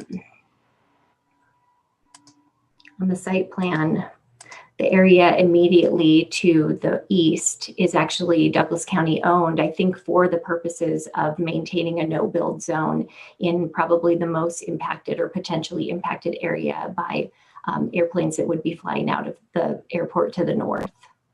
Yeah, and when they get to Johnson Lane, they're supposed to make a left-hand turn out. They don't do that, generally speaking. You'd think pilots could read, but anyway, this is directly on their path out. And if someone were to have an engine failure, God forbid, they could land straight ahead into those buildings, I would think. So it seems to me to be a bit of a safety issue. I realize that you've got to get close to the airport because that's where the land is, but it seems to me that there should have been an official opinion from the airport that this was not going to be a big issue. I don't know. I'm not the planning guy, but it seems to me, out of courtesy, talk to the airport. This is, after all, in the airport area, the master plan area. So if you didn't get it, I guess you didn't get it. Yeah, Mr. Chairman, this is Sam Booth. We forwarded the application when it came in to the airport, but I didn't receive any comments relating to the site. As the development of each of the lots moves forward, we would analyze in the design review application for each of those height restrictions. I don't see landscaping being an issue, but the height of the buildings themselves, and consult with the airport on those as well. Yeah. Okay. Chairman, if I might add, Jonathan Lesperance with Loomis, the East Fork Fire Protection District actually has a height restriction that governs over the airport navigation easement height restrictions. So they're encumbered in the sense of building height in two places. One is by the navigation easement, but also by East Fork, and I believe it's based on the frontage available to Nolan Road. So there are restrictions on the heights of the building that would be allowed. And I want to say it's 35 feet, but I would certainly want to verify before. That's a county restriction. That's a county building code. And I don't think East Fork would trump the FAA, but that's just me. Of course. And just to clarify that the FAA would allow potentially a higher or taller building on some of these parcels than the county. Yeah. And Mr. Chairman, if I might, or actually, yes, go ahead. I'm sorry. I thought I was on mute for a minute. I have done a bit of development out in the airport area. Specifically, this issue came up when we were developing the Baptist church just off to the west. That easement that Susan pointed out, I believe that's the glide path that takes into account the concerns you have about safety and if the planes coming in or out and the height of the building that restricts that easement's all based on those FAA regulations you're talking about, from my experience in that area. So that easement Susan pointed out is in place to restrict development. And that should be in the lease agreements or the sale agreements, so that the people that buy it are aware of it, right? Yeah, it does show up as Mr. Lesperance has on his tenant map. It shows up under document 623654. It looks like he's got it labeled on the on that tentative map. So it would show up on parcels 9, 10, 11, portions of 12, and maybe just a sliver of 13 as it's proposed. Okay. Yeah. All right. Any other questions by board members? Comments? Mr. Taylor, please. Yes, Mr. Chair, Sam Taylor for the record from the Douglas County DAs. I just wanted to make it clear that whenever you're doing the motion that you include the modification that Mr. Booth mentioned to the condition in the motion itself.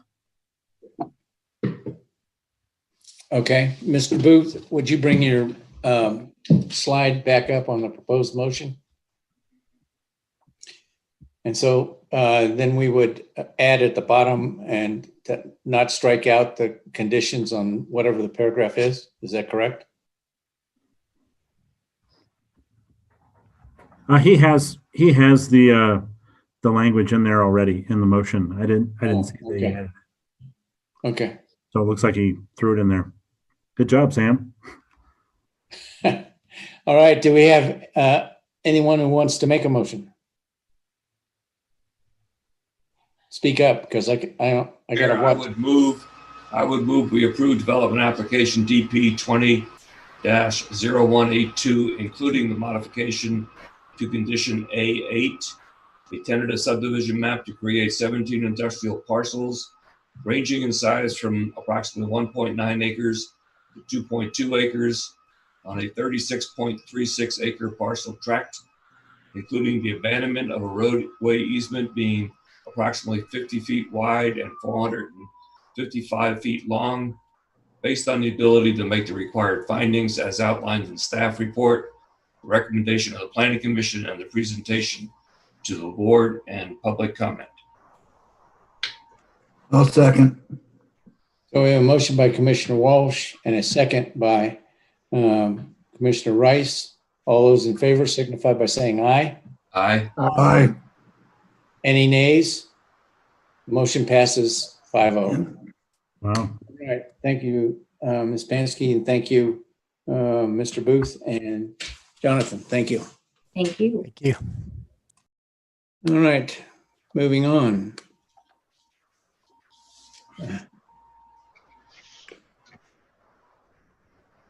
Move on to item number 8. For possible action, discussion on the application for tentative subdivision map to create 52 total parcels with 51 single-family attached parcels and 1 common area parcel ranging in size from 963 square feet to plus or minus 2.9 acres. The project site is located on 4.24 acres on the west side of Gilman Avenue at the intersection with Chichester Drive and is within the Gardnerville Community Plan APN 1320-33-310-001. The property owner is Matthew Carter, represented by Karen Downs, Manhard Consulting. Development application DP 20-0180. Sam Booth for Community Development, Ms. Downs for the applicant. 15-minute presentation approximate. Are you going first, Mr. Booth? You're muted. Yes, I can do that, Mr. Chairman. Thank you. Sam Booth, Planning Manager for the record, once again.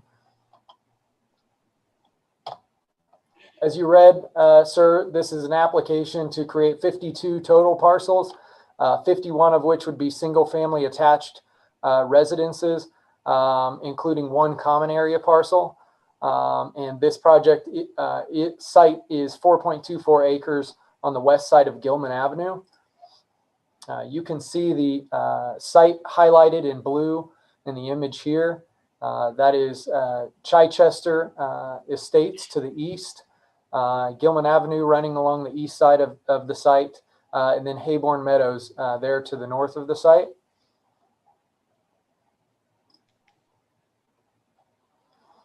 Some background on this application and project. Earlier this year, the applicant submitted an application to community development for a design review, and that was approved by staff in May of this year. With this application for the design review, the design was for 51 for-lease units to be developed on the 4.24 acre parcel without subdivision into individual lots. And at that time, the project went to the Water Conveyance Advisory Committee in April and was approved. And the design review was also approved by the town of Gardnerville in April of 2020. Currently, this application now is a tentative subdivision map to divide those 51 units into essentially condos to be sold individually. And that tentative subdivision map has gone back to the town of Gardnerville for their review and was approved on September 1st of this year. The land use and the zoning of the property are both multifamily residential. You can see that indicated in the orange color on the map here. Just that portion across the street in Chichester there is also MFR, and then also Genuine Properties portion of Hayborn Meadows to the north is also multifamily residential. This is an image of the development plan for the site.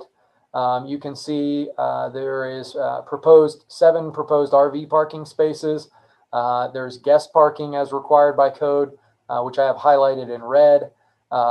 They have 2 main amenities in the center of the site.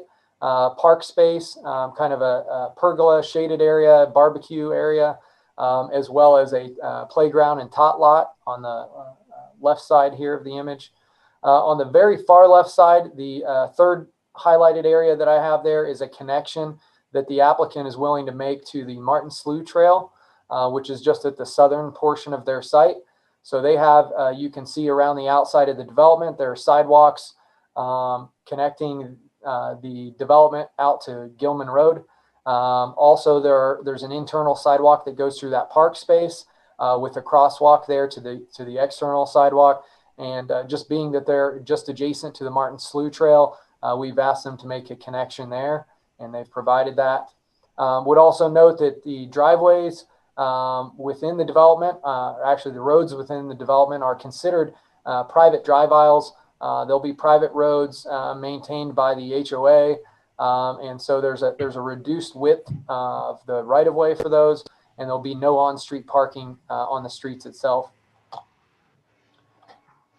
The multifamily residential development standards allow up to 16 units per acre. And the project in this case is proposing just 12.03 units per acre.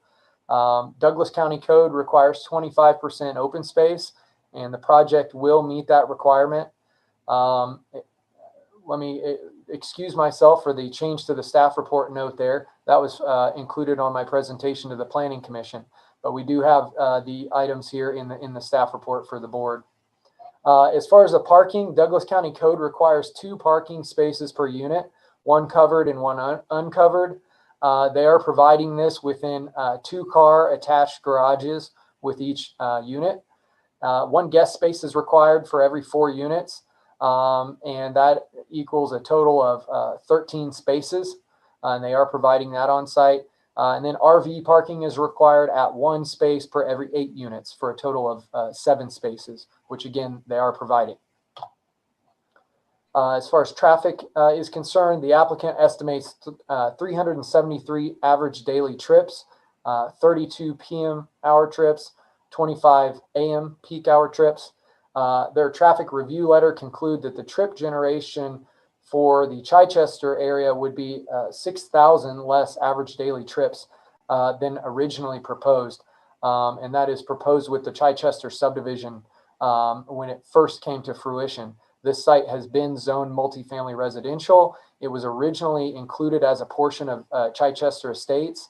And as recently as 2018, Chichester Estates de-annexed this portion from their subdivision. And I believe that's how the parcel went up for sale. Utilities will be provided through Gardnerville Water and Minden-Gardnerville Sanitation District, and they have provided will serves from those utilities, as well as from NV Energy, Southwest Gas, Charter, and Frontier. The findings, once again, for a tentative subdivision map, there are 8 findings that need to be made for this application. They're in your packet on pages 539 through 540. And in this case, on September 8th, the Planning Commission heard this item, voted 5-2 to recommend approval. Member Casey and Member Acola were the nay votes in this case. Once again, I have a motion there when you're ready for it, and would be open to any questions. Also, Karen Downs is on the line from Manhard, and I believe the property owner is also on the line. Okay, thank you. Any questions from or comments from the board? And let me get the picture back up. Mr. Walsh, you want to go first, then Mr. Nelson, then Mr. Engels. How's that? Yes, thank you. I think the unit sizes and the mix they're satisfactory to me. I've driven some similar projects in the area, and I've seen some interior congestion in these developments, which is caused primarily by the lack of guest parking. That's my opinion. I know we've done this in another project recently. The RV parking, in my opinion, in projects that I've seen in the past, has become an unused area for its purpose. It's become sometimes a weed patch or a garbage patch, a used car lot.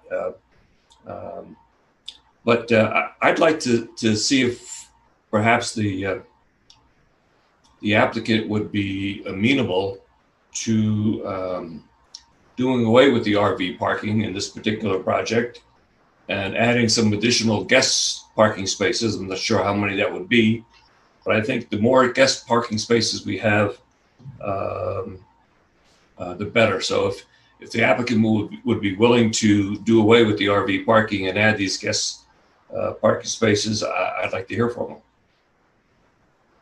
Hi, it's Karen Downs for the record. Yes, we could certainly look at using that RV spaces for guest parking. It would add 9 stalls if it was striped for guest parking, and it would change it. Right now we provide the required one space per 4 units, and that would increase if we added the 9 stalls. It would increase the ratio to 1 to every 2.3 units. So there'd be a total of 22 guest parking spaces. Well, thank you for that. I think that would certainly help. I think the question is, what's the methodology? And this is probably for Sam Taylor, or the attorney. What's the methodology to have that recorded like that? Mr. Chair, this is Sam Taylor on behalf of Douglas County DAs. In these instances, normally it would require a variance. I mean, you're asking for a modification to the code in order to adopt what Mr. Walsh proposes. At this stage, I'm not sure, quite frankly, what could be done. I mean, I don't believe the applicant has filed for that. I don't think there's a variance on record. And that would need to be examined, by Sam Booth and community development staff in a separate staff report. So ostensibly it would be a delay. You'd probably have to get the permission and agreement of the applicant to delay this while the variance was considered separately. Why can't we as a board say that you have the option to do either one or both? You could have either RV or not, or you could have a combination. If the RVs weren't in demand, you could park cars there. Well, I think it would have to be striped for the purpose that I desire. But I thought that the board could condition a tentative map. That is correct, Commissioner. Again, Sam Taylor for the record. That is correct. You can condition it, but the conditions have to relate to like design standards and other elements which are not necessarily part of the code required for approval. It's my understanding, basically, the code requires you to have X amount of stalls for RVs for this type of development, for this size of development. In order to deviate from that standard, you would need a variance. Although, one alternative, Mr. Walsh, could be, it's possible perhaps to have the design be so that could serve a dual purpose. That might be something that. That's what I said, dual purpose. Yeah, I mean, but I don't know how you go about doing that. Maybe that's something Sam Booth would have more information on. And whether or not that's something from a practical standpoint, whether it still meets the code, I'm not sure. I have to admit. This is Sam Booth, Mr. Chairman. I think it sounded like what Commissioner Walsh was asking for included restriping of that area just for individual cars and not recreational vehicles. We have seen in some projects where the applicant has just agreed that the RV spaces would be overflow guest parking, obviously if they're not being used as RV spaces. So maybe there's a way we could accommodate that. As you said, Mr. Chairman, and Sam Taylor said, that it's designated as the required RV parkings, but it can be used, of course, as overflow guest parking. Mr. Chair, that would work. Sam Taylor again for the record. That would be amenable to me. Okay. So, Mr. Walsh, what do you think? I'm fine with that if the applicant is fine with that. That does work for us as well, either way. Okay. Okay, an accommodation, even a deal. Well, I don't want to say that then. But anyway, that's good, an accommodation. Okay, any other questions? Commissioner Ingalls? Or I'm sorry, Commissioner Nelson was next. Mr. Booth, I wonder if you could tell me what the setbacks are on the garages from the street.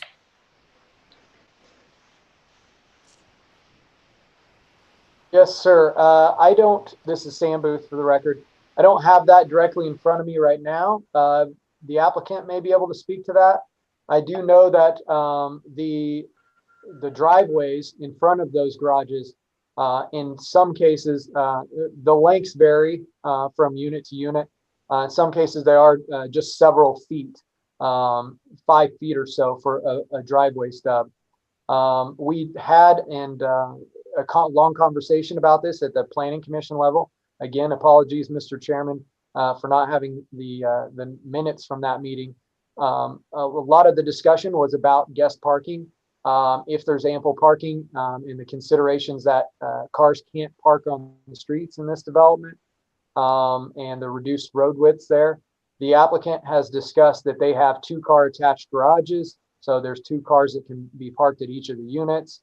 And I think they can speak to, they have additional square footage on the side of the garages for, storage of household items and, other things that may be needed. But the driveways themselves, it's been a conversation that we've had with the Planning Commission. I think there are a few Planning Commission members that would like to see us ensure that developments in the future have a minimum 20-foot driveway. Although we have developments just north of this in Hayborn Meadows there, and I want to say the townhomes at Montera that have also seen a similar design as this. Yeah, I'd like to see that change too to 20 feet. But that being said, I did want to make a comment. I did get a letter from some people that live in Chichester opposing this, and I just wanted to reach out to them and say, if you don't want things done, don't give up the ownership of the property. I think they were looking to cut their HOA fees by not having to maintain this, and now they're seeing themselves face a being built there. And I think that maybe it's a lesson for any other HOA that comes along that thinks about giving up something they have, because it may not be what you want in the end. So I just wanted to make that comment. Another comment I have on this is that it's currently approved for units for rent, and we've been trying to get more rentals in the county. And I hate to see this change made, because I think we do need more rentals in the county. So making a change in this from the rental pool to being condos, I have a little objection to that, but that's just an opinion that I have. Thank you. Well, couldn't they still be rentals, investor owned? Yes. No? This does provide some flexibility for the applicant. They can be for sale or for lease units also, but it allows them to be able to sell the units. Okay. Yeah, good comments, Dave. Thank you. Mr. Ingles? You're muted, sir. There you go. This is just stuffing more stuff into the core area of Gardnerville. I'm surprised that the Gardnerville Town Board approved it. It's just going to add to the congestion. I agree with this thing about the setback and everything else. And it's the pressure from California, low interest rates, and the frenzy that's going on in the county to just sell, sell, sell. I'm against it. All right. Mr. Rice, comments, questions?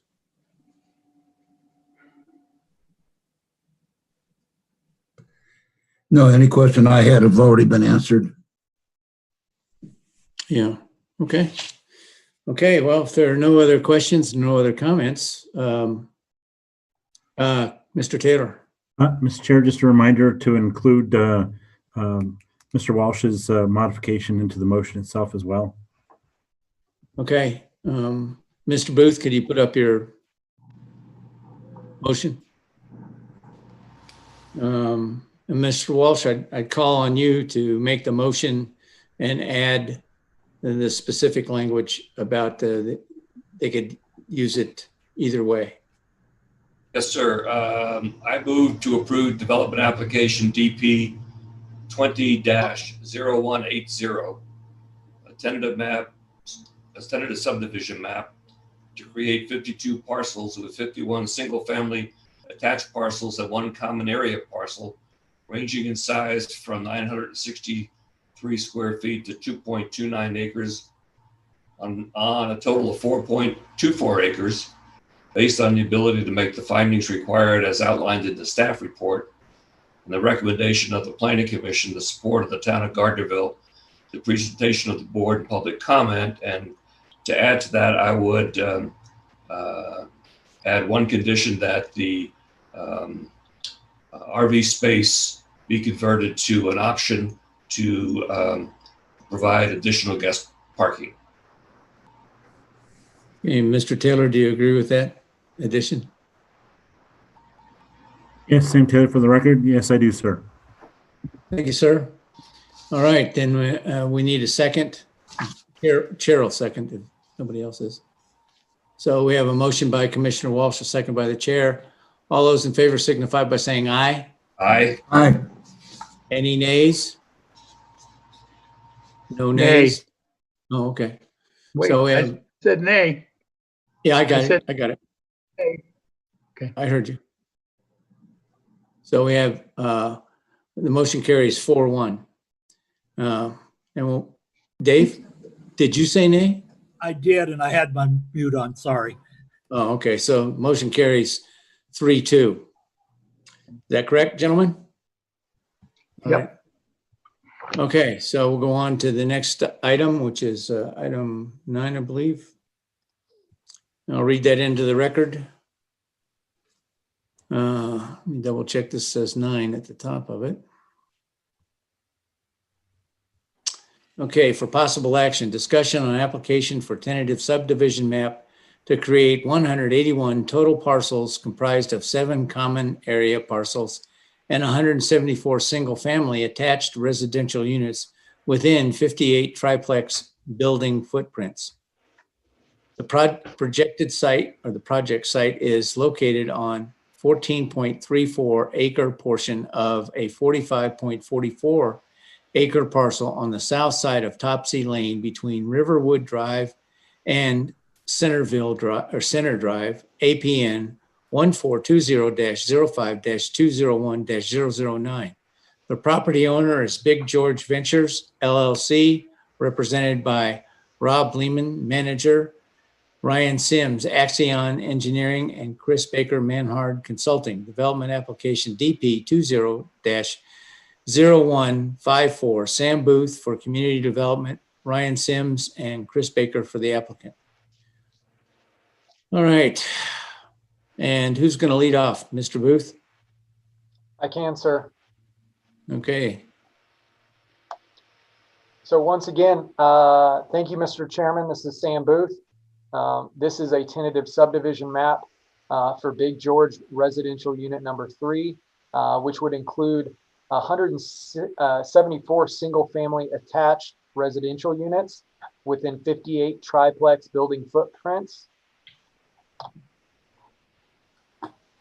See if I can show you a map here. This project site is located within the North Douglas County specific plan. You can see I have that starred on the map. The North Douglas County specific plan is that purple outline there. This is just on the south side of Topsy Lane. So this is towards the north side of this specific plan area here. Show you a more complicated map here. This is our zoning map for the North Douglas County specific plan. The outlined in black towards the center of the map here, you can see the project site. It's colored in orange because it is zoned multifamily residential. And again, it is on the south side of Topsy Lane. You may remember earlier this year, I believe in February, changes were made to approve revisions to the North Douglas County specific plan. This site in particular was amended to be multifamily residential. And so that was the 5th amendment to the North Douglas County specific plan. It modified a 203 acre portion of the entire 624 acres of the North Douglas County specific plan. It increased the number of single family detached units, decreased single family attached units. It increased multifamily units. And then, of course, as you may remember, removed a large portion of commercial development on the site, including a planned hotel, casino, movie theater. So again, the subject site here was part of what was rezoned as multifamily residential. And again, the applicant's proposing 174 single-family attached units in triplexes and duplexes within a 14.34 acre portion of the site. You can see on the left side of the screen here is the future land use from the master plan. The orange area is receiving area, and the kind of pinkish color here is multifamily residential future land use. So it does have two future land uses in there, and one of those including receiving area. On the right side of your map, you can see the entire site, though, is zoned multifamily residential. Of course, as pointing out that receiving area included there, density of the site becomes an important topic. The multifamily residential zoning allows 16 units per acre. The site is proposing 12.03 units per acre. At the time the receiving area was approved, the zoning on the property was SFR 8000, which allows for 5.45 units per acre. And Douglas County Code tells us that any increase in the density over the base zoning district, so in this case, the SFR 8000, requires transfer of development rights to be acquired. So any increase over the 5.45 up to the proposed 12 units requires transfer of development rights. Not all of the site is within the receiving area, so we had to examine the units that are within the receiving area. 21 acres of receiving area exist at that density. And we've calculated there to be total requirement of 100. Well, within that entire receiving area, excuse me, there would be 168 units possible. Therefore, there's an increase of 58 units over the allowed density, and the applicant is required to bring 58 transfer of development rights into the property. I've included this in the required conditions in the staff report as condition A9. This image here on your screen is the development plan for the site. The green areas are the highlighted open space and common areas. Again, just as was the case for the last project we discussed, RV parking is required at 1 per 8 units for a total of 22 spaces. Those are provided, you can see them in the northwest corner of the site there. And just parking in general, they've provided 407 parking spaces, and that is 2 spaces per unit plus 1 guest space per every 4 units. Again, we just discussed those requirements. In this case, for this development, 20-foot driveways will be included with each of the units to accommodate additional parking. So there is that minimum 20-foot driveway that Commissioner Nelson was discussing. They have several amenities with this project. There's a pool, a clubhouse, a dog park in the northeast corner of the site around a detention pond. On the far west side of the site, that's just open space and was a requirement of the North Douglas County specific plan, as there are several single-family existing residences west of the site. And when the specific plan was approved, there was a buffer, 50-foot buffer that was required from those single-family residences. So there's open space that's left as a result of that buffer. The applicant has agreed to do a linear trail from north to south along through that area to tie back into the sidewalks and the parking area to the north. Just to summarize what we're talking about here, once again, 25% of the project site must be in open space, and the applicant's providing 33% of the space to be open. And again, an HOA will maintain those open space and common areas. Traffic analysis prepared for the site was included in that February amendment to the North Douglas County specific plan. The report at that time considered 192 units for the area, while as we've mentioned, only 174 are currently planned for the site. Trip generation for 174 units estimates 969 average daily trips, which would be 100 less than the North Douglas County specific plan study showed. and 61 AM peak hour trips, which is just about 6 less than previously studied, and 85 peak hour trips, about 9 less than previously studied. Utilities are provided to the site from Douglas County, being water and sewer, and they do have a will serve letter that they've provided. The project will connect to an existing water main in Topsy Lane and a water line in Tyson Drive. And the property is located within the North Valley Sewer Service Area, and the project will connect to sewer improvements proposed with Phase 1B of the North Douglas County Residential 2, which was also a Big George project that was approved earlier this year. There are 2 phases proposed for the development. Phase 1 includes 84 lots with 28 buildings. Both entrances to the site will be constructed with that first phase, and the utility main connections and all amenities will be provided with Phase 1. Phase 2 would be 90 lots comprised within 30 buildings, and then the associated utilities to connect those lots. So the findings for a tentative subdivision map 1 through 8 are provided in your packet on pages 539 through 540. Staff and the Planning Commission believe the findings could be made.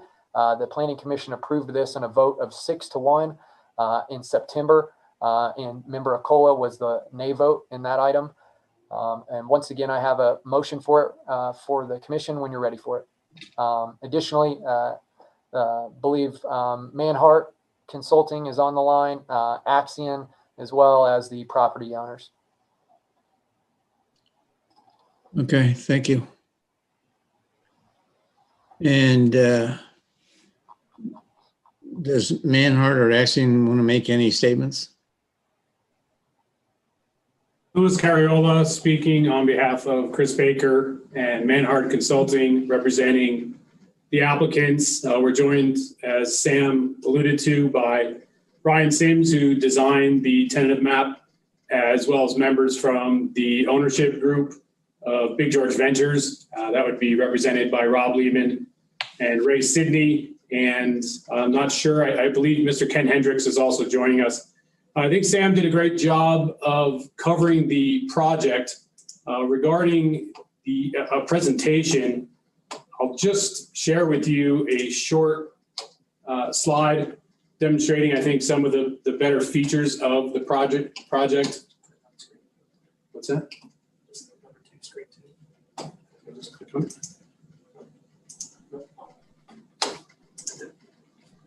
Apologies.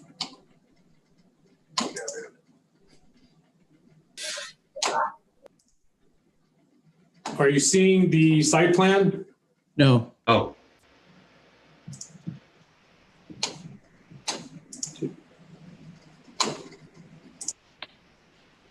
There it is.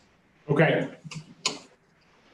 So I think Sam already covered the details of the actual layout for the project, as well as the precursor to this process, which was 3 years of the applicants moving through amendments to the master plan, specific plan, and zoning maps.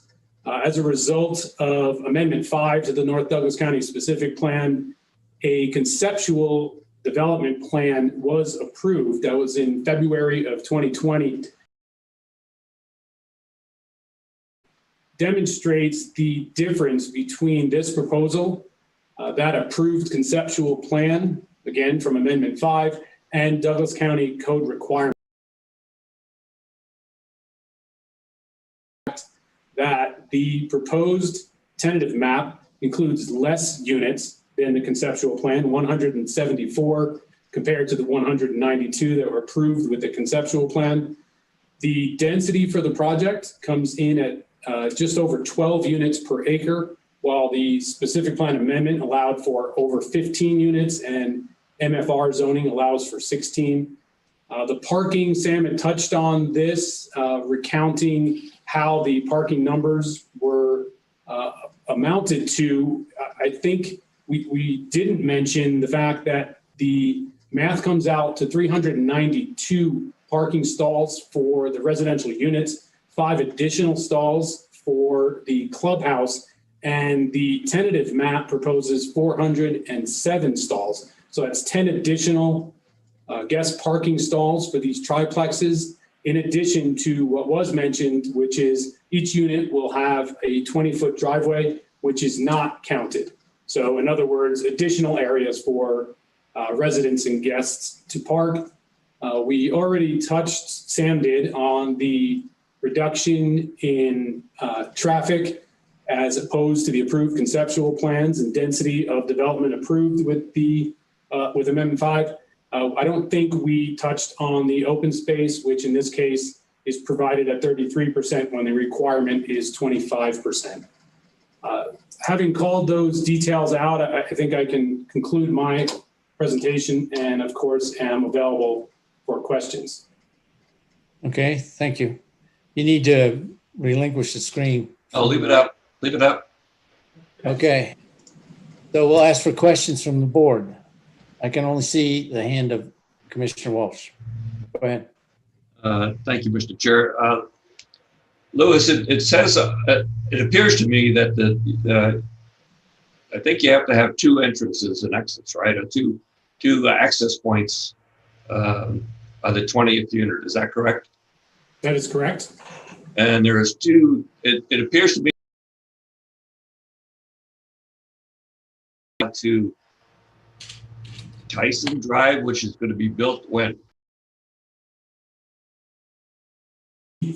Access to the south, which would be the full secondary access, would be a connection through residential unit 2 of the North Douglas County specific plan, previously approved under common ownership with Big George Ventures.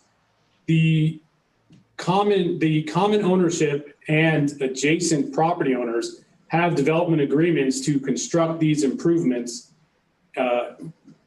with whichever phase moves forward first. So in other words, the county will not approve recordation of a final map until secondary access is either provided through this unit 3 moving forward first, or the first phases of unit 2 to the south moving forward first. Regardless of who records their final map first, secondary access must be provided before the 21st C of O may be issued. So that is, I believe, covered in the staff report and certainly secured in the conditions from the approvals of the specific plan amendments in February of 2020. Okay, so the 21st unit would be the 7th building, is that correct? That would be correct, but I don't believe I don't believe that the details within the first phase of this project are conditioned by staff in the approval here. I think the entire specific plan amendment and this area is conditioned through those previous amendments. All the buildings are triplexes. And who is ultimately required to build Tyson Drive? Again, common ownership at this point between this being unit 3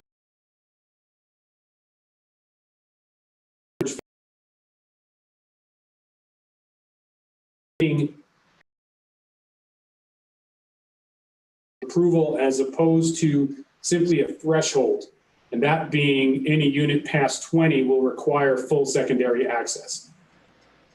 So right. There's a number of approvals that are affecting how the roadway will ultimately be constructed. All right. Are there any requirements? I remember in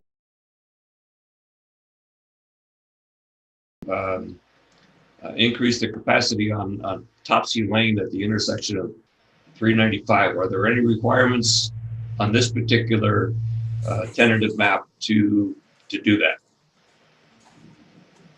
I need a moment to review the conditions. I'm not sure if Sam has quicker access to that condition than I might. I read the conditions. I didn't see it. Maybe I skipped over too fast. Well, I can add that condition A1B Does read any improvements such as Topsy Lane, water and sewer improvements, have been constructed as conditioned under DP 190241 through DP 19-0243. So those would have been the approvals of the residential units 1 and 2 within the specific plan. So I believe those would be the projects that would be referenced for the threshold conditions related to secondary access. I know I didn't actually answer your question regarding condition and disapproval. I get it. Thank you. Okay, any other questions? I can't see Commissioner Nelson or the rest. Can you drop your map or your viewing off, Mr. Carriolo? There you go. Okay, and any other commissioners' questions? Commissioner Ingalls. Okay, this development is going to put a huge additional stress on the county infrastructure, roads, aquifers, and everything. And one of the things that should be considered is developers come and tell us what they want. Well, we need some new medical facilities in this county. And we keep building and building to get more people, but we don't get any additional medical facilities. Barton down on 395 is packed, and the medical facilities in Ironwood, those docks are all in overload. So I'm just saying, you know, we got to getting something in return, because we're giving you this and you're telling us you want this. Well, we got to think of everybody in the county as well. I'm done. Thank you. Commissioner Rice, Commissioner Nelson, comments? Commissioner Nelson. Yeah, I'm kind of disappointed because we went through this a couple of years ago, needing some low-cost housing or workforce housing. And the best way to get that is with apartment houses, apartment units. This was a good location for it. It's very close to 395. And I was really hoping that's what we'd see go in here. But once again, it's units to be sold individually. And once that happens, you've lost the ability to bring in some housing for workforce. And I just hate to see this happen. And I'm very disappointed in this. All right. I have a couple questions on the conditions that are set up. First of all, you have on page, I don't know, what is it, 598? You have an administrative fee of $500 for the final subdivision map to the county for dedication of water rights. Who ends up with that money? That $500? That go into the water utility that's going to service that? Chairman Penzel, this is Sam Booth, planning manager. I believe that condition came from Public Works, and then, you know, our engineering team reviewed it. I do not know what that resolution number 2007 R038 is, but yes, it would be my impression that that goes to Public Works, being the water utility. Okay, and then there's going to be 174 units there. Each one will require a connection fee based on a 3/4 inch water service, which is kind of amazing. But did anybody do what that would come out to be in terms of income for the water utility? what's the estimated revenue for the water utility? No. That's a good selling point, because that should help reduce some of the costs for the cost of running it up there that was paid for by the current water users. All right. And we'll move on to recordation of final subdivision map. This is F. Shall pay all sewer connection fees. Same thing there. We don't have any estimate of what that amount would be, and we know how many units are going to be built. So it should be a dollar amount that's in that estimate. You know, it doesn't do the water users and the sewer ratepayers any good to just know it's going to happen somehow. Got to be able to track it too. Then on page 600, talk about the receiving area. This is the first time that I've seen anything that happens with transferable development rights. I think that the ranchers should be really happy with this, because some ranching unit is going to have an easement placed on their property for these TDRs. This is an excellent use of them, because we're putting them in a community and we're taking them off of a ranch. I would hate to see that the ranch that they're taking them off of is the Elephant Ranch. I would like to see it somewhere along the river. How do we control that?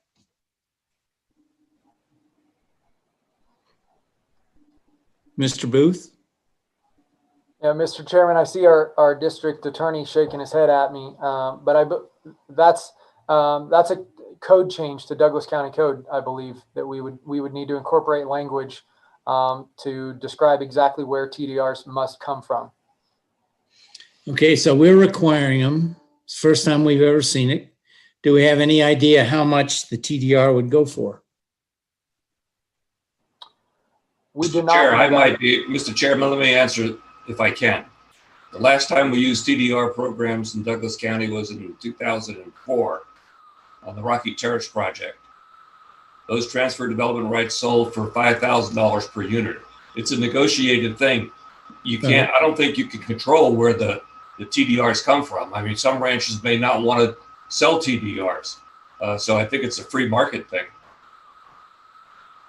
Okay. And that's, I can concur with Commissioner Walsh that just, the transactions of the TDRs themselves and the program was built to be independent of the county and of community development. So those, once they're certified by us, when landowner creates a conservation easement, where they're sold, that's a private party transaction, and we don't know the amounts. Okay. I thought that having the geotech included was very enlightening, because it talked about the soil absorption and it's rare to flood. I think that was an important part of the whole thing. And they also talked about stream flows. And so what they're gonna do is apparently what is being done all over the south side is they're gonna dig down until they hit some kind of clay.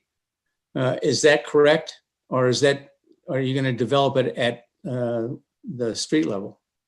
And I don't care who answers that. For the record, Ryan Sims, actually on engineering. In general, the design concept for this is to kind of maintain the existing topography. The streets are laid out to kind of follow contours down towards Topsy Lane. So as far as grading is concerned, we expect to, be digging near the surface and not get into any real heavy clays. If we do that, that means, over excavation and export and import of better material. So in general, like I said, that's the design intent, to kind of stay on the surface. So in my mind's eye, those units will be above the units that are that they're clearing all the dirt for. Could be as much as, if they're going up to 35 feet, it could be as much as 75 feet above those units, right? Why you can't figure that without looking at it. And this is at Valley Knolls, is what you mean? Yeah, right. Yeah, I think it is. You know, they're kind of across the ravine there. But I think that in general, I think they're about the same elevation on both sides of that ravine. Okay. Okay. Takes care of my questions. Sure. Commissioner Ingles, go ahead. Are there any water rights out there that we're giving up? The developer's going to sell off? No, the developer's required to pay for the water rights. Yeah. For the hookups. That's part of the condition. Where's Mr. Booth? Excuse me, Mr. Chairman, I'm looking for that condition here. Believe I see it in condition A4, that the applicant has provided, or the county has noted, the applicant holds water right permit 60612, totaling 408 acre feet. And so they would be, the extent that the applicant, they have those water rights, they may meet the requirements of Douglas County Code by dedicating water rights, or they can purchase water rights from the county. But it does look like they have water rights. Right. So they are going to sell them off. They're going to dedicate those to county public works. Okay, thank you. Okay. Any other questions? Any other comments? Okay. Then I guess we'd be looking for a motion. And Sam, you have a motion for this? Yes, sir. No additions or subtractions from that motion? None for myself. I didn't hear any from the commissioners. Okay. Then we'll need a motion. Mr. Chair, Yes. I move to approve development application 20-0154, a tentative subdivision map to create 881 total parcels comprised of 7 common area parcels and 174 single-family attached residential units within 58 triplex building footprints on 14.34 acre portion of a 45.44 acre parcel, based on the abilities to make the required findings as outlined in the staff report and the recommendation of the Planning Commission and public comment. I'll second. Okay, so we have a motion by Commissioner Walsh, second by Commissioner Rice. And I want an official answer on this question. There is no variance required and no variance sought on this. Is that correct? No, there isn't. That's correct, Mr. Chairman. Pardon me? That's correct. No variances with this. Okay. Okay. Any other questions or comments by commissioners? All right, if there aren't any, then I'll call for the vote. All those in favor signify by saying aye. Aye. And nays? Nay. Hey, not without a medical facility. All right. And so your objection is no medical facility, is that correct, Commissioner Ingles? Somebody's got to start stepping up. I mean, Okay. I don't know if you've ever been into that Barton facility. And it's a good facility, but it's not that big. And the county keeps growing and growing and growing. And it's an overload. It's just like the community center is an overload. All right. We've got to stick to the findings. What finding do you cite as a reason to vote no? The whole infrastructure for the county is in overload. Okay. Okay, Commissioner Nelson, what finding Do you No see this? need for additional single-family residences in that area. We've got too many approved already. No need. No need. All right. Anyway, the motion carries 3-2.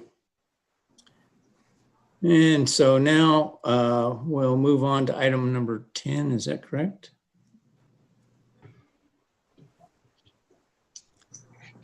This will be Dresslerville Flats TSM. And make sure I'm reading the right one.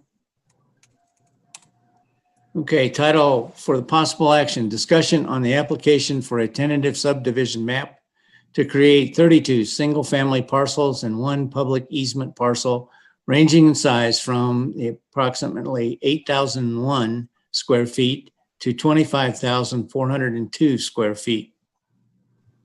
The project site is 9.22 acres in size and is located at 1280 Dresslerville Road at the northeast corner of Dresslerville Road and Centerville Road, and is within the Gardnerville Ranchos community plan.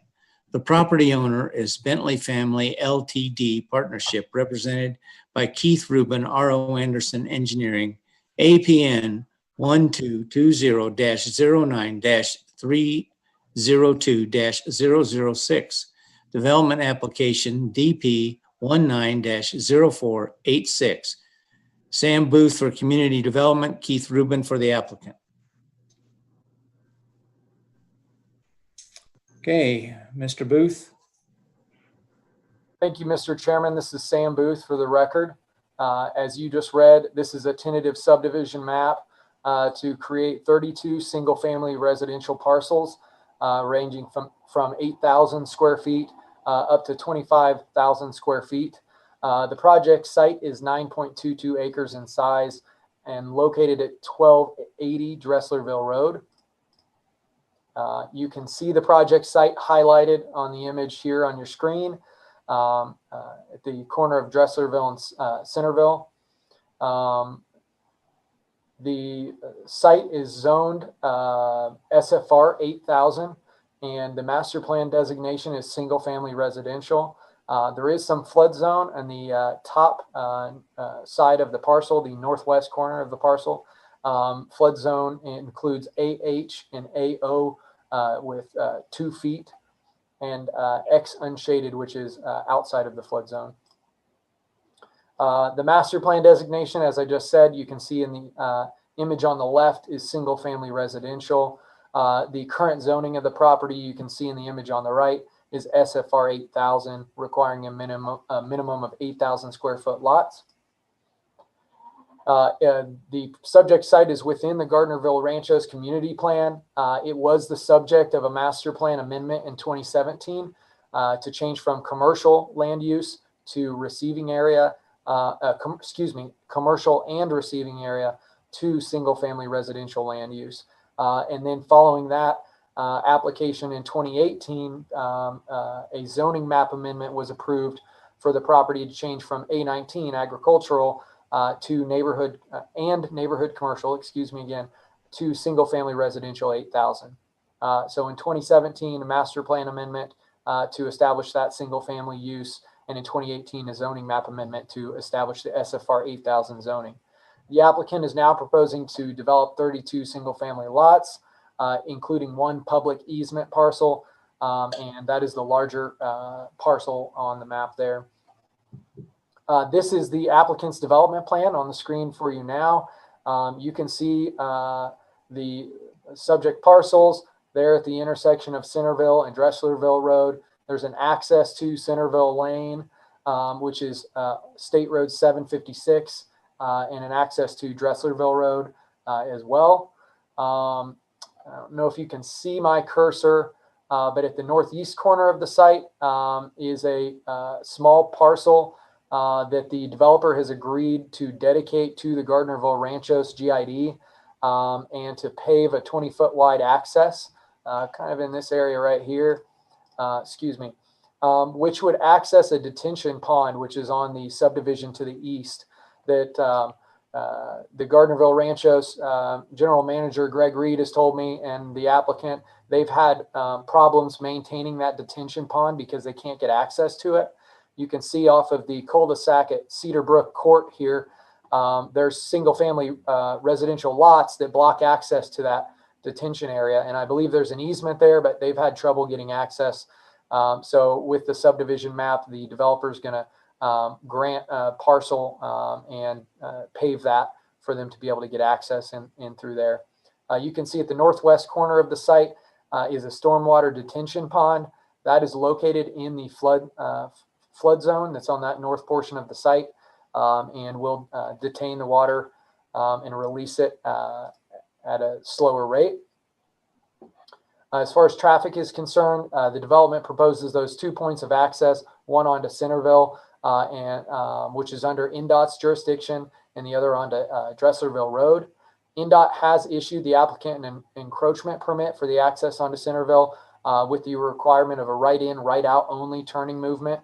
And you could see that that island there. And there's also a median in Centerville that will have to be constructed to prevent cars, I suppose, from heading south trying to turn in into that area.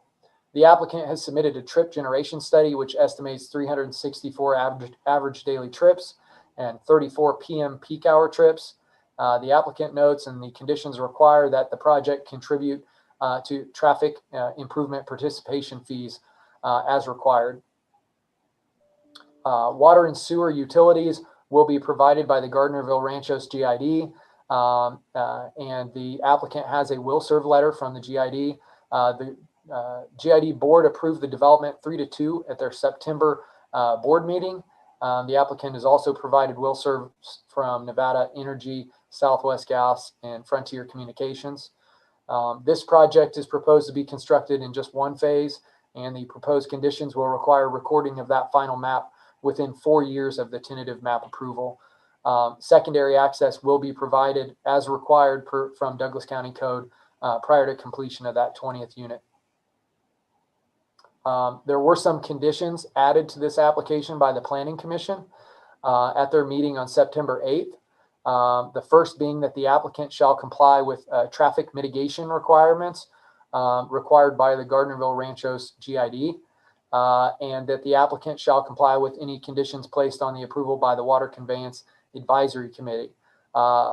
Would note, and it's included in the staff report on page 771, that the Water Conveyance Committee approved the item on September 14th and included several conditions which are in the staff report on that page. So there's 8 findings to approve the subdivision map. Staff and the Planning Commission believe these findings can be made. September 8th, the Planning Commission voted to recommend approval 5-2 to the Board of Commissioners. Member Dave Acola and Maureen Casey were the nay votes on that item. And once again, I have a motion for you if you're ready for it. We also have Keith Rubin representing the applicant that's on the line. Okay. Does anybody need that? Okay. So we'll stop sharing the thing. And what are the questions of the commissioners? Commissioner Walsh. Thank you. Sam, is one of the requirements for a tentative map, one of the findings for a tentative map approval to demonstrate a need for certain parcels of whatever they're building on the tentative map? Is there a finding that says you have to have a need? Commissioner Walsh, this is Sam Booth. There's not a finding with the tentative subdivision map for a need. The need finding is a finding of the master plan amendment process. And so that is assumed to be made by the master plan being approved and the zoning already being in place on the property. Thank you. Any other questions? Commissioner Ingalls, go ahead. There's a comment. I mean, I come that way all the time on Centerville and Dresslerville, and the congestion out there is terrible already. And now we're going to add another 300 and some odd car trips a day. It's just becoming overwhelming everywhere we go. And something's got to give someplace. And grid, they're already, that system is already overwhelmed. But I don't know, that guy Greg Reed, he just goes approves anything, and so does that board. It's getting a little tougher though. Starting to realize that maybe they haven't got that much water in their aquifer. I'm done. Commissioner Nelson? Yeah, I'd like to know, there was 2 votes against this in the grid. Do you have any verbiage as to why they voted against it? I'd refer to Keith Rubin. I don't know, Keith, if you can speak to the grid meeting. I'm not sure I can articulate exactly why those 2 members voted no, but you hear me, by the way? Yes. You all were looking at me like you didn't hear me. Okay, good. But I think it had to do with a couple things. One is that the grid manager issued a will serve letter, and the board had some issues with if that will serve itself should have came before their board first before it was issued. Really a procedural issue that didn't have much to do with this application per se.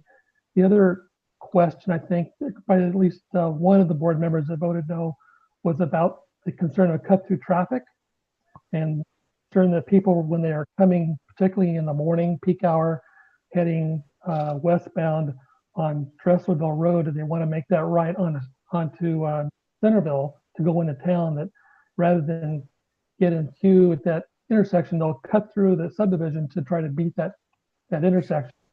So what grid conditioned us to do is come back to their board and review with their engineer what's called a delay study, which looks at the delay time at that intersection at peak hour and institutes some proposed mitigation measures to try to slow things down so we could try to discourage drivers from doing that.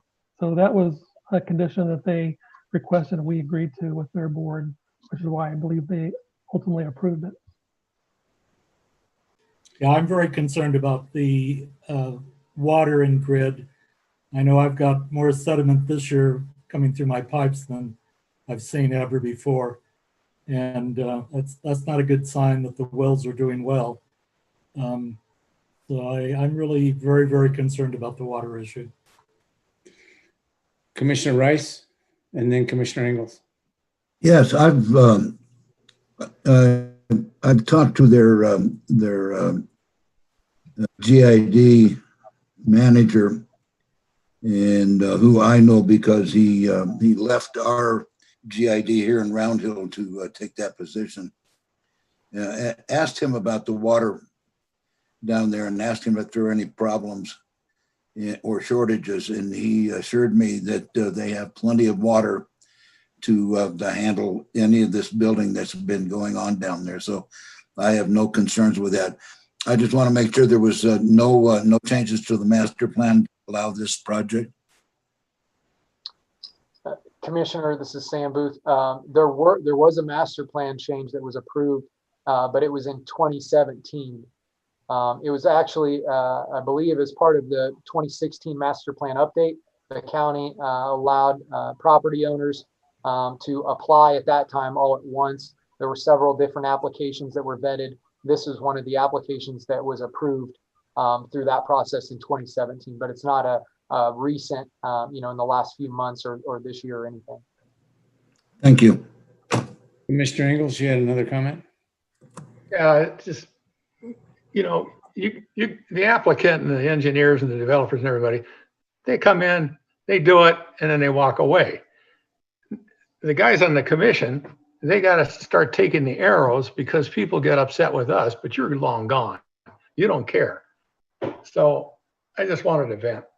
I'm done. Oh, thank you. Well, I'm gonna take offense to that. I'm not long gone. I've been here for 30 years, and so we do care about what we do. We do go through the steps involved to get these approvals, not just from grid and from the county, but you are not an elected commissioner. You're not standing out there and getting all these emails and upset people, because we start to get it after the fact. You start to build, you start to do it and everything else, and everybody all of a sudden goes, "Well, what's this?" Because all of a sudden it starts to affect them. Now, It doesn't matter if you've lived here 500 years, but I'm talking about what happens after the fact, and this happens all the time.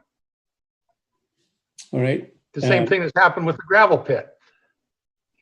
You know, those people out there are just like going apoplectic. Well, we didn't do it, but it doesn't matter. But now it affects them, and they want us to do something. And this happens with all of these developments and all of these things as they come up. So I'm just saying, this is what's going to happen to anybody who's on the board. The slings and arrows of outrageous fortune. That's right. Mr. Nelson? Yeah, you know, we've got 250 some houses approved in the Sierra, Rancho Sierra project, which has not been built. The traffic at that intersection is horrific in the morning already. And it's just not a good idea to add more houses in there. And also just having people turn right out of onto Centerville. They're either going to go out through Waterloo to 88 or come on up into next to Sharkey's. And that's already a mess, and that's going to be worse. This is just not a good idea. Not to mention the water issue, and there is a water issue. We got a lot of wells that, out of 9 wells, there's 4 or 5 that aren't producing right now, and the arsenic levels are going up. Okay. I have a couple questions. To me, the 2 critical issues with this application are building in the floodplain and the variance that they're requiring. And so I would like to address, first of all, the building in the floodplain. There's no study done to explain what the downstream effects of the floodplain encroachment are going to be. It's just kind of passed over in there, and I'd like to know what kind of study has been done to tell us what kind of mitigation would be happening in the floodplain, or what would be required. Because you got to, according to the application, you're going to have to raise it a foot. And that's going to cause some change in the flow.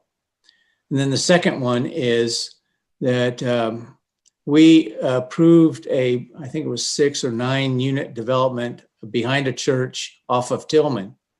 And one of the problems was that the entry was in another place. And if they moved the entry, and I think it was one that you were involved in, Mr. Rubin, but if you moved the entry place another 10 feet or 20 feet, then you could eliminate the variance. The map that we're given to look at, no matter how much I expanded it, I could not read the distances on it. It's so small.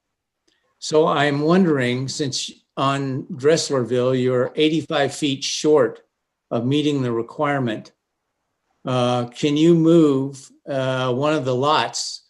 In fact, it looks like lot 15, instead of having the entrance on the west side of lot 15, could you move it to the west side or the east side of lot 15 and thereby not require a variance? Did I make myself clear? Mr. Chairman, this is Keith Rubin. We're not requesting a variance, or was there one required? We meet all the standards for separation between streets and intersections. Well, it says there's a variance required in the. We are not. This application does not require a variance. We did not request any.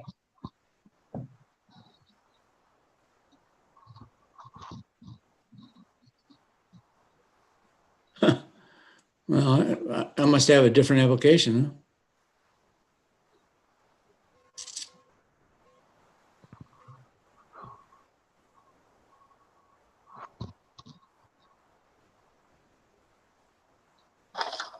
Says earlier, I'll go searching for it.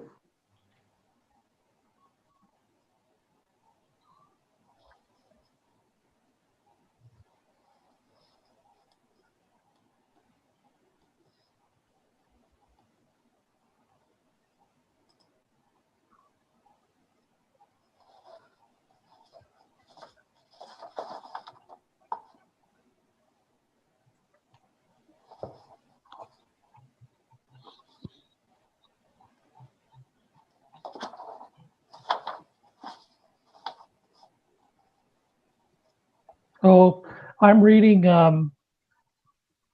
my actual justification that was attached dated in 2019. That is an old version. That street was moved and the variance was no longer necessary. There's a whole discussion on it in the thing. So you have already moved it and We've already, you now it's need already it? been, yep, it's not needed. So we never applied for it. It's not on your agenda. It's in my packet.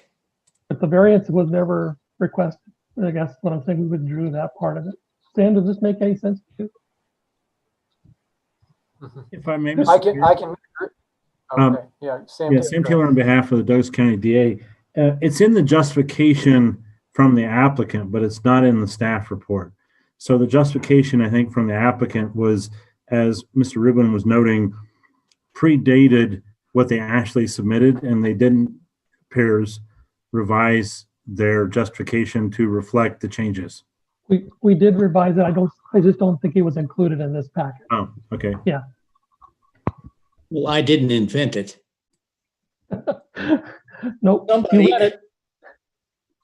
I read it and it even read the numbers. God, what a waste of my time. Okay, what about the floodplain?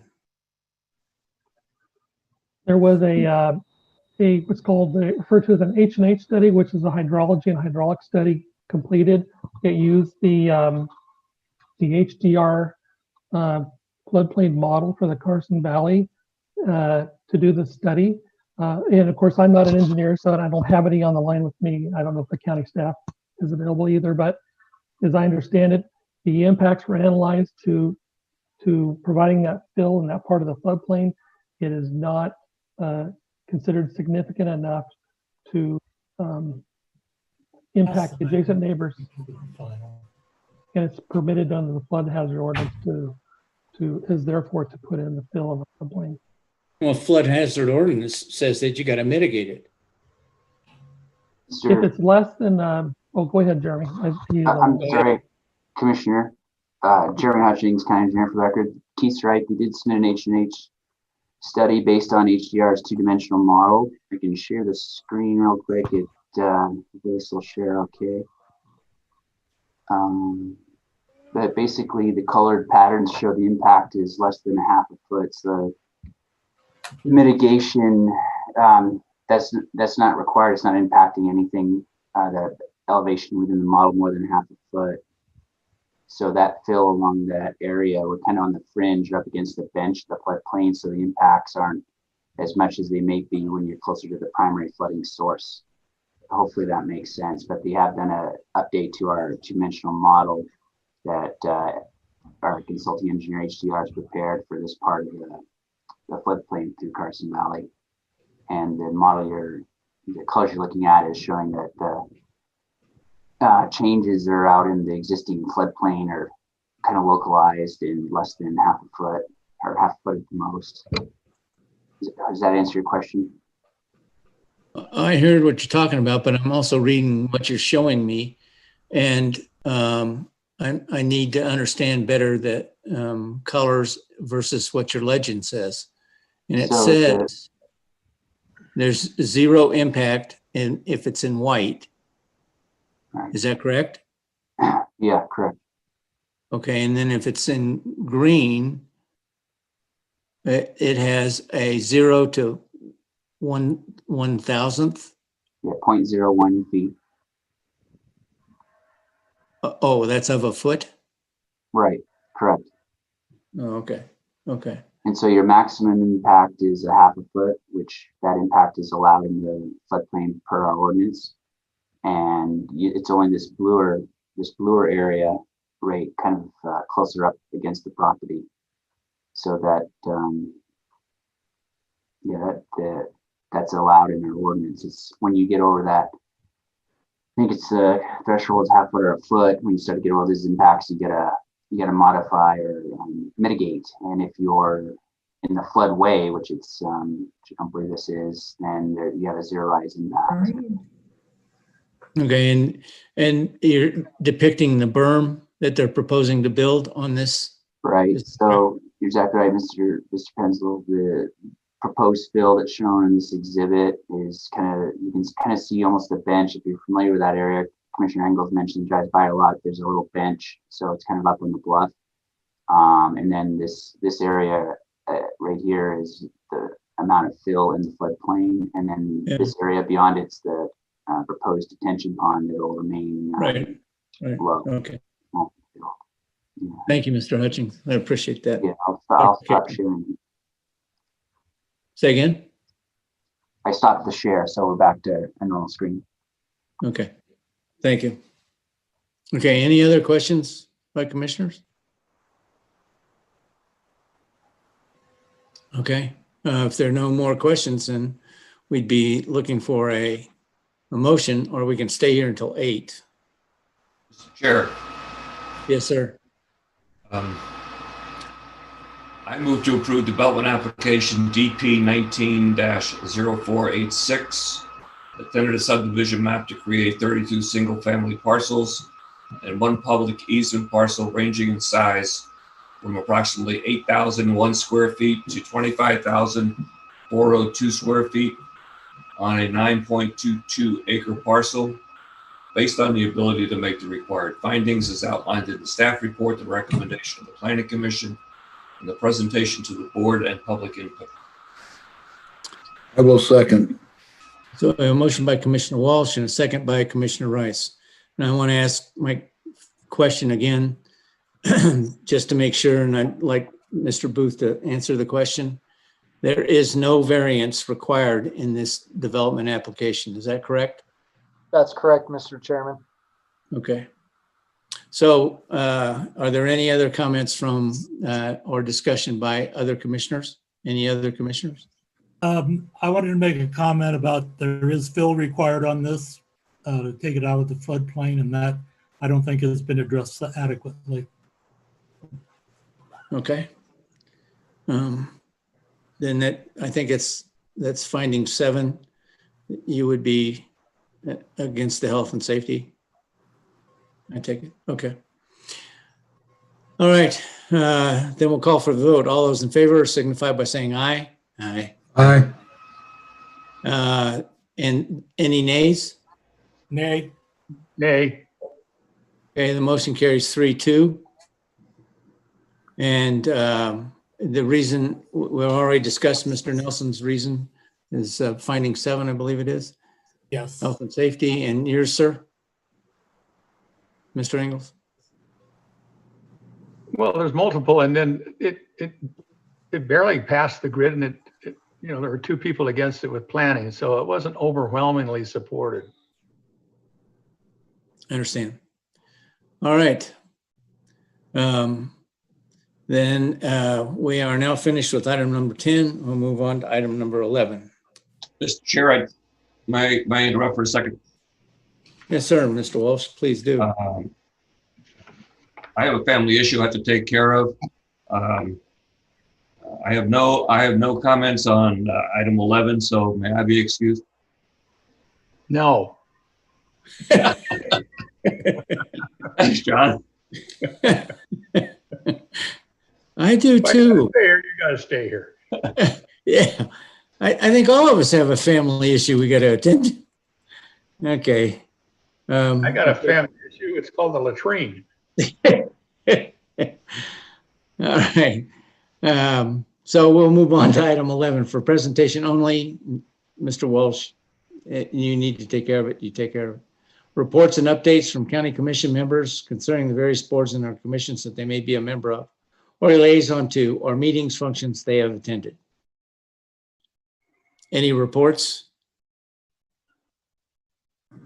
Mr. Rice.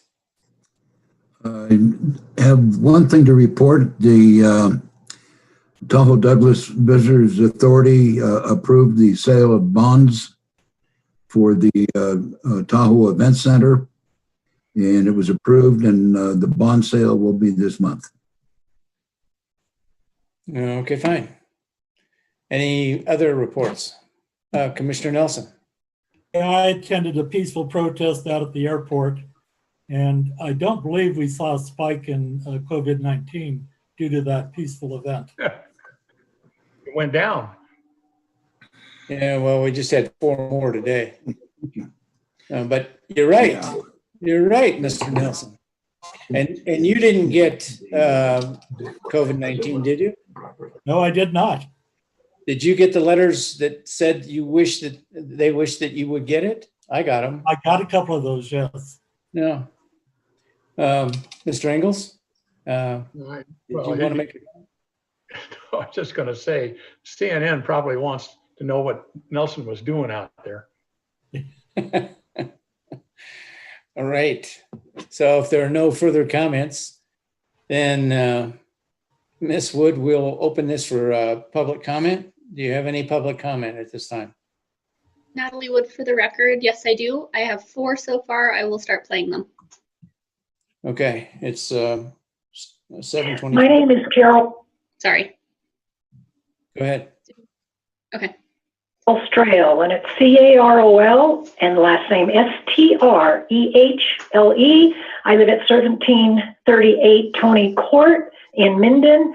My husband and I, our property backs up to BLM, and we are in the direct line of the situation with the gravel mine. The traffic from the trucks that will pass by our property is going to not only create an imposition with a lot of noise and dust and whatever else, but in our community here, it's going to be taking our residential area and committing it to a industrial area.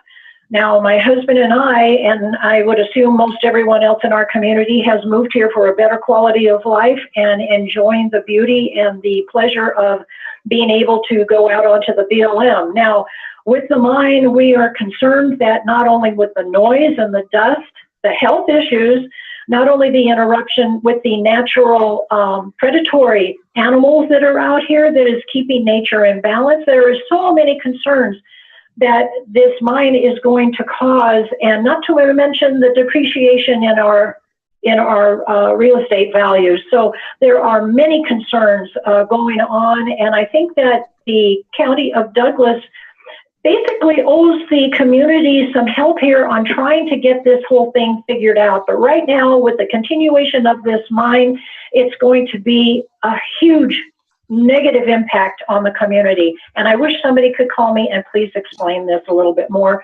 And maybe somehow working with the BIA, we can get something done. But the community needs help, and we need the Douglas County Commissioners to help us out. Thank you. Okay, next. James Slade. Our master plan is the guiding document for the county. It should reflect the public's desires for the future of Douglas County, not that of temporary elected officials or county staff. The introduction also states that the residents feel strongly that protection of this high quality of life and the particular features that make this county so attractive should be a high priority. The theme, Keep Our Rural Character, was heard many times in many different ways from residents. That refrain continues to this day. Our master plan, however, is Okay, next.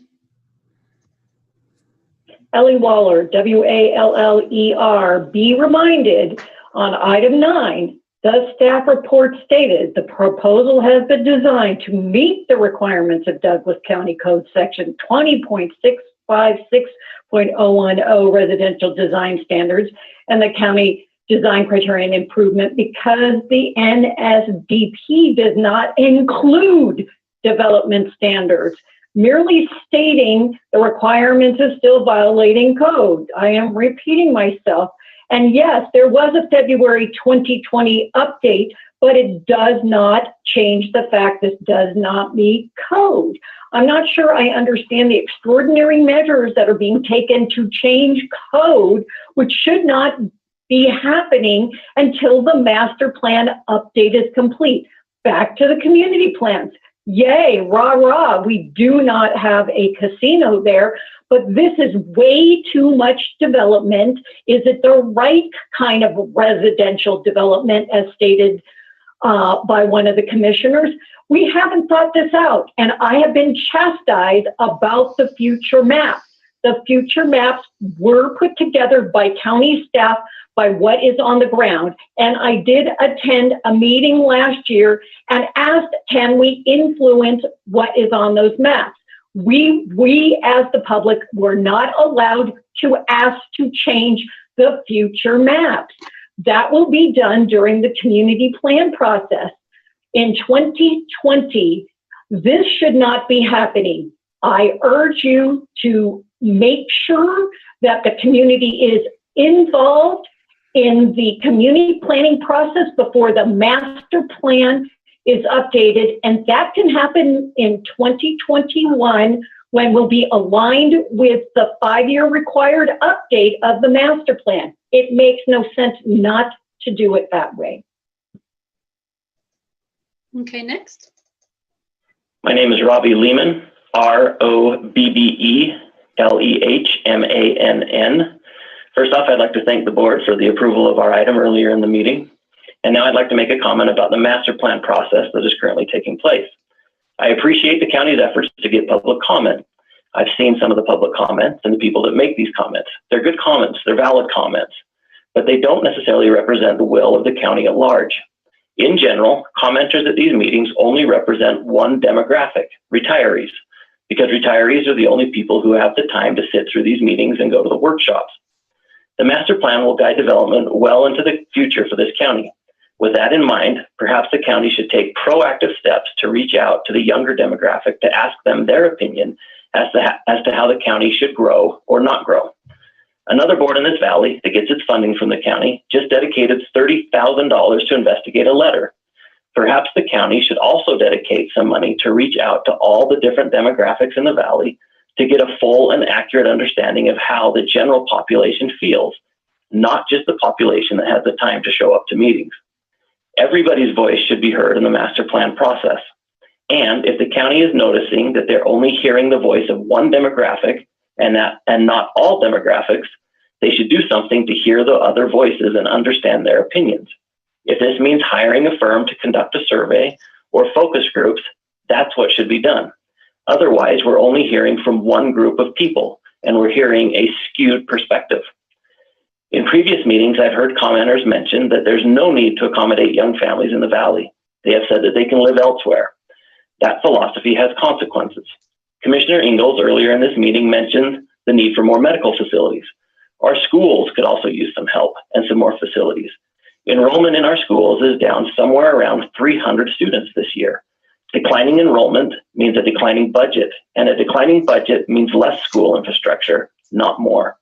I urge this board to take the action needed to hear the opinion of all demographics in the county regarding the master plan. If that means taking action and being proactive and spending some money to go out and get those opinions, the board should do that.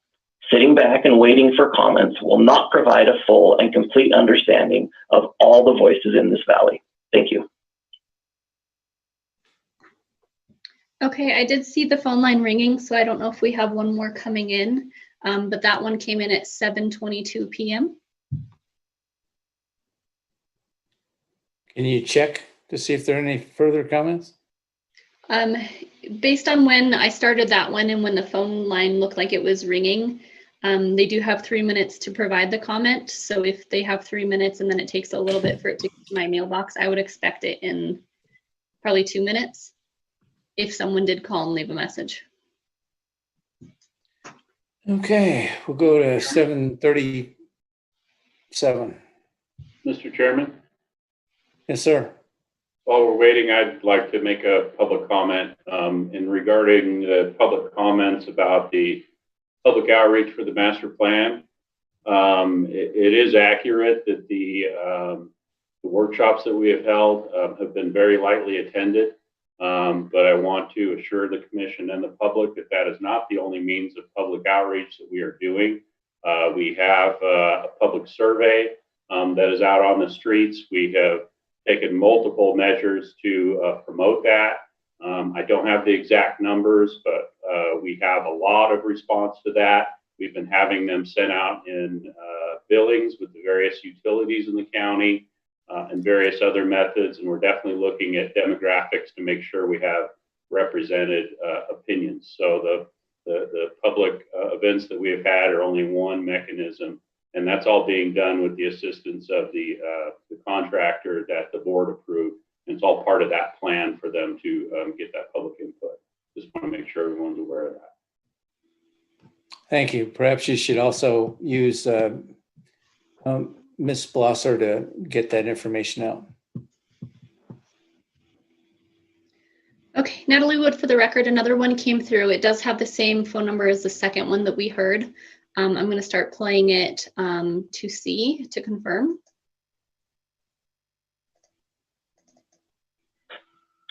Jim Slade. Somehow I got cut off 30 seconds into my comments, so I'd like the opportunity to finish my comments. Are you okay with that? I do believe he got cut off in his first public comments. Are you okay with me continuing? Oh, yeah, I want to hear what he has to say. Okay. Our master plan, however, is under attack from special interests, community development, and county commissioners, some of whom have only 3 months left to serve. They're proposing changes to the master plan that are contrary to the public interest.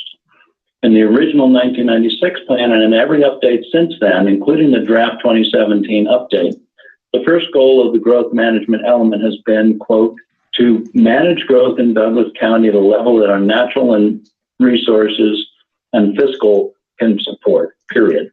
This year, however, with no explanation, they're trying to add the phrase, and that our businesses need to flourish. That is an unwanted pro-development statement, thinly veiled support for more and more relatively low-cost housing with its attendant traffic, water use, and costs to county taxpayers. Likewise, the first goal of the land use element started as to retain the beauty, natural settings, and resources and the rural agricultural character of the county. All of that is gone in the proposed new version, and in its place is to achieve balance between preservation and development, another giveaway to pro-development interests. That is contrary to the expressed desire to keep our rural character, which should remain as the first priority. How is this happening? Who added that wording? The public deserves to know. Community development was asked that recently, and they implied that it was in accordance with the wishes of the county commissioners. That, of course, would be just some of the commissioners, and it was not something that was ever voted on. Commissioners Penzel, Walsh, and Rice are trying to hastily cram through this update before the end of the year, despite the shortage of time, the contentious November election, and the challenges posed by the COVID pandemic.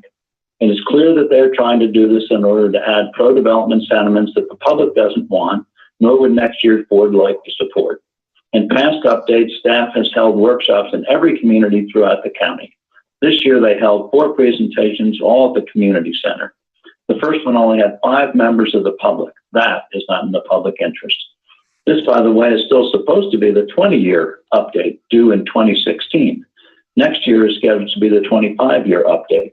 Those same 3 commissioners, having to kick the can down the road for years, now want to rush it through without adequate public input. That's shameful. Our master plan should reflect the residents' interests, not those of special interests or a couple of outgoing commissioners. Thank you. Okay, that's the last public comment received. It came in at 7:34 p.m.